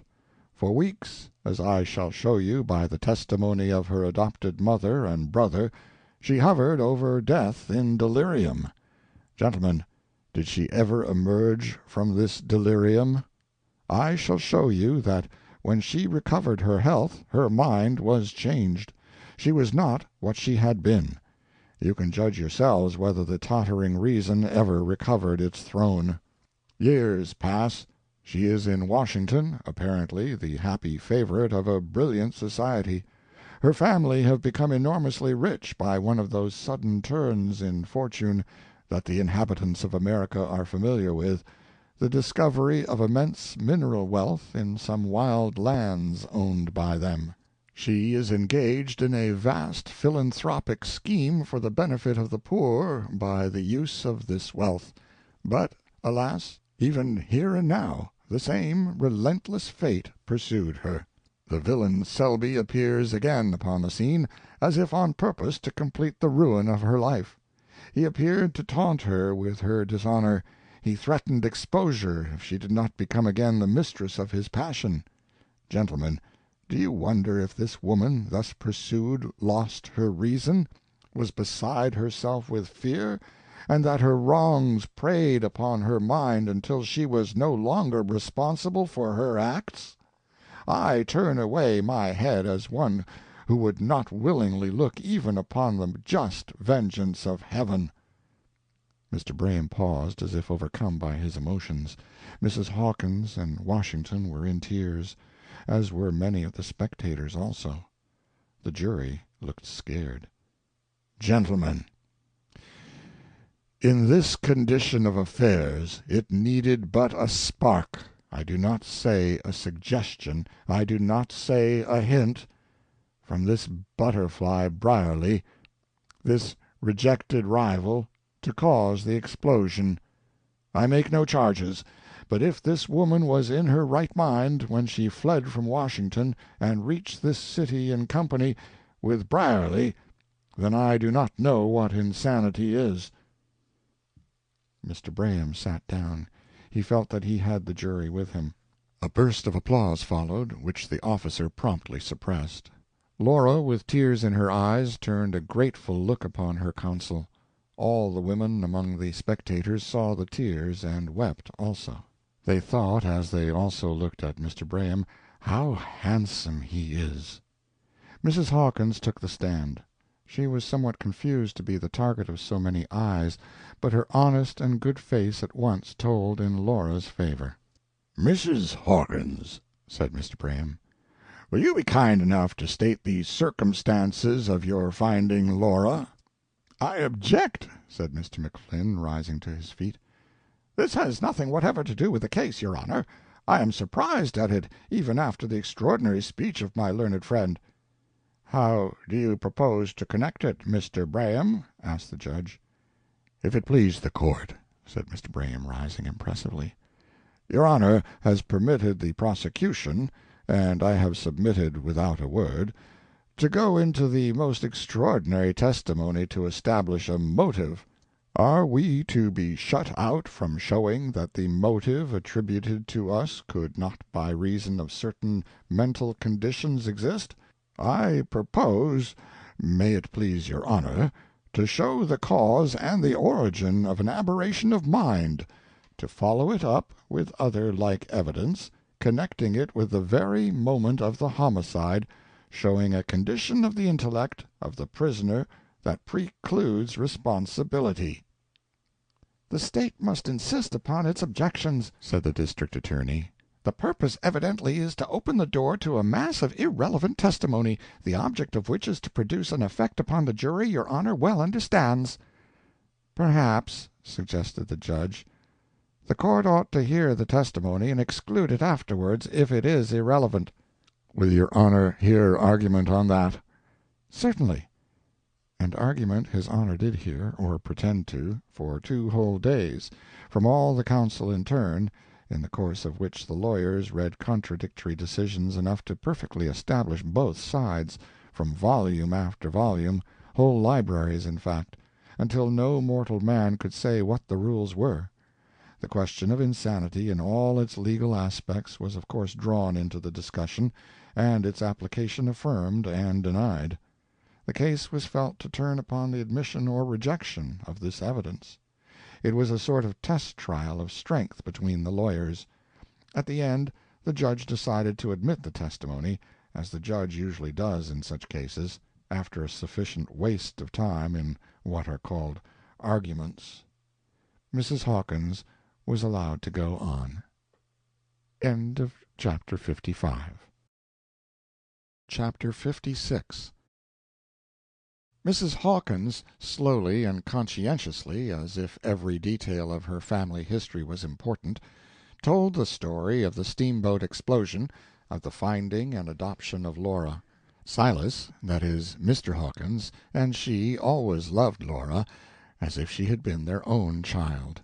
She then narrated the circumstances of Laura's supposed marriage, her abandonment and long illness, in a manner that touched all hearts.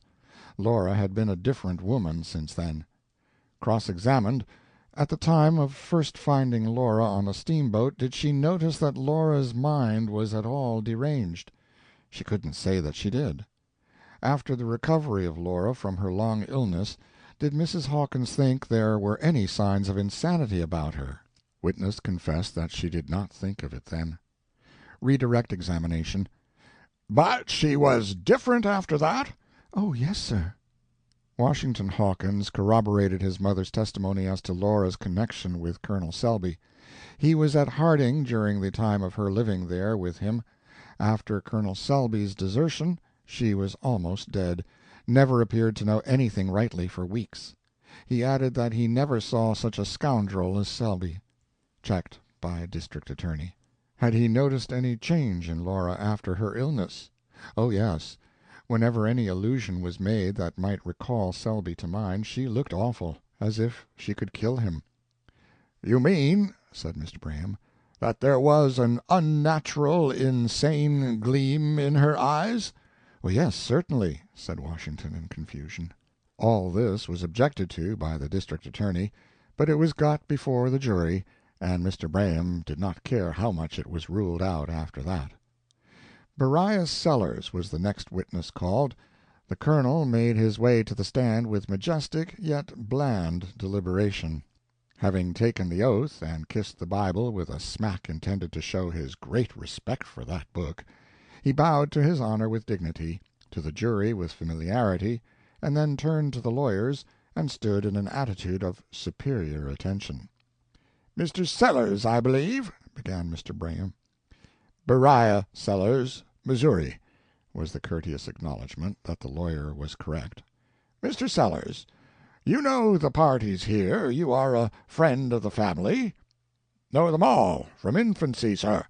It was me, sir, that induced Silas Hawkins, Judge Hawkins, to come to Missouri and make his fortune. It was by my advice, and in company with me, sir, that he went into the operation of—" "Yes, yes, Mr. Sellers.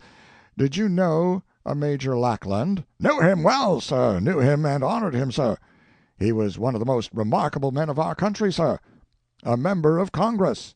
He was often at my mansion, sir, for weeks. He used to say to me, 'Colonel Sellers, if you would go into politics, if I had you for a colleague, we should show Calhoun and Webster that the brain of the country didn't lie east of the Alleghanies.' But I said—" "Yes, yes, I believe Major Lackland is not living, Colonel." There was an almost imperceptible sense of pleasure betrayed in the Colonel's face at this prompt acknowledgment of his title. "Bless you, no. Died years ago, a miserable death, sir. A ruined man, a poor sot. He was suspected of selling his vote in Congress, and probably he did. The disgrace killed him. He was an outcast, sir, loathed by himself and by his constituents. And I think, sir—" The Judge. "You will confine yourself, Colonel Sellers, to the questions of the counsel." "Of course, your honor. This," continued the Colonel in confidential explanation, "was 20 years ago. I shouldn't have thought of referring to such a trifling circumstance now. If I remember rightly, sir—" A bundle of letters was here handed to the witness. "Do you recognize that handwriting?" "As if it was my own, sir. It's Major Lackland's. I was knowing to these letters when Judge Hawkins received them." The Colonel's memory was a little at fault here. Mr. Hawkins had never gone into details with him on this subject. "He used to show them to me and say, 'Colonel Sellers, you've a mind to untangle this sort of thing.' Lord, how everything comes back to me. Laura was a little thing then. The Judge and I were just laying our plans to buy the Pilot Knob, and—" "Colonel, one moment. Your honor, we put these letters in evidence." The letters were a portion of the correspondence of Major Lackland with Silas Hawkins.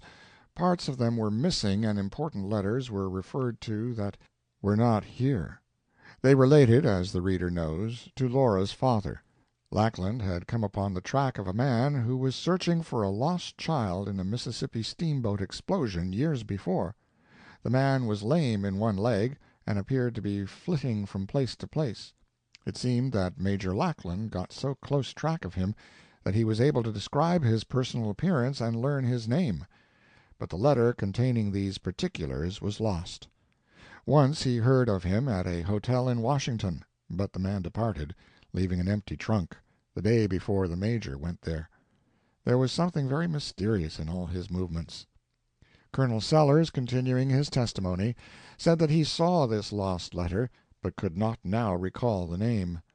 Search for the supposed father had been continued by Lackland, Hawkins, and himself for several years, but Laura was not informed of it till after the death of Hawkins, for fear of raising false hopes in her mind.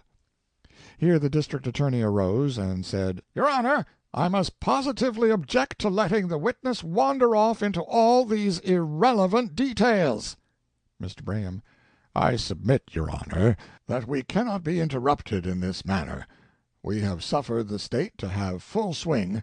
Now here is a witness who has known the prisoner from infancy and is competent to testify upon the one point vital to her safety. Evidently he is a gentleman of character, and his knowledge of the case cannot be shut out without increasing the aspect of persecution which the State's attitude towards the prisoner already has assumed." The wrangle continued, waxing hotter and hotter. The Colonel, seeing the attention of the counsel and the court entirely withdrawn from him, thought he perceived here his opportunity. Turning and beaming upon the jury, he began simply to talk. But as the grandeur of his position grew upon him, His talk broadened unconsciously into an oratorical vein. "You see how she was situated, gentlemen. Poor child, it might have broken her heart to let her mind get to running on such a thing as that. You see, from what we could make out her father was lame in the left leg and had a deep scar on his left forehead. And so, ever since the day she found out she had another father, she never could run across a lame stranger without being taken all over with a shiver, and almost fainting where she stood, and the next minute she would go right after that man. Once she stumbled on a stranger with a game leg, and she was the most grateful thing in this world. But it was the wrong leg, and it was days and days before she could leave her bed. Once she found a man with a scar on his forehead, and she was just going to throw herself into his arms, but he stepped out just then, and there wasn't anything the matter with his legs. Time and time again, gentlemen of the jury, has this poor suffering orphan flung herself on her knees with all her heart's gratitude in her eyes before some scarred and crippled veteran, but always, always to be disappointed, always to be plunged into new despair. If his legs were right, his scar was wrong. If his scar was right, his legs were wrong. Never could find a man that would fill the bill. Gentlemen of the jury, you have hearts, you have feelings, you have warm human sympathies. You can feel for this poor suffering child. Gentlemen of the jury, if I had time, if I had the opportunity, if I might be permitted to go on and tell you the thousands and thousands and thousands of mutilated strangers this poor girl has started out of cover, and hunted from city to city, from state to state, from continent to continent, till she has run them down and found they weren't the ones, I know your hearts." By this time the Colonel had become so warmed up that his voice had reached a pitch above that of the contending counsel. The lawyers suddenly stopped, and they and the judge turned towards the Colonel, and remained for several seconds too surprised at this novel exhibition to speak. In this interval of silence an appreciation of the situation gradually stole over the audience, and an explosion of laughter followed, in which even the court and the bar could hardly keep from joining. Sheriff: "Order in the court!" The Judge: "The witness will confine his remarks to answers to questions." The Colonel turned courteously to the Judge and said, "Certainly, your Honor, certainly. I am not well acquainted with the forms of procedure in the courts of New York, but in the West, sir, in the West—" The Judge: "There, there, that will do, that will do. You see, your Honor, there were no questions asked me, and I thought I would take advantage of the lull in the proceedings to explain to the jury a very significant train of—" The Judge: "That will do, sir. Proceed, Mr. Braham." "Colonel Sellers, have you any reason to suppose that this man is still living?" "Every reason, sir, every reason." "State why." "I have never heard of his death, sir. It has never come to my knowledge. In fact, sir, as I once said to Governor—" "Will you state to the jury what has been the effect of the knowledge of this wandering and evidently unsettled being, supposed to be her father, upon the mind of Miss Hawkins for so many years?" Question objected to. Question ruled out. Cross-examined: "Major Sellers, what is your occupation?" The Colonel looked about him loftily, as if casting in his mind what would be the proper occupation of a person of such multifarious interests, and then said with dignity: "A gentleman, sir. My father used to always say, sir—" "Captain Sellers, did you ever see this man, this supposed father?" "No, sir. But upon one occasion old Senator Thompson said to me, 'It's my opinion, Colonel Sellers—'" "Did you ever see anybody who had seen him?" "No, sir. It was reported around at one time that—" "That is all." The defense then spent a day in the examination of medical experts in insanity, who testified, on the evidence heard, that sufficient causes had occurred to produce an insane mind in the prisoner. Numerous cases were cited to sustain this opinion. There was such a thing as momentary insanity, in which the person, otherwise rational to all appearances, was for the time actually bereft of reason and not responsible for his acts. The causes of this momentary possession could often be found in the person's life. It afterwards came out that the chief expert for the defense was paid $1,000 for looking into the case. The prosecution consumed another day in the examination of experts refuting the notion of insanity. These causes might have produced insanity, but there was no evidence that they have produced it in this case, or that the prisoner was not at the time of the commission of the crime in full possession of her ordinary faculties. The trial had now lasted 2 weeks. It required 4 days now for the lawyers to "sum up." These arguments of the counsel were very important to their friends, and greatly enhanced their reputation at the bar, but they have small interest to us. Mr. Braham, in his closing speech, surpassed himself. His effort is still remembered as the greatest in the criminal annals of New York. Mr. Braham redrew for the jury the picture of Laura's early life. He dwelt long upon that painful episode of the pretended marriage and the desertion. Colonel Selby, he said, belonged, gentlemen, to what is called the upper classes. It is the privilege of the upper classes to prey upon the sons and daughters of the people. The Hawkins family, though allied to the best blood of the South, were at the time in humble circumstances. He commented upon her parentage. Perhaps her agonized father, in his intervals of sanity, was still searching for his lost daughter. Would he one day hear that she had died a felon's death? Society had pursued her, fate had pursued her, and in a moment of delirium she had turned and defied fate and society. He dwelt upon the admission of base wrong in Colonel Selby's dying statement. He drew a vivid picture of the villain at last overtaken by the vengeance of heaven. Would the jury say that this retributive justice, inflicted by an outraged and deluded woman, rendered irrational by the most cruel wrongs, was in the nature of a foul, premeditated murder? Gentlemen, it is enough for me to look upon the life of this most beautiful and accomplished of her sex, blasted by the heartless villainy of man, without seeing, at the end of it, the horrible spectacle of a gibbet. Gentlemen, we are all human. We have all sinned. We all have need of mercy. But I do not ask mercy of you who are the guardians of society and of the poor waifs, its sometimes wronged victims.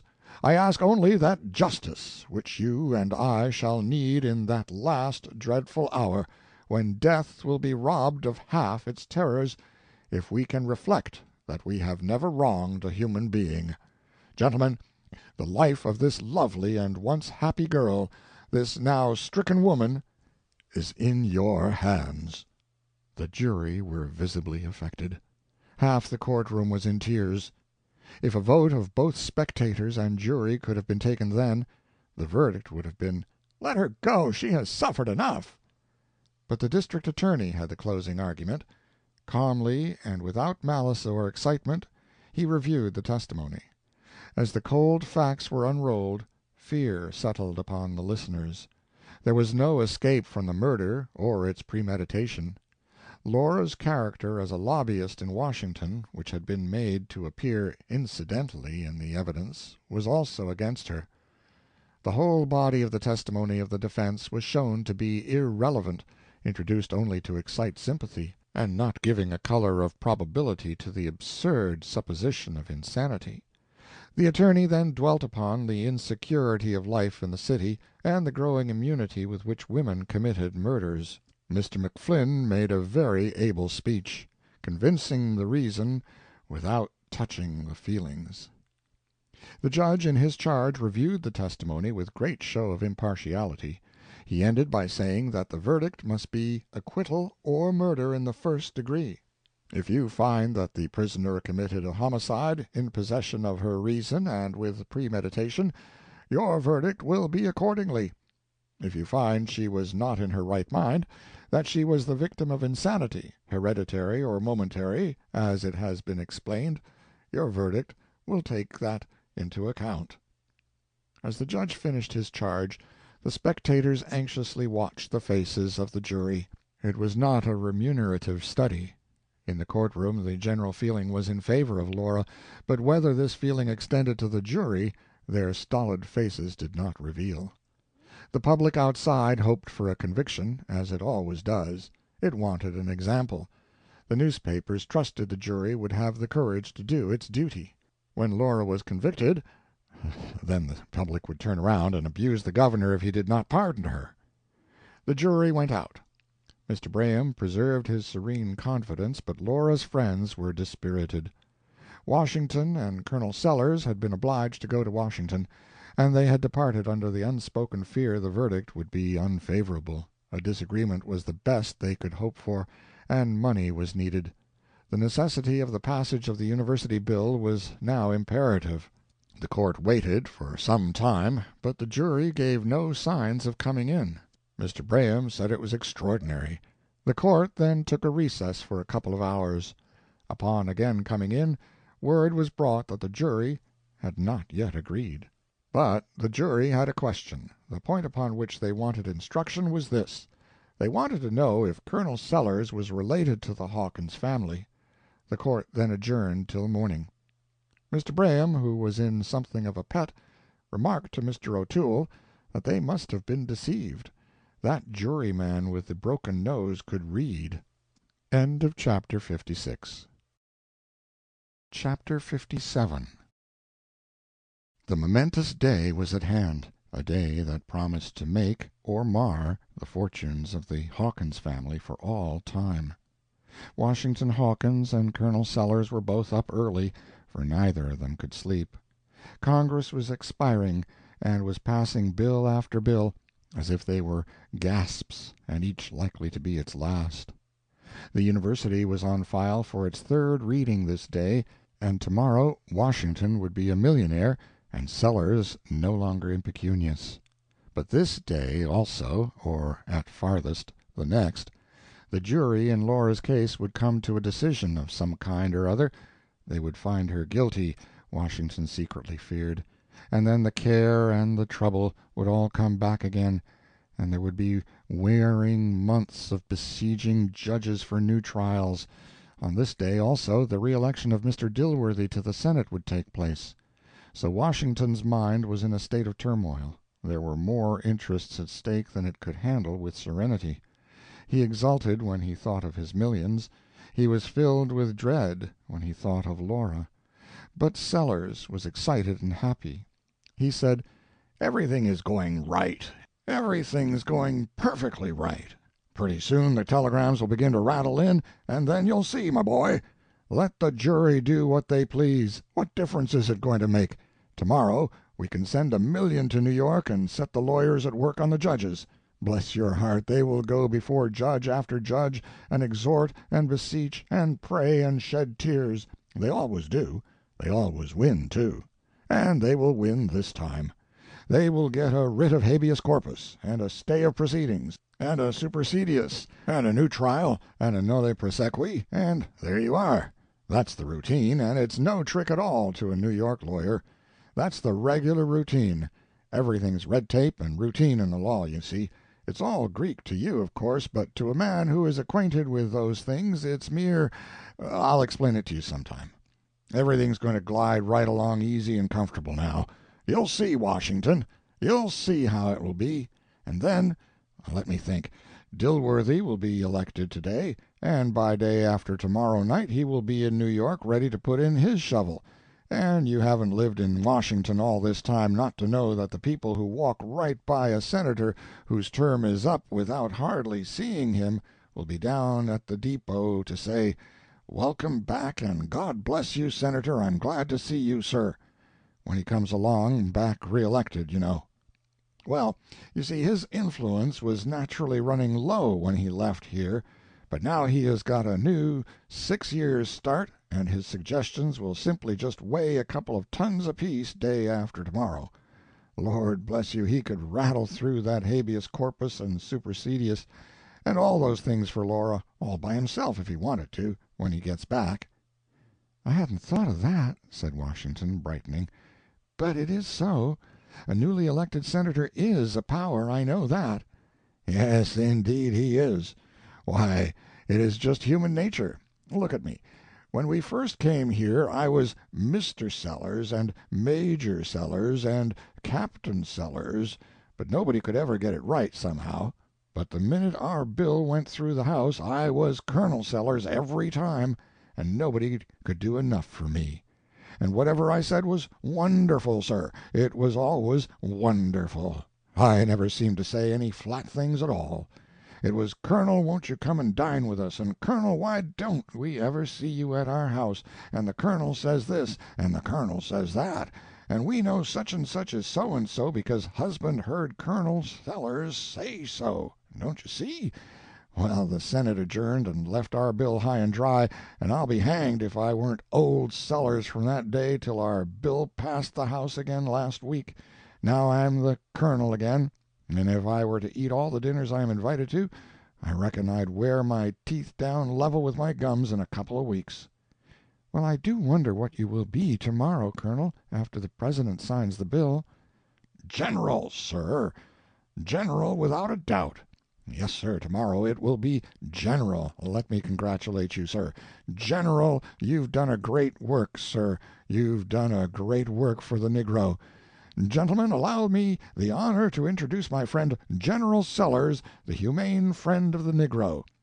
Lord bless me, you'll see the newspapers say, General Sellers and servants arrived in the city last night and is stopping at the Fifth Avenue, and General Sellers has accepted a reception and banquet by the Cosmopolitan Club. You'll see the General's opinions quoted, too, and what the General has to say about the propriety of a new trial and a habeas corpus for the unfortunate Miss Hawkins will not be without weight in influential quarters, I can tell you. And I want to be the first to shake your faithful old hand and salute you with your new honors, and I want to do it now, General, said Washington, suiting the action to the word, and accompanying it with all the meaning that a cordial grasp and eloquent eyes could give it. The Colonel was touched. He was pleased and proud, too. His face answered for that. Not very long after breakfast the telegrams began to arrive.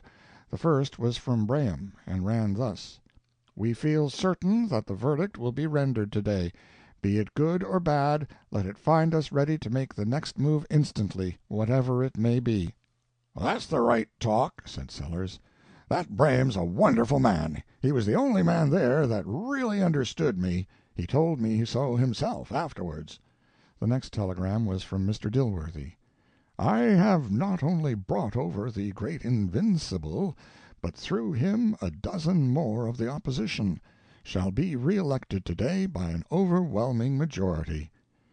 "Good again," said the Colonel. "That man's talent for organization is something marvelous. He wanted me to go out there and engineer that thing, but I said, 'No, Dilworthy, I must be on hand here, both on Laura's account and the bill's.'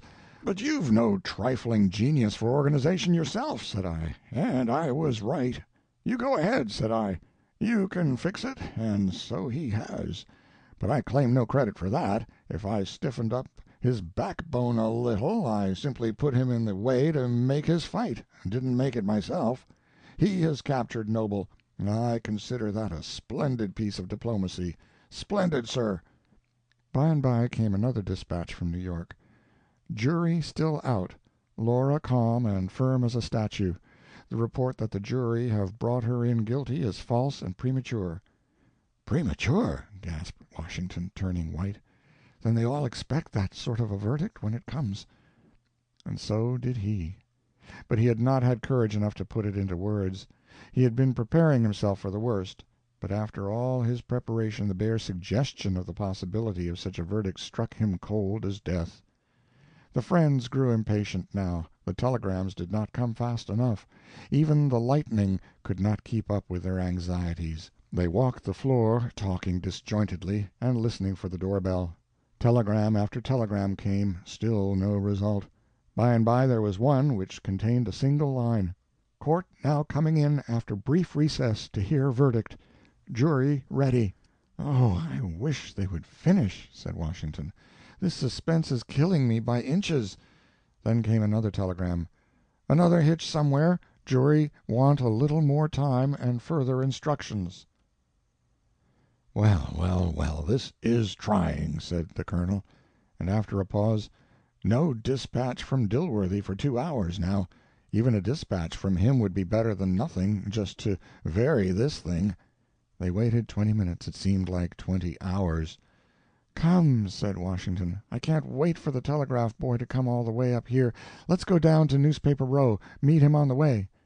While they were passing along the avenue, they saw someone putting up a great display sheet on the bulletin board of a newspaper office, and an eager crowd of men was collecting about the place. Washington and the Colonel ran to the spot and read this: "Tremendous sensation. Startling news from Saints' Rest. On first ballot for U.S. Senator, when voting was about to begin, Mr. Noble rose in his place and drew forth a package, walked forward and laid it on the Speaker's desk, saying, 'This contains $7,000 in bank bills and was given me by Senator Dilworthy in his bedchamber at midnight last night to buy my vote for him. I wish the Speaker to count the money and retain it to pay the expenses of prosecuting this infamous traitor for bribery.'"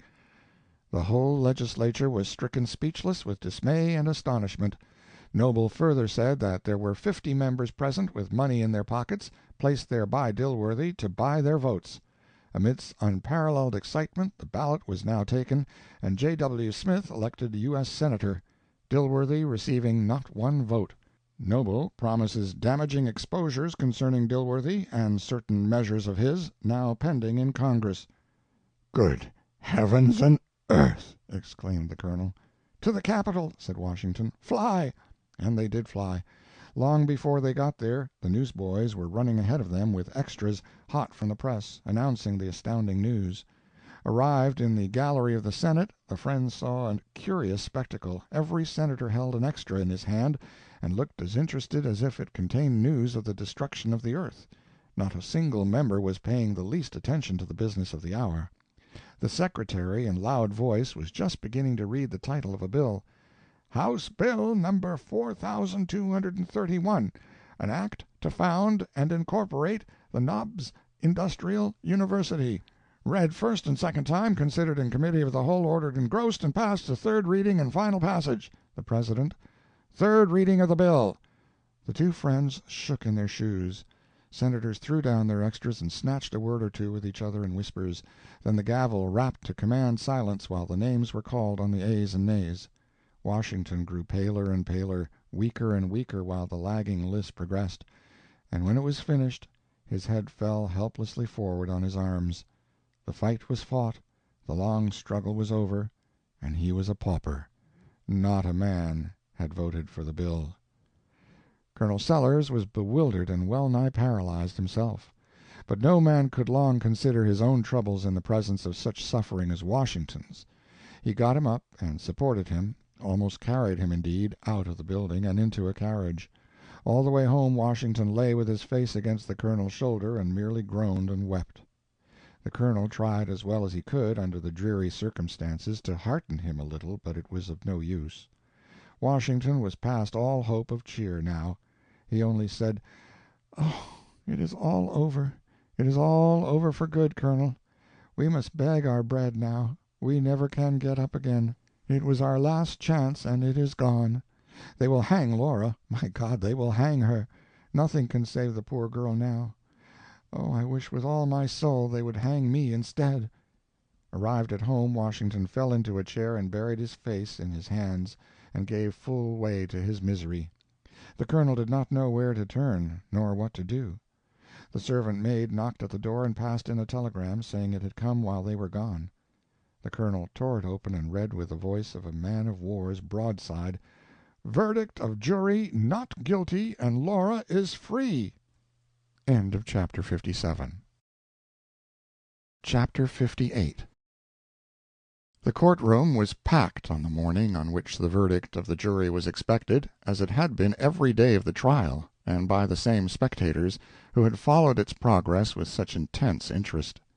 There is a delicious moment of excitement which the frequenter of trials well knows, and which he would not miss for the world. It is that instant when the foreman of the jury stands up to give the verdict, and before he has opened his fateful lips. The court assembled and waited. It was an obstinate jury. It even had another question, this intelligent jury, to ask the judge this morning. The question was this: were the doctors clear that the deceased had no disease which might soon have carried him off, if he had not been shot? There was evidently one juryman who didn't want to waste life, and was willing to stake a general average, as the jury always does in a civil case, deciding not according to the evidence, but reaching the verdict by some occult mental process. During the delay the spectators exhibited unexampled patience, finding amusement and relief in the slightest movements of the court, the prisoner, and the lawyers. Mr. Braham divided with Laura the attention of the house. Bets were made by the sheriff's deputies on the verdict, with large odds in favor of a disagreement. It was afternoon when it was announced that the jury was coming in. The reporters took their places and were all attention. The judge and lawyers were in their seats. The crowd swayed and pushed in eager expectancy as the jury walked in and stood up in silence. Judge: "Gentlemen, have you agreed upon your verdict?" Foreman: "We have." Judge: "What is it?" Foreman: "Not guilty." A shout went up from the entire room, and a tumult of cheering which the court in vain attempted to quell. For a few moments all order was lost. The spectators crowded within the bar and surrounded Laura, who, calmer than anyone else, was supporting her aged mother, who had almost fainted from excess of joy. And now occurred one of those beautiful incidents which no fiction writer would dare to imagine, a scene of touching pathos, creditable to our fallen humanity. In the eyes of the women of the audience, Mr. Braham was the hero of the occasion. He had saved the life of the prisoner, and besides, he was such a handsome man. The women could not restrain their long pent-up emotions. They threw themselves upon Mr. Braham in a transport of gratitude. They kissed him again and again, the young as well as the advanced in years, the married as well as the ardent single women. They improved the opportunity with a touching self-sacrifice. In the words of a newspaper of the day, they "lavished him with kisses." It was something sweet to do, and it would be sweet for a woman to remember in after years that she had kissed Braham. Mr. Braham himself received these fond assaults with the gallantry of his nation, enduring the ugly and heartily paying back beauty in its own coin. This beautiful scene is still known in New York as the kissing of Braham. When the tumult of congratulation had a little spent itself, and order was restored, Judge O'Shaughnessy said that it now became his duty to provide for the proper custody and treatment of the acquitted. The verdict of the jury having left no doubt that the woman was of an unsound mind, with a kind of insanity dangerous to the safety of the community, she could not be permitted to go at large. In accordance with the directions of the law in such cases, said the judge, and in obedience to the dictates of a wise humanity, I hereby commit Laura Hawkins to the care of the superintendent of the State Hospital for Insane Criminals, to be held in confinement until the State Commissioners on Insanity shall order her discharge. Mr. Sheriff, you will attend at once to the execution of this decree. Laura was overwhelmed and terror-stricken. She had expected to walk forth in freedom in a few moments. The revulsion was terrible. Her mother appeared like one shaken with an ague fit. Laura insane, and about to be locked up with madmen. She had never contemplated this. Mr. Graham said he should move at once for a writ of habeas corpus. But the judge could not do less than his duty. The law must have its way. As in the stupor of a sudden calamity, and not fully comprehending it, Mrs. Hawkins saw Laura led away by the officer. With little space for thought, she was rapidly driven to the railway station and conveyed to the hospital for lunatic criminals. It was only when she was within this vast and grim abode of madness that she realized the horror of her situation. It was only when she was received by the kind physician, and read pity in his eyes, and saw his look of hopeless incredulity, when she attempted to tell him that she was not insane. It was only when she passed through the ward to which she was consigned and saw the horrible creatures, the victims of a double calamity, whose dreadful faces she was hereafter to see daily, and was locked into the small, bare room that was to be her home, that all her fortitude forsook her. She sank upon the bed as soon as she was left alone, she had been searched by the matron, and tried to think. But her brain was in a whirl. She recalled Braham's speech, she recalled the testimony regarding her lunacy. She wondered if she were not mad. She felt that she soon should be among these loathsome creatures. Better almost to have died than to slowly go mad in this confinement. We beg the reader's pardon. This is not history, which has just been written. It is really what would have occurred if this were a novel. If this were a work of fiction, we should not dare to dispose of Laura otherwise. True art and any attention to dramatic proprieties required it. The novelist who would turn loose upon society, an insane murderess, could not escape condemnation. Besides the safety of society, the decencies of criminal procedure, what we call our modern civilization, all would demand that Laura should be disposed of in the manner we have described. Foreigners who read this sad story will be unable to understand any other termination of it. But this is history and not fiction. There is no such law or custom as that to which His Honor is supposed to have deferred. Judge O'Shaughnessy would not probably pay any attention to it if there were. There is no hospital for insane criminals. There is no State Commission of Lunacy. What actually occurred when the tumult in the courtroom had subsided the sagacious reader will now learn.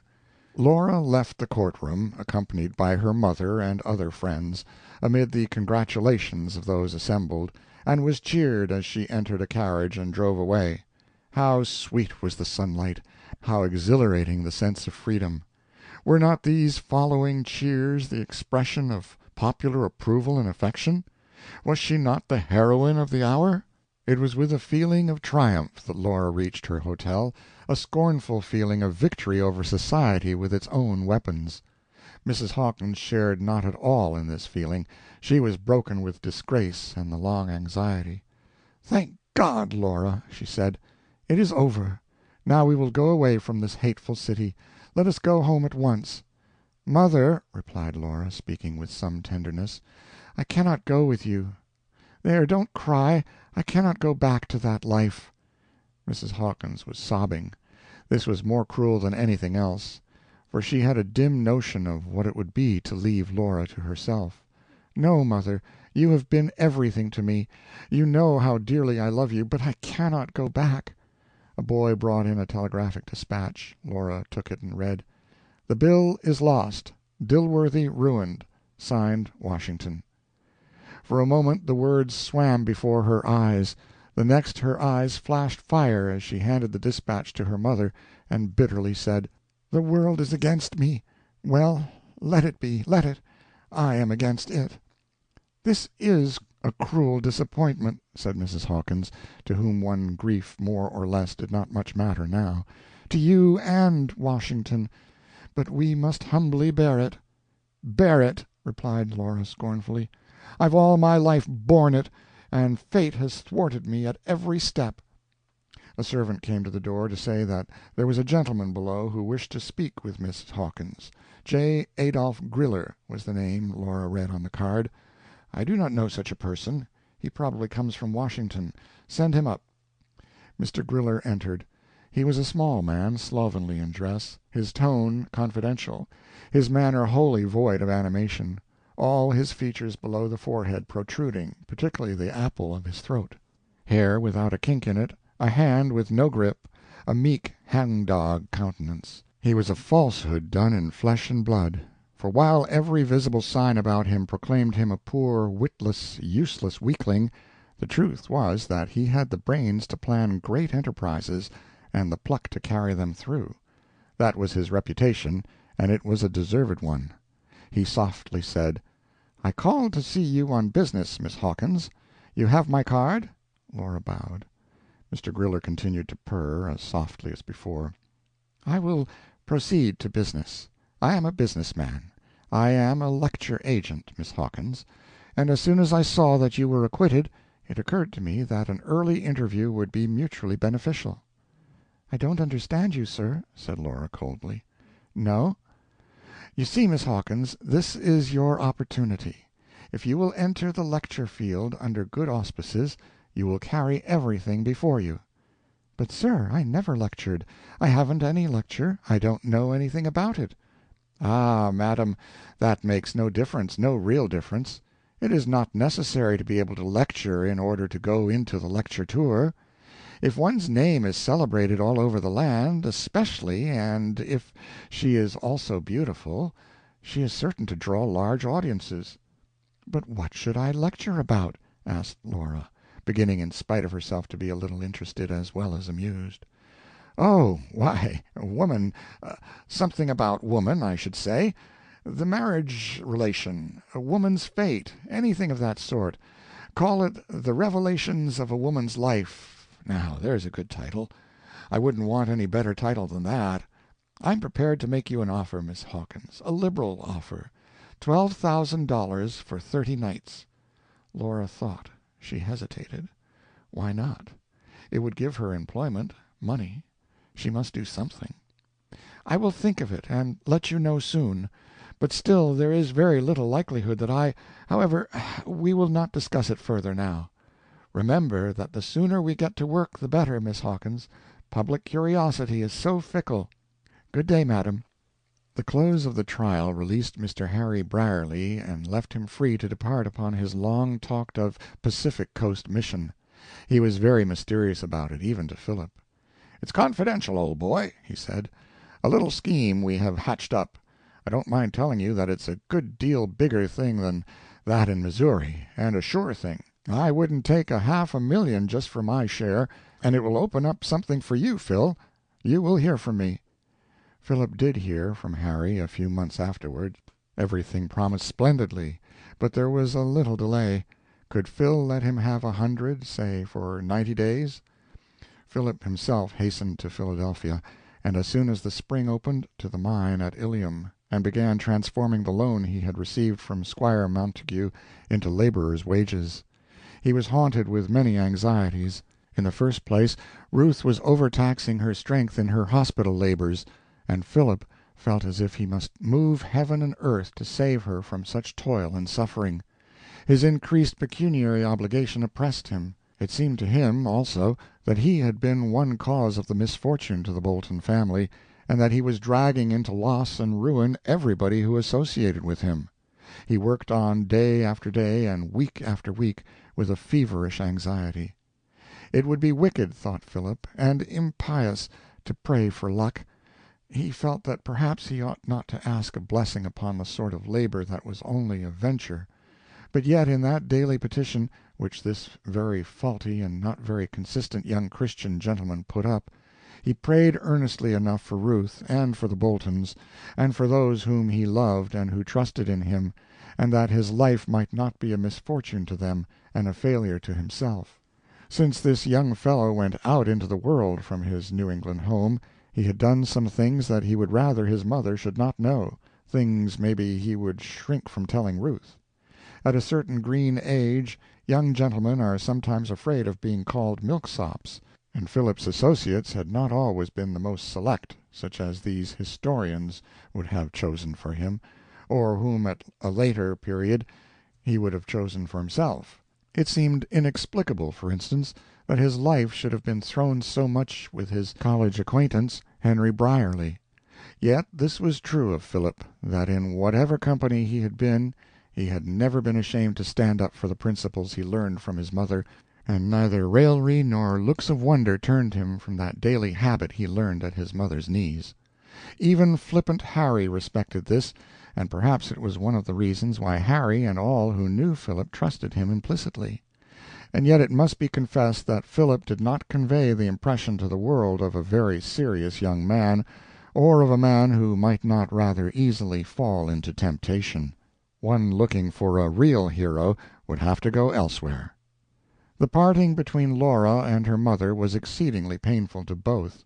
It was as if two friends parted on a wide plain, the one to journey towards the setting, and the other towards the rising sun, each comprehending that every step henceforth must separate their lives wider and wider. End of Chapter 58. Chapter 59. When Mr. Noble's bombshell fell in Senator Dilworthy's camp, the statesman was disconcerted for a moment. For a moment, that was all. The next moment he was calmly up and doing. From the center of our country to its circumference, nothing was talked of but Mr. Noble's terrible revelation, and the people were furious. Mind, they were not furious because bribery was uncommon in our public life, but merely because here was another case. Perhaps it did not occur to the nation of good and worthy people that while they continued to sit comfortably at home and leave the true source of our political power, the primaries, in the hands of saloon-keepers, dog-fanciers, and hod-carriers, they could go on expecting another case of this kind, and even dozens and hundreds of them, and never be disappointed. However, they may have thought that to sit at home and grumble would some day right the evil. Yes, the nation was excited, but Senator Dilworthy was calm, what was left of him after the explosion of the shell, calm and up and doing. What did he do first? What would you do first, after you had tomahawked your mother at the breakfast table for putting too much sugar in your coffee? You would ask for a suspension of public opinion. And that is what Senator Dilworthy did. It is the custom. He got the usual amount of suspension.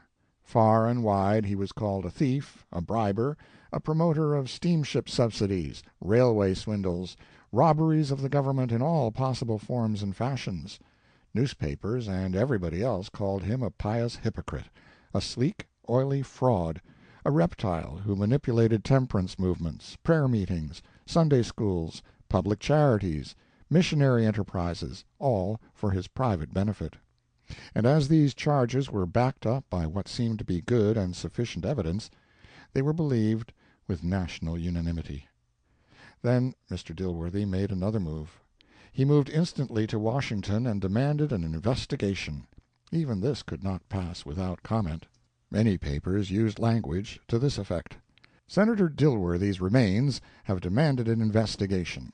This sounds fine and bold and innocent, but when we reflect that they demand it at the hands of the Senate of the United States, it simply becomes matter for derision. One might as well set the gentlemen detained in the public prisons to trying each other. This investigation is likely to be, like all other senatorial investigations, amusing but not useful. Query: why does the Senate still stick to this pompous word, investigation? One does not blindfold oneself in order to investigate an object. Mr. Dilworthy appeared in his place in the Senate and offered a resolution appointing a committee to investigate his case. It carried, of course, and the committee was appointed. Straightway the newspapers said, "Under the guise of appointing a committee to investigate the late Mr. Dilworthy, the Senate yesterday appointed a committee to investigate his accuser, Mr. Noble." This is the exact spirit and meaning of the resolution, and the committee cannot try anybody but Mr. Noble without overstepping its authority. That Dilworthy had the effrontery to offer such a resolution will surprise no one, and that the Senate could entertain it without blushing and pass it without shame will surprise no one. We are now reminded of a note which we have received from the notorious burglar Murphy, in which he finds fault with a statement of ours to the effect that he had served one term in the penitentiary and also one in the U.S. Senate. He says, "The latter statement is untrue and does me great injustice." After an unconscious sarcasm like that, further comment is unnecessary. And yet the Senate was roused by the Dilworthy trouble.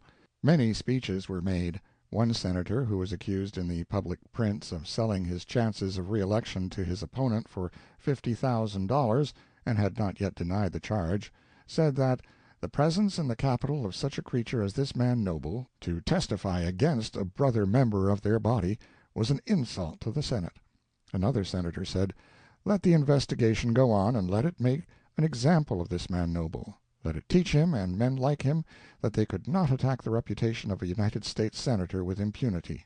Another said he was glad the investigation was to be had, for it was high time that the Senate should crush some cur like this man Noble, and thus show his kind that it was able and resolved to uphold its ancient dignity. A bystander laughed at this finely delivered peroration, and said, "Why, this is the senator who franked his baggage home through the mails last week. Registered at that. However, perhaps he was merely engaged in upholding the ancient dignity of the Senate, then." "No, the modern dignity of it," said another bystander. "It don't resemble its ancient dignity, but it fits its modern style like a glove." There being no law against making offensive remarks about U.S. senators, this conversation and others like it continued without let or hindrance. but our business is with the investigating committee. Mr. Noble appeared before the committee of the Senate and testified to the following effect. He said that he was a member of the state legislature of the happy land of Canaan, that on the day of he assembled himself together at the city of Saints' Rest, the capital of the state, along with his brother legislators, that he was known to be a political enemy of Mr. Dilworthy and bitterly opposed to his reelection, that Mr. Dilworthy came to Saints' Rest and reported to be buying pledges of votes with money, that the said Dilworthy sent for him to come to his room in the hotel at night, and he went, was introduced to Mr. Dilworthy, called 2 or 3 times afterward at Dilworthy's request, usually after midnight. Mr. Dilworthy urged him to vote for him. Noble declined. Dilworthy argued, said he was bound to be elected and could then ruin him, Noble, if he voted no. Said he had every railway and every public office and stronghold of political power in the state under his thumb, and could set up or pull down any man he chose. Gave instances showing where and how he had used this power. If Noble would vote for him, he would make him a representative in Congress. Noble still declined to vote, and said he did not believe Dilworthy was going to be elected. Dilworthy showed a list of men who would vote for him, a majority of the legislature, gave further proofs of his power by telling Noble everything the opposing party had done or said in secret caucus, claimed that his spies reported everything to him, and that— Here a member of the committee objected that this evidence was irrelevant and also in opposition to the spirit of the committee's instructions, because if these things reflected upon any one, it was upon Mr. Dilworthy. The chairman said, let the person proceed with his statement. The committee could exclude evidence that did not bear upon the case. Mr. Noble continued. He said that his party would cast him out if he voted for Mr. Dilworthy. Dilworthy said that that would inure to his benefit because he would then be a recognized friend of his, Dilworthy's, and he could consistently exalt him politically and make his fortune. Noble said he was poor and it was hard to tempt him so. Dilworthy said he would fix that. He said, tell me what you want, and say you will vote for me. Noble could not say. Dilworthy said, I will give you $5,000. A committeeman said impatiently that this stuff was all outside the case, and valuable time was being wasted. This was all a plain reflection upon a brother senator.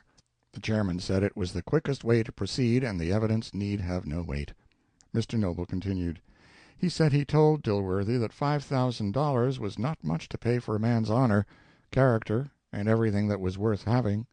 Dilworthy said he was surprised. He considered $5,000 a fortune for some men, asked what Noble's figure was. Noble said he could not think $10,000 too little. Dilworthy said it was a great deal too much. He would not do it for any other man, but he had conceived a liking for Noble, and where he liked a man his heart yearned to help him. He was aware that Noble was poor, and had a family to support, and that he bore an unblemished reputation at home. For such a man and such a man's influence he could do much, and feel that to help such a man would be an act that would have its reward. The struggles of the poor always touched him. He believed that Noble would make a good use of this money, and that it would cheer many a sad heart and needy home. He would give the $10,000. All he desired in return was that when the balloting began, Noble should cast his vote for him, and should explain to the legislature that upon looking into the charges against Mr. Dilworthy of bribery, corruption, and forwarding stealing measures in Congress, he had found them to be base calumnies upon a man whose motives were pure and whose character was stainless. He then took from his pocket $2,000 in bank bills and handed them to Noble, and got another package containing $5,000 out of his trunk and gave to him also. He A committeeman jumped up and said, At last, Mr. Chairman, this shameless person has arrived at the point. This is sufficient and conclusive. By his own confession he has received a bribe, and did it deliberately. This is a grave offense, and cannot be passed over in silence, sir. By the terms of our instructions we can now proceed to mete out to him such punishment as is meet for one who has maliciously brought disrespect upon a senator of the United States. We have no need to hear the rest of his evidence. The chairman said it would be better and more regular to proceed with the investigation according to the usual forms. a note would be made of Mr. Noble's admission. Mr. Noble continued. He said that it was now far past midnight, that he took his leave and went straight to certain legislators, told them everything, made them count the money, and also told them of the exposure he would make in joint convention. He made that exposure, as all the world knew. The rest of the $10,000 was to be paid the day after Dilworthy was elected. Senator Dilworthy was now asked to take the stand and tell what he knew about the man Noble. The senator wiped his mouth with his handkerchief, adjusted his white cravat, and said that but for the fact that public morality required an example for the warning of future nobles, he would beg that in Christian charity this poor misguided creature might be forgiven and set free. He said that it was but too evident that this person had approached him in the hope of obtaining a bribe. He had intruded himself time and again, and always with moving stories of his poverty. Mr. Dilworthy said that his heart had bled for him, insomuch that he had several times been on the point of trying to get someone to do something for him. Some instinct had told him from the beginning that this was a bad man, an evil-minded man, but his inexperience of such had blinded him to his real motives, and hence he had never dreamed that his object was to undermine the purity of a United States senator. He regretted that it was plain now that such was the man's object and that punishment could not with safety to the Senate's honor be withheld.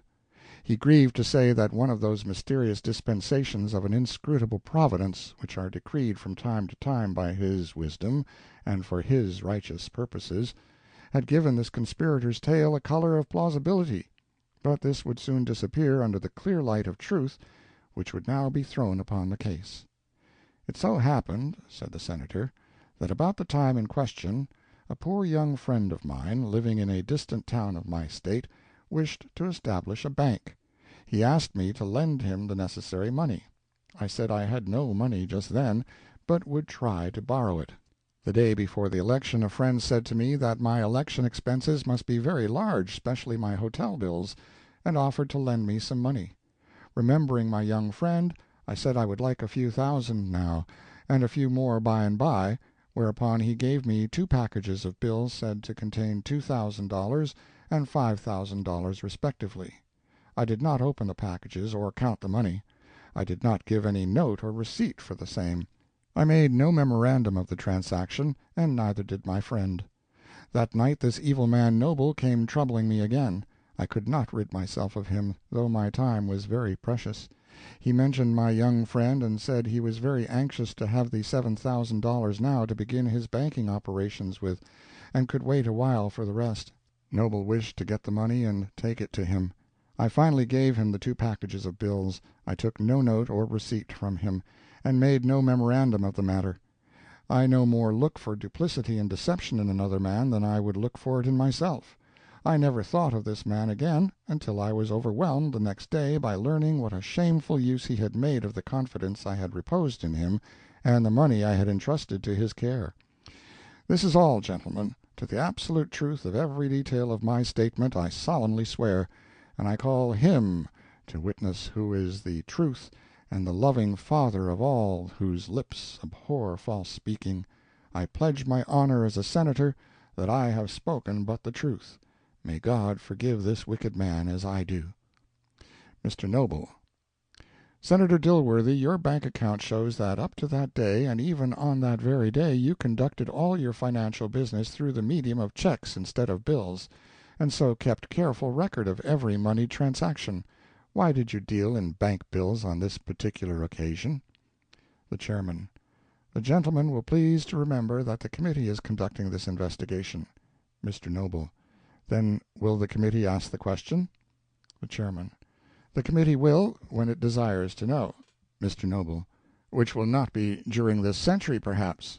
The Chairman: Another remark like that, sir, will procure you the attentions of the Sergeant-at-Arms. Mr. Noble: Damn the Sergeant-at-Arms, and the committee, too. Several committeemen: Mr. Chairman, this is contempt. Mr. Noble: Contempt of whom? Of the committee, of the Senate of the United States. Mr. Noble: Then I am become the acknowledged representative of a nation. You know as well as I do that the whole nation hold as much as 3/5 of the United States Senate in entire contempt. 3/5 of you are Dilworthys. The sergeant-at-arms very soon put a quietus upon the observations of the representative of the nation, and convinced him that he was not in the over-free atmosphere of his happy land of Canaan. The statement of Senator Dilworthy naturally carried conviction to the minds of the committee. It was close, logical, unanswerable.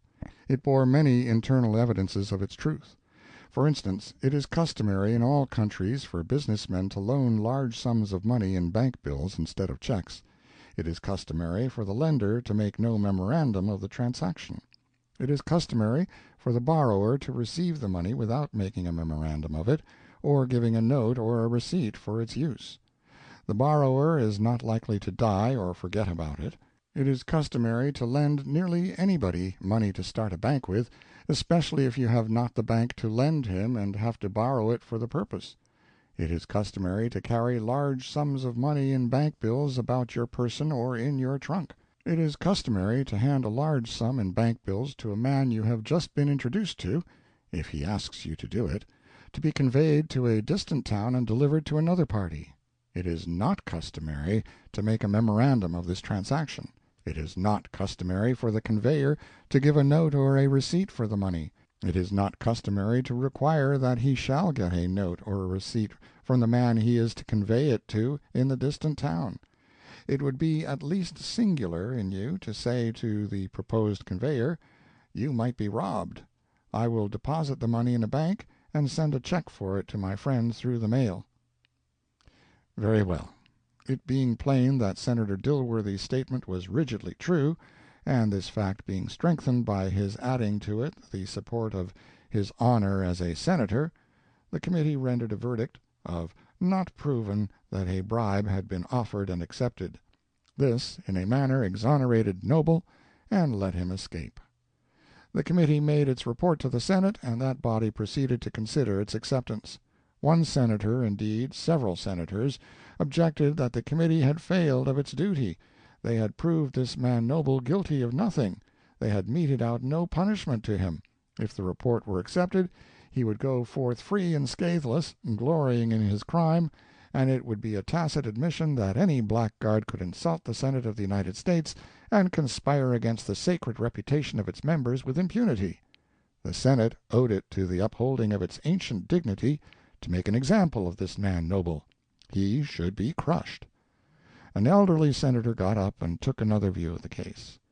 This was a senator of the worn-out and obsolete pattern, a man still lingering among the cobwebs of the past and behind the spirit of the age. He said that there seemed to be a curious misunderstanding of this case. Gentlemen seemed exceedingly anxious to preserve and maintain the honor and the dignity of the Senate. Was this to be done by trying to obscure adventure for attempting to trap a senator into bribing him? Or would not the truer way be to find out whether the senator was capable of being entrapped into so shameless an act, and then try him? Why, of course. Now the whole idea of the Senate seemed to be to shield the senator and turn inquiry away from him. The true way to uphold the honor of the Senate was to have none but honorable men in its body. If this senator had yielded to temptation and had offered a bribe, he was a soiled man and ought to be instantly expelled. Therefore he wanted the senator tried, and not in the usual namby-pamby way, but in good earnest. He wanted to know the truth of this matter. For himself, he believed that the guilt of Senator Dilworthy was established beyond the shadow of a doubt, and he considered that in trifling with his case and shirking it, the Senate was doing a shameful and cowardly thing, a thing which suggested that in its willingness to sit longer in the company of such a man, it was acknowledging that it was itself of a kind with him, and was therefore not dishonored by his presence. He desired that a rigid examination be made into Senator Dilworthy's case, and that it be continued clear into the approaching extra session if need be. There was no dodging this thing with the lame excuse of want of time. In reply, an honorable senator said that he thought it would be as well to drop the matter and accept the committee's report. He said with some jocularity that the more one agitated this thing, the worse it was for the agitator. He was not able to deny that he believed Senator Dilworthy to be guilty, but what then? Was it such an extraordinary case? For his part, even allowing the Senator to be guilty, he did not think his continued presence during the few remaining days of the session would contaminate the Senate to a dreadful degree. This humorous sally was received with smiling admiration, notwithstanding it was not wholly new, having originated with the Massachusetts general in the House a day or two before, upon the occasion of the proposed expulsion of a member for selling his vote for money. The Senate recognized the fact that it could not be contaminated by sitting a few days longer with Senator Dilworthy, and so it accepted the committee's report and dropped the unimportant matter. Mr. Dilworthy occupied his seat to the last hour of the session. He said that his people had reposed a trust in him, and it was not for him to desert them. He would remain at his post till he perished, if need be. His voice was lifted up and his vote cast for the last time in support of an ingenious measure contrived by the general from Massachusetts, whereby the President's salary was proposed to be doubled, and every Congressman paid several $1,000s extra for work previously done under an accepted contract, and already paid for once and receipted for. Senator Dilworthy was offered a grand ovation by his friends at home, who said that their affection for him and their confidence in him were in no wise impaired by the persecutions that had pursued him, and that he was still good enough for them. The $7,000 left by Mr. Noble with his state legislature was placed in safe keeping to await the claim of the legitimate owner. Senator Dilworthy made one little effort through his protege, the embryo banker, to recover it, but there being no notes of hand or other memoranda to support the claim, it failed. The moral of which is that when one loans money to start a bank with, one ought to take the party's written acknowledgment of the fact. End of Chapter 59. Chapter 60. For some days Laura had been a free woman once more. During this time she had experienced, first, 2 or 3 days of triumph, excitement, congratulations, a sort of sunburst of gladness after a long night of gloom and anxiety. Then 2 or 3 days of calming down by degrees, a receding of tides, a quieting of the storm wash to a murmurous surf beat, a diminishing of devastating winds to a refrain that bore the spirit of a truce days given to solitude, rest, self-communion, and the reasoning of herself into a realization of the fact that she was actually done with bolts and bars, prison horrors, and impending death. Then came a day whose hours filed slowly by her, each laden with some remnant, some remaining fragment of the dreadful time so lately ended, a day which, closing at last, left the past a fading shore behind her, and turned her eyes toward the broad sea of the future. So speedily do we put the dead away, and come back to our place in the ranks, to march in the pilgrimage of life again. And now the sun rose once more and ushered in the first day of what Laura comprehended and accepted as a new life. The past had sunk below the horizon, and existed no more for her. She was done with it for all time. She was gazing out over the trackless expanses of the future now, with troubled eyes. Life must be begun again, at 28 years of age. And where to begin? The page was blank, and waiting for its first record. So this was indeed a momentous day. Her thoughts drifted back, stage by stage, over her career. As far as the long highway receded over the plain of her life, it was lined with the gilded and pillared splendors of her ambition, all crumbled to ruin and ivy-grown. Every milestone marked a disaster. There was no green spot remaining anywhere in the memory of a hope that had found its fruition. The unresponsive earth had uttered no voice of flowers in testimony that one who was blessed had gone that road. Her life had been a failure, that was plain, she said. No more of that. She would now look the future in the face. She would mark her course upon the chart of life, and follow it without swerving, through rocks and shoals, through storm and calm, to a haven of rest and peace, or shipwreck. Let the end be what it might, she would mark her course now, today, and follow it. On her table lay 6 or 7 notes. They were from lovers, from some of the prominent names in the land, men whose devotion had survived even the grisly revealments of her character which the courts had uncurtained, men who knew her now just as she was, and yet pleaded as for their lives for the dear privilege of calling the murderess wife. As she read these passionate, these worshipping, these supplicating missives, the woman in her nature confessed itself. A strong yearning came upon her to lay her head upon a loyal breast and find rest from the conflict of life, solace for her griefs, the healing of love for her bruised heart. With her forehead resting upon her hand, she sat thinking, thinking, while the unheeded moments winged their flight. It was one of those mornings in early spring when nature seems just stirring to a half-consciousness out of a long exhausting lethargy, when the first faint balmy airs go wandering about, whispering the secret of the coming change, when the abused brown grass, newly relieved of snow, seems considering whether it can be worth the trouble and worry of contriving its green raiment again, only to fight the inevitable fight with the implacable winter, and be vanquished and buried once more, when the sun shines out and a few birds venture forth and lift up a forgotten song, when a strange stillness and suspense pervades the waiting air. It is a time when one's spirit is subdued and sad, one knows not why, when the past seems a storm-swept desolation, life a vanity and a burden, and the future but a way to death. It is a time when one is filled with vague longings, when one dreams of flight to peaceful islands in remote solitudes of the sea, or folds his hands and says, "What is the use of struggling and toiling and worrying any more? Let us give it all up." It was into such a mood as this that Laura had drifted from the musings which the letters of her lovers had called up. Now she lifted her head and noted with surprise how the day had wasted. She thrust the letters aside, rose up, and went and stood at the window. But she was soon thinking again, and was only gazing into vacancy. By and by she turned. Her countenance had cleared. The dreamy look was gone out of her face. All indecision had vanished. The poise of her head and the firm set of her lips told that her resolution was formed.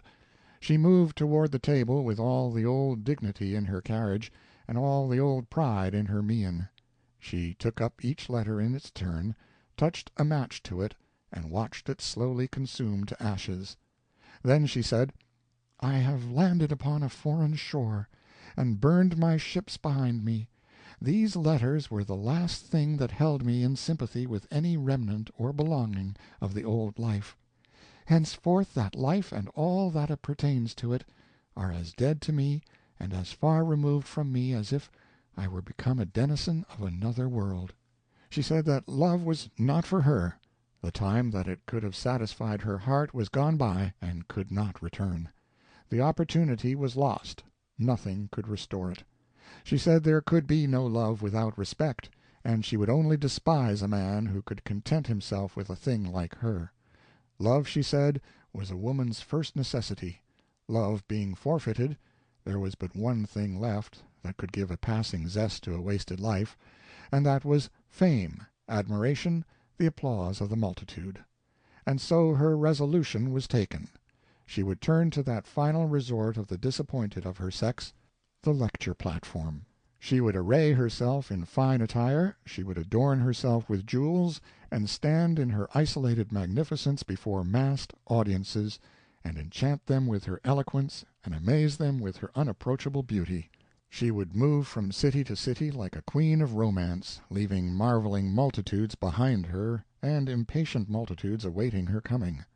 Her life, during 1 hour of each day upon the platform, would be a rapturous intoxication, and when the curtain fell, and the lights were out, and the people gone, to nestle in their homes and forget her, she would find in sleep oblivion of her homelessness, if she could. If not, she would brave out the night in solitude and wait for the next day's hour of ecstasy. So, to take up life and begin again was no great evil. She saw her way. She would be brave and strong. She would make the best of what was left for her among the possibilities. She sent for the lecture agent, and matters were soon arranged. Straightway all the papers were filled with her name, and all the dead walls flamed with it.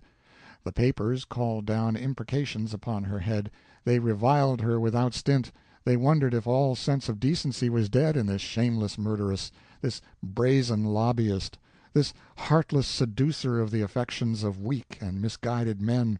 They implored the people, for the sake of their pure wives, their sinless daughters, for the sake of decency, for the sake of public morals, to give this wretched creature such a rebuke as should be an all-sufficient evidence to her and to such as her that there was a limit where the flaunting of their foul acts and opinions before the world must stop.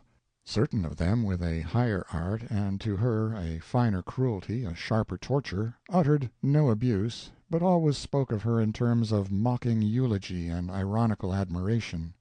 Everybody talked about the new wonder, canvassed the theme of her proposed discourse, and marveled how she would handle it. Laura's few friends wrote to her, or came and talked with her, and pleaded with her to retire while it was yet time, and not attempt to face the gathering storm. But it was fruitless. She was stung to the quick by the comments of the newspapers. Her spirit was roused. Her ambition was towering now. She was more determined than ever. She would show these people what a hunted and persecuted woman could do. The eventful night came. Laura arrived before the great lecture hall in a close carriage, within 5 minutes of the time set for the lecture to begin. When she stepped out of the vehicle, her heart beat fast, and her eyes flashed with exultation. The whole street was packed with people, and she could hardly force her way to the hall. She reached the anteroom, threw off her wraps, and placed herself before the dressing-glass. She turned herself this way and that. Everything was satisfactory. Her attire was perfect. She smoothed her hair, rearranged a jewel here and there, and all the while her heart sang within her, and her face was radiant.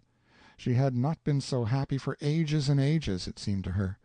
Oh, no, she had never been so overwhelmingly grateful and happy in her whole life before. The lecture agent appeared at the door. She waved him away, and said, "Do not disturb me. I want no introduction, and do not fear for me.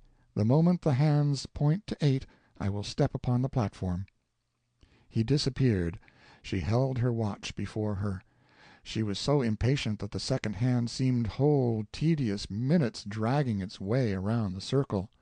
At last the supreme moment came, and with head erect and the bearing of an empress she swept through the door and stood upon the stage. Her eyes fell upon only a vast, brilliant emptiness. There were not 40 people in the house.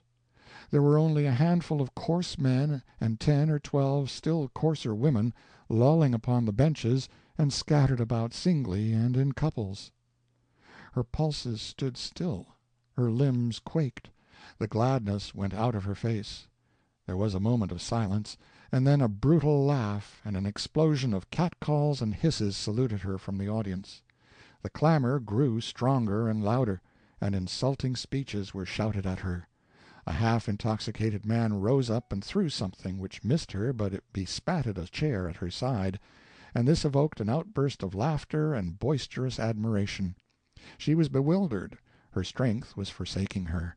She reeled away from the platform, reached the anteroom, and dropped helpless upon a sofa.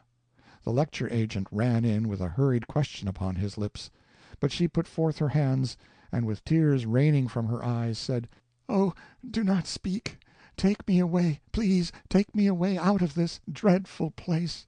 Oh, this is like all of my life, failure, disappointment, misery, always failure. What have I done to be so pursued? Take me away, I beg of you, I implore you." Upon the pavement she was hustled by the mob, the surging masses roared her name and accompanied it with every species of insulting epithet. They thronged after the carriage, hooting, jeering, cursing, and even assailing the vehicle with missiles. A stone crushed through a blind, wounding Laura's forehead, and so stunning her that she hardly knew what further transpired during her flight. It was long before her faculties were wholly restored, and then she found herself lying on the floor by a sofa in her own sitting-room, and alone. So she supposed she must have sat down upon the sofa, and afterward fallen. She raised herself up with difficulty, for the air was chilly and her limbs were stiff. She turned up the gas and sought the glass. She hardly knew herself, so worn and old she looked, and so marred with blood were her features. The night was far spent, and a dead stillness reigned. She sat down by her table, leaned her elbows upon it, and put her face in her hands. Her thoughts wandered back over her old life again, and her tears flowed unrestrained. Her pride was humbled, her spirit was broken. Her memory found but one resting place. It lingered about her young girlhood with a caressing regret. It dwelt upon it as the one brief interval of her life that bore no curse.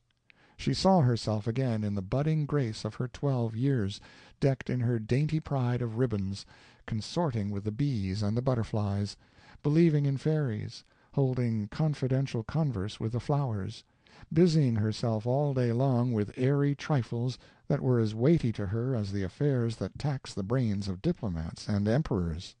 She was without sin, then, and unacquainted with grief. The world was full of sunshine, and her heart was full of music. From that to this. "If I could only die," she said. "If I could only go back and be as I was then, for 1 hour, and hold my father's hand in mine again, and see all the household about me, as in that old innocent time, and then die. My God, I am humbled, my pride is all gone, my stubborn heart repents. Have pity." When the spring morning dawned, the form still sat there, the elbows resting upon the table and the face upon the hands. All day long the figure sat there, the sunshine enriching its costly raiment and flashing from its jewels. Twilight came, and presently the stars, but still the figure remained. The moon found it there still, and framed the picture with the shadow of the window-sash, and flooded it with mellow light. By and by the darkness swallowed it up, and later the gray dawn revealed it again. The new day grew toward its prime, and still the forlorn presence was undisturbed. But now the keepers of the house had become uneasy. Their periodical knocking still finding no response, they burst open the door. The jury of inquest found that death had resulted from heart disease, and was instant and painless. That was all. Merely heart disease. End of Chapter 60. Chapter 61. Clay Hawkins, years gone by, had yielded, after many a struggle, to the migratory and speculative instinct of our age and our people, and had wandered further and further westward upon trading ventures. Settling finally in Melbourne, Australia, he ceased to roam, became a steady-going substantial merchant, and prospered greatly. His life lay beyond the theater of this tale. His remittances had supported the Hawkins family entirely, from the time of his father's death until latterly, when Laura, by her efforts in Washington, had been able to assist in this work. Clay was away on a long absence in some of the eastward islands, when Laura's troubles began, trying, and almost in vain, to arrange certain interests which had become disordered through a dishonest agent, and consequently he knew nothing of the murder till he returned and read his letters and papers. His natural impulse was to hurry to the States and save his sister if possible, for he loved her with a deep and abiding affection. His business was so crippled now, and so deranged, that to leave it would be ruin. Therefore he sold out at a sacrifice that left him considerably reduced in worldly possessions, and began his voyage to San Francisco. Arrived there, he perceived by the newspapers that the trial was near its close. At Salt Lake, later telegrams told him of the acquittal, and his gratitude was boundless. So boundless, indeed, that sleep was driven from his eyes by the pleasurable excitement almost as effectually as preceding weeks of anxiety had done it. He shaped his course straight for Hawkeye now, and his meeting with his mother and the rest of the household was joyful, albeit he had been away so long that he seemed almost a stranger in his own house. But the greetings and congratulations were hardly finished when all the journals in the land clamored the news of Laura's miserable death. Mrs. Hawkins was prostrated by this last blow, and it was well that Clay was at her side to stay her with comforting words and take upon himself the ordering of the household with its burden of labors and cares. Washington Hawkins had scarcely more than entered upon that decade which carries one of the full blossom of manhood which we term the beginning of middle age, and yet a brief sojourn at the capital of the nation had made him old. His hair was already turning gray when the late session of Congress began its sittings. It grew grayer still, and rapidly, after the memorable day that saw Laura proclaimed a murderess.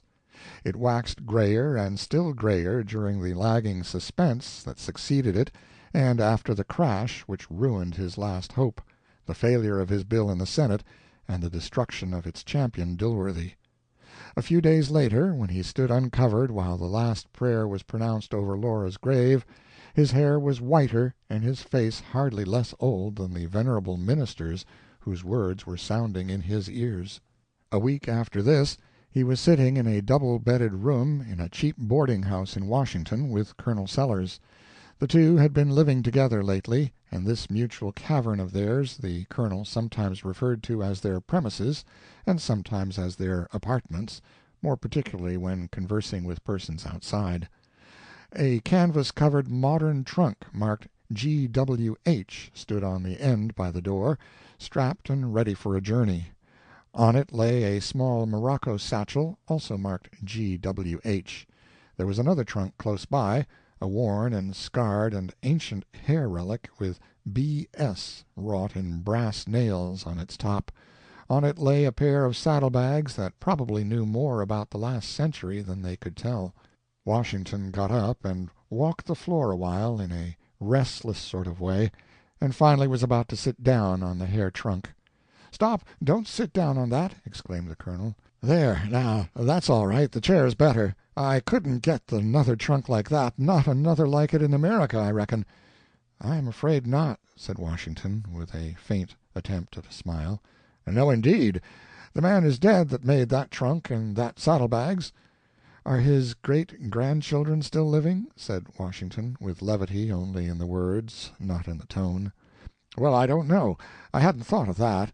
But anyway, they can't make trunks and saddlebags like that, if they are, and no man can," said the Colonel, with honest simplicity. "Wife didn't like to see me going off with that trunk. She said it was nearly certain to be stolen." "Why?" "Why?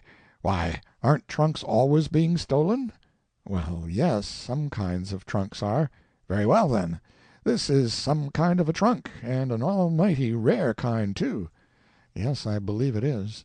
"Well, then, why shouldn't a man want to steal it if he got a chance?" "Indeed, I don't know. Why should he?" "Washington, I never heard anybody talk like you. Suppose you were a thief, and that trunk was lying around and nobody watching. Wouldn't you steal it? Come now, answer fair. Wouldn't you steal it?" "Well, now, since you corner me, I would take it, but I wouldn't consider it stealing." "You wouldn't? Well, that beats me. Now, what would you call stealing?" "Why, taking property is stealing." "Property? Now, what a way to talk that is. What do you suppose that trunk is worth?" "Is it in good repair?" "Perfect. Hair rubbed off a little, but the main structure is perfectly sound." "Does it leak anywhere?" "Leak? Do you want to carry water in it? What do you mean by does it leak?" "Why, do the clothes fall out of it when it is stationary?" "Confound it, Washington, you are trying to make fun of me. I don't know what has got into you today. You act mighty curious. What is the matter with you?" "Well, I'll tell you, old friend. I am almost happy. I am, indeed. It wasn't Clay's telegram that hurried me up so and got me ready to start with you. It was a letter from Louise." "Good. What is it? What does she say?"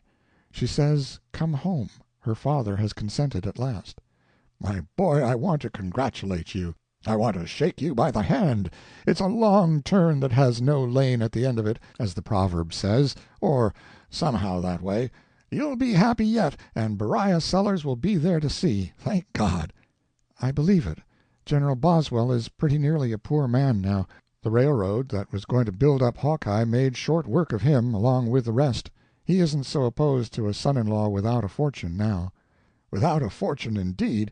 Why, that Tennessee land—" "Never mind the Tennessee land, Colonel. I am done with that, forever and forever." Why, no, you can't mean to say—" "My father, away back yonder, years ago, bought it for a blessing for his children, and—" "Indeed he did. Si Hawkins said to me—" "It proved a curse to him as long as he lived, and never a curse like it was inflicted upon any man's heirs. "I'm bound to say there's more or less truth." "It began to curse me when I was a baby, and it has cursed every hour of my life to this day." "Lord, Lord, but it's so. Time and again my wife—" "I depended on it all through my boyhood, and never tried to do an honest stroke of work for my living." "Right again, but then you—" "I have chased it years and years, as children chase butterflies. We might all have been prosperous now, we might all have been happy, all these heartbreaking years, if we had accepted our poverty at first and gone contentedly to work, and built up our own wealth by our own toil and sweat." "It's so, it's so. Bless my soul, how often I've told Si Hawkins—" "Instead of that, we have suffered more than the damned themselves suffer. I loved my father, and I honor his memory and recognize his good intentions, but I grieve for his mistaken ideas of conferring happiness upon his children. I'm going to begin my life over again, and begin it and end it with good solid work. I'll leave my children no Tennessee land." "Spoken like a man, sir, spoken like a man. Your hand again, my boy, and always remember that when a word of advice from Beriah Sellers can help, it is at your service. I'm going to begin again, too." "Indeed?" "Yes, sir. I've seen enough to show me where my mistake was. The law is what I was born for. I shall begin the study of the law. Heavens and earth, but that Braham's a wonderful man, sir. Such a head, and such a way with him. But I could see that he was jealous of me. The little licks I got in the course of my argument before the jury—" "Your argument? Why, you were a witness." "Oh, yes, to the popular eye—to the popular eye. But I knew when I was dropping information, and when I was letting drive at the court with an insidious argument. But the court knew it, bless you, and weakened every time. And Braham knew it. I just reminded him of it in a quiet way, and its final result, and he said in a whisper, 'You did it, Colonel, you did it, sir, but keep it mum for my sake, and I'll tell you what you do,' says he. 'You go into law, Colonel Sellers, go into the law, sir. That's your native element. And into the law the subscriber is going. There's worlds of money in it. Whole worlds of money. Practice first in Hawkeye, then in Jefferson, then in St. Louis, then in New York, in the metropolis of the Western world. Climb and climb and climb, and wind up on the Supreme Bench. Beriah Sellers, Chief Justice of the Supreme Court of the United States, sir. A made man for all time and eternity. That's the way I block it out, sir, and it's as clear as day, clear as the rosy morn." Washington had heard little of this. The first reference to Laura's trial had brought the old dejection to his face again, and he stood gazing out of the window at nothing, lost in reverie. There was a knock. The postman handed in a letter. It was from Obedstown, East Tennessee, and was for Washington. He opened it.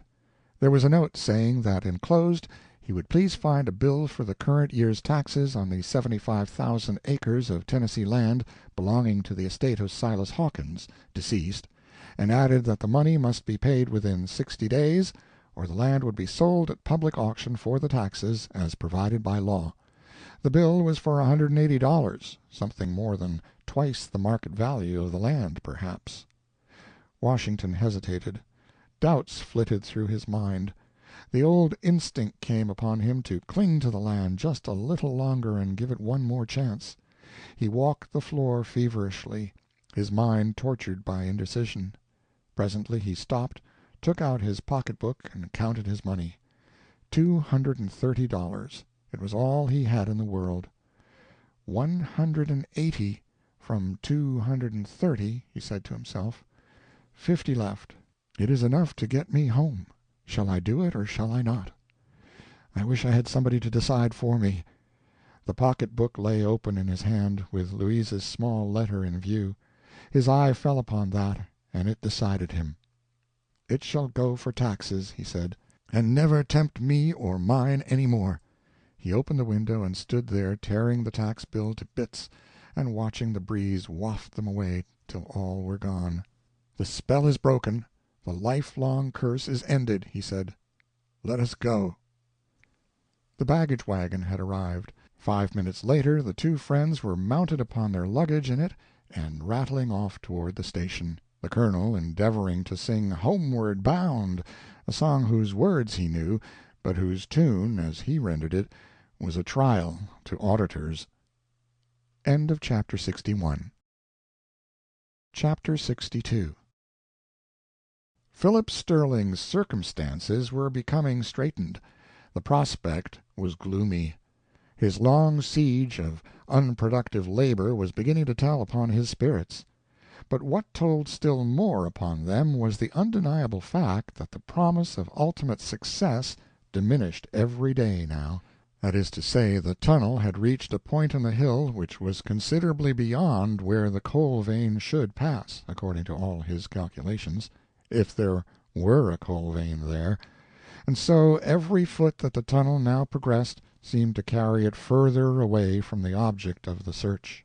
Sometimes he ventured to hope that he had made a mistake in estimating the direction which the vein should naturally take after crossing the valley and entering the hill.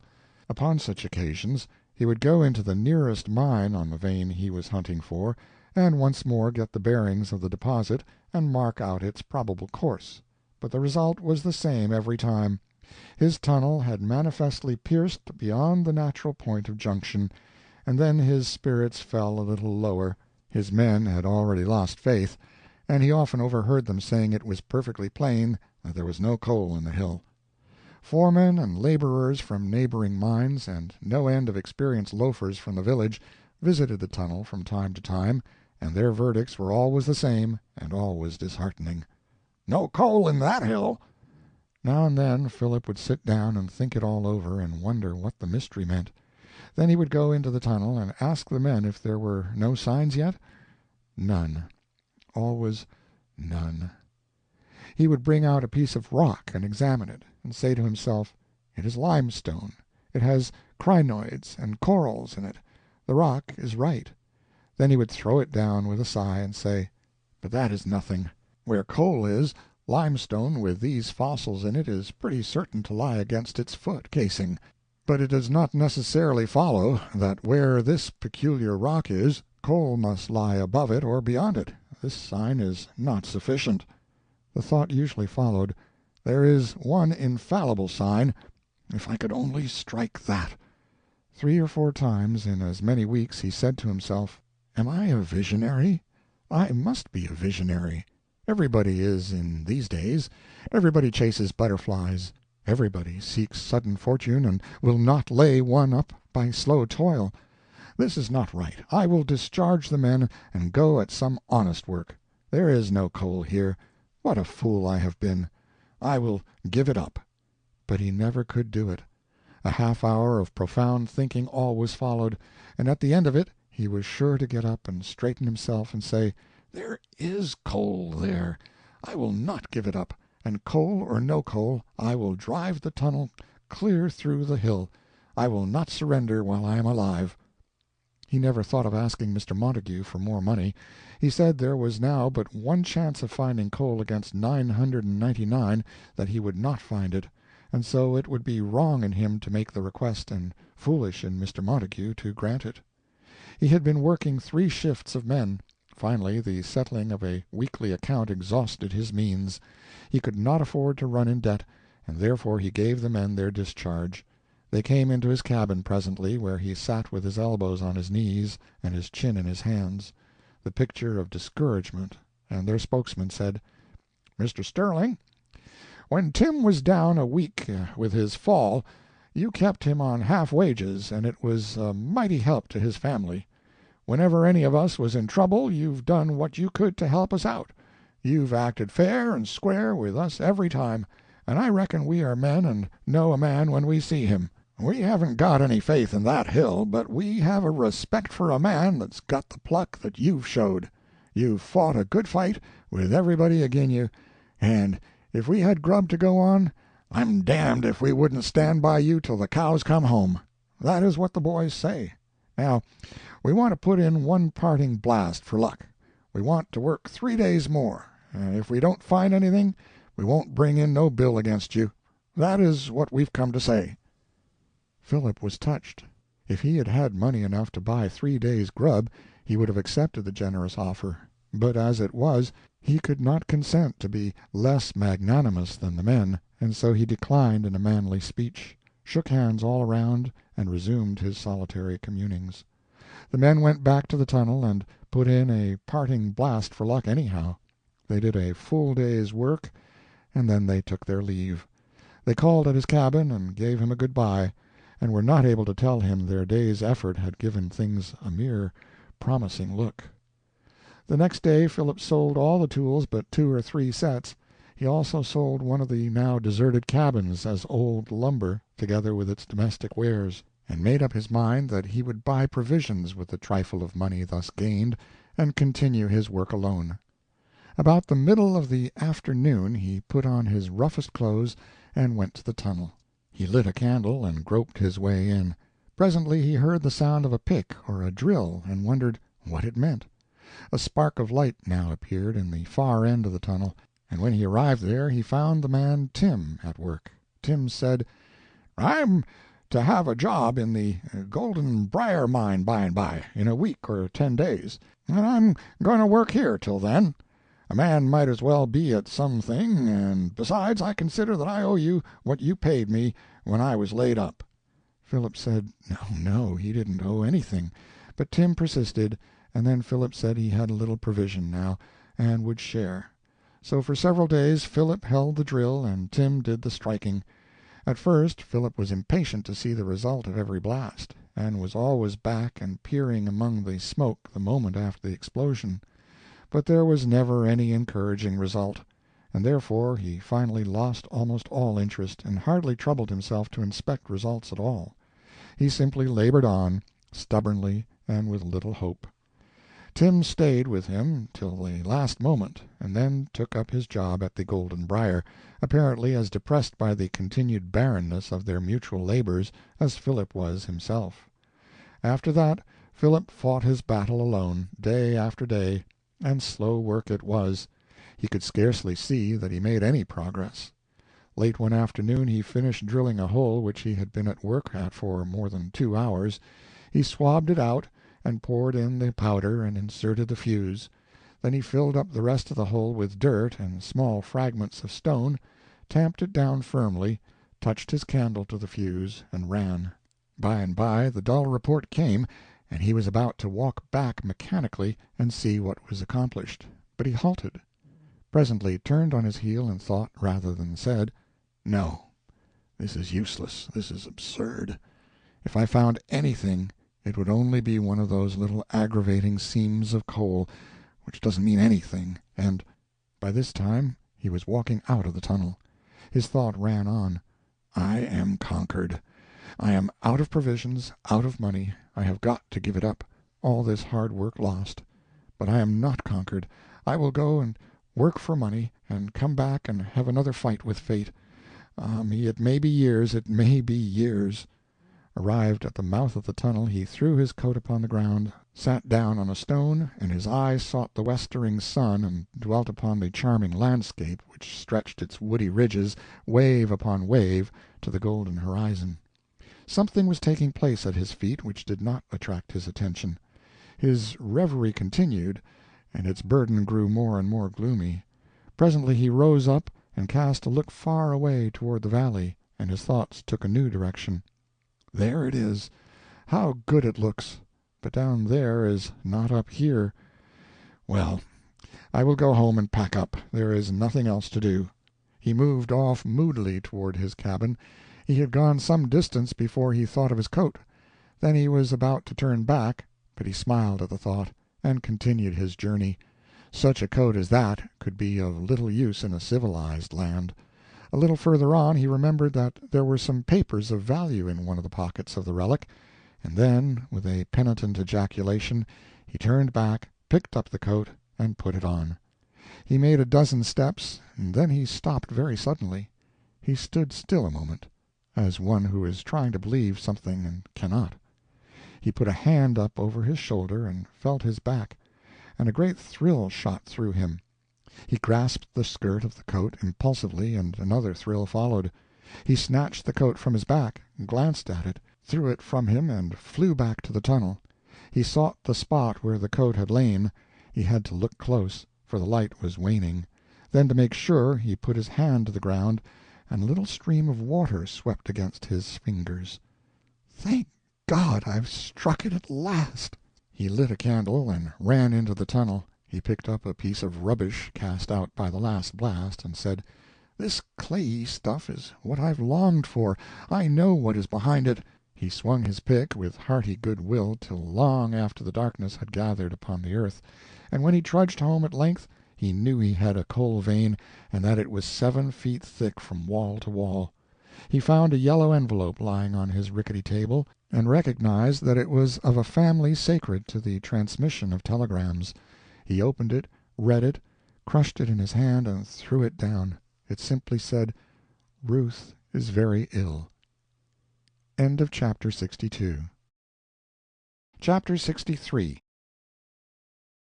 It was evening when Philip took the cars at the Ilium station. The news of his success had preceded him, and while he waited for the train, he was the center of a group of eager questioners, who asked him 100 things about the mine, and magnified his good fortune. There was no mistake this time. Philip, in luck, had become suddenly a person of consideration, whose speech was freighted with meaning, whose looks were all significant. The words of the proprietor of a rich coal mine have a golden sound, and his common sayings are repeated as if they were solid wisdom. Philip wished to be alone. His good fortune at this moment seemed an empty mockery, one of those sarcasms of fate, such as that which spreads a dainty banquet for the man who has no appetite. He had longed for success principally for Ruth's sake, and perhaps now, at this very moment of his triumph, she was dying. "Shust what I said, Mr. Satherling," the landlord of the Ilium Hotel kept repeating. "I told Jake Schmidt he find him there shust so sure as nothing." "You ought to have taken a share, Mr. Dusenheimer," said Philip. "Yes, I know. But the old woman, she say you sticks to your business, so I sticks to 'em, und I makes nothing. That Mr. Prierly, he don't never come back here no more, hain't it?" "Why?" asked Philip. "Well, there is so many piers, and so many other things. I got 'em all set down, when he comes back." It was a long night for Philip, and a restless one. At any other time the swing of the cars would have lulled him to sleep, and the rattle and clank of wheels and rails, the roar of the whirling iron, would have only been cheerful reminders of swift and safe travel. Now they were voices of warning and taunting, and instead of going rapidly the train seemed to crawl at a snail's pace. And it not only crawled, but it frequently stopped.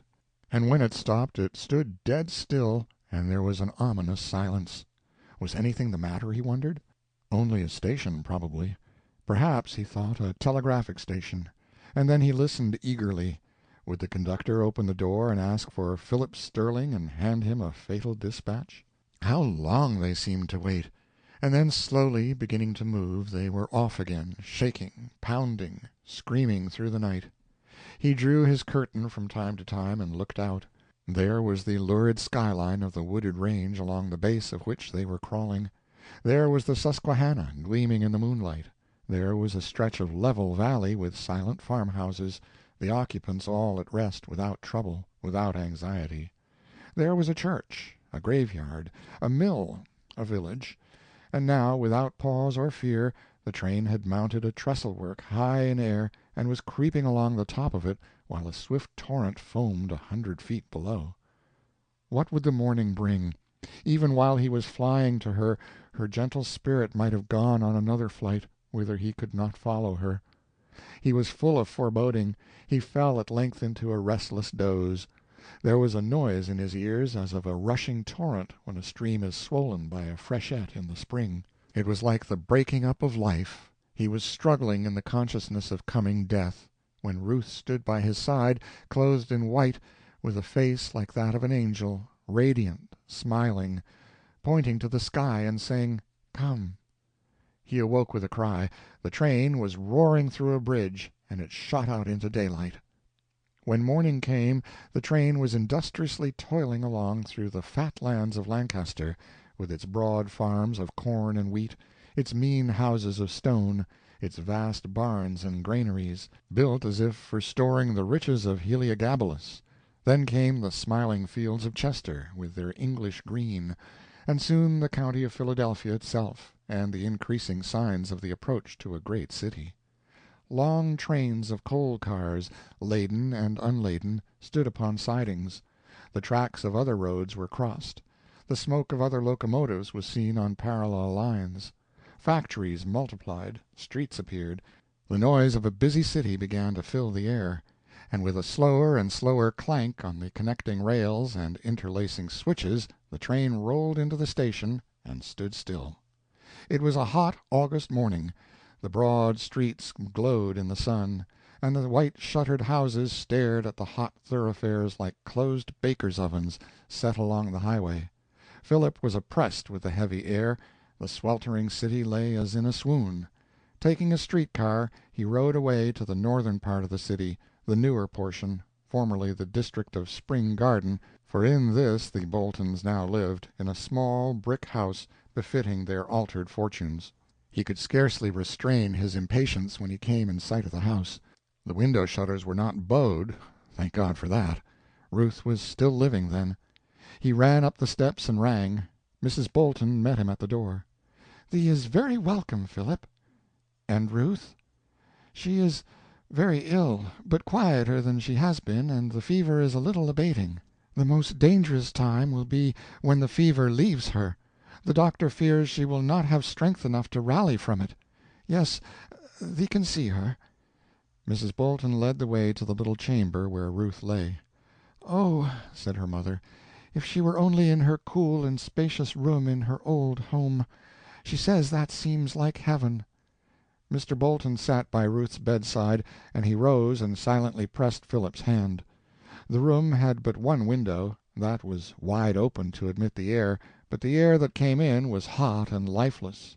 Upon the table stood a vase of flowers. Ruth's eyes were closed. Her cheeks were flushed with fever, and she moved her head restlessly as if in pain. "Ruth," said her mother, bending over her, "Philip is here." Ruth's eyes unclosed. There was a gleam of recognition in them. There was an attempt at a smile upon her face, and she tried to raise her thin hand, as Philip touched her forehead with his lips, and he heard her murmur, "Dear Phil."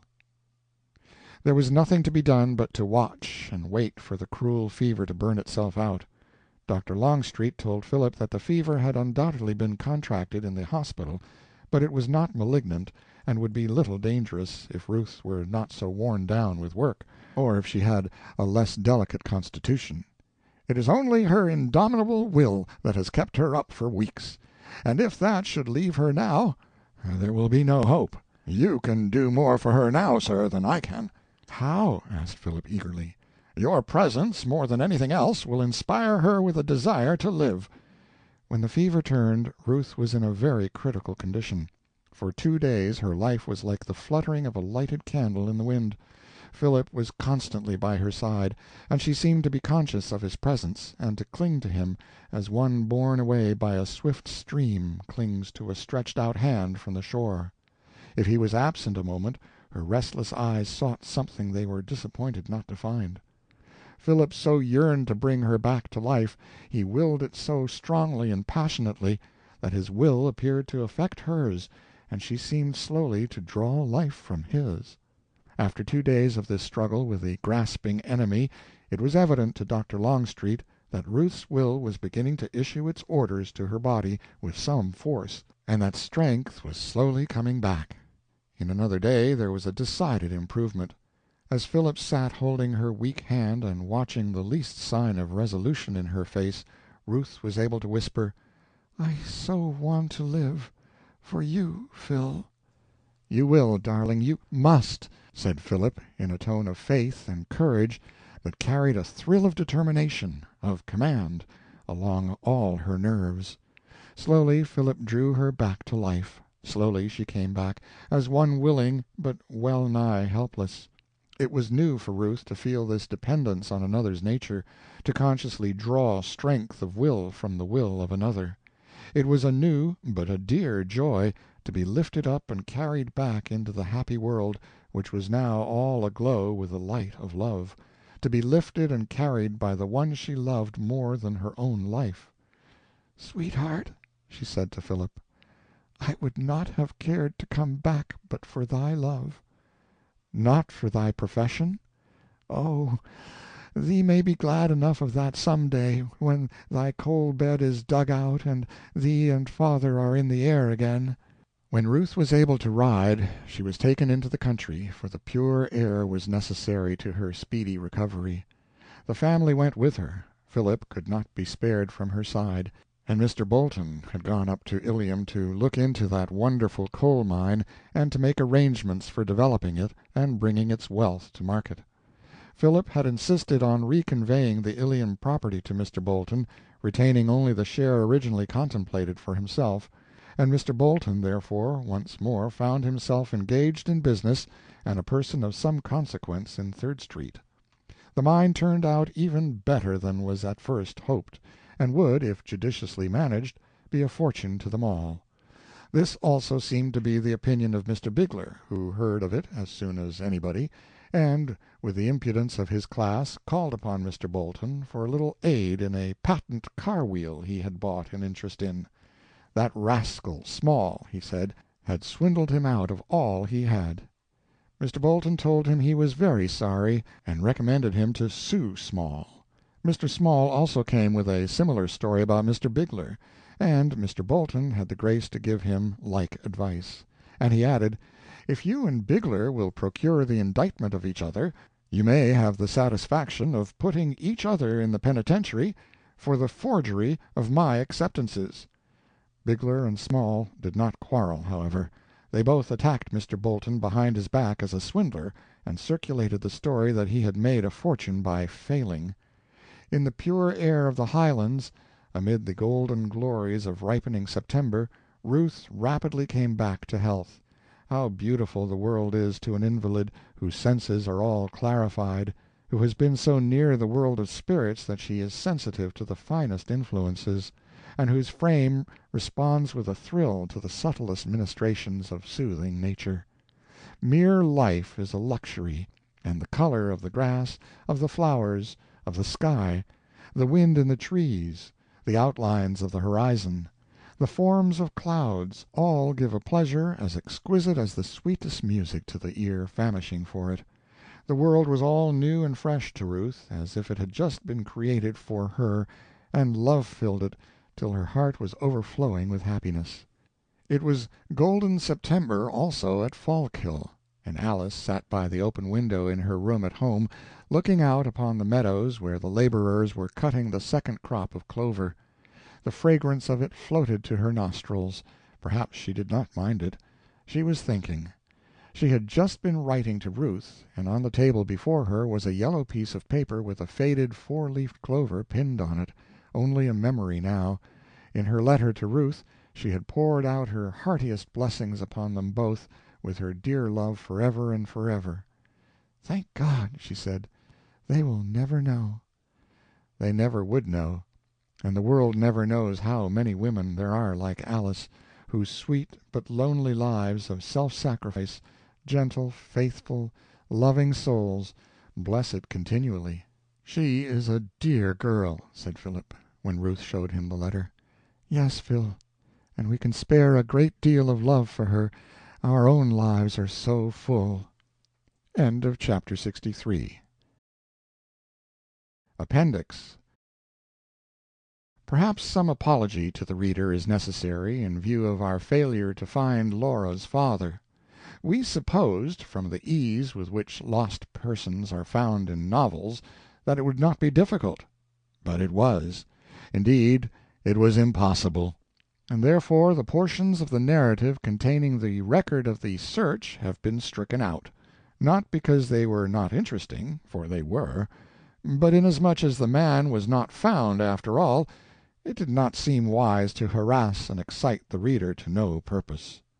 The Authors. End of Appendix, and end of The Gilded Age, A Tale of Today,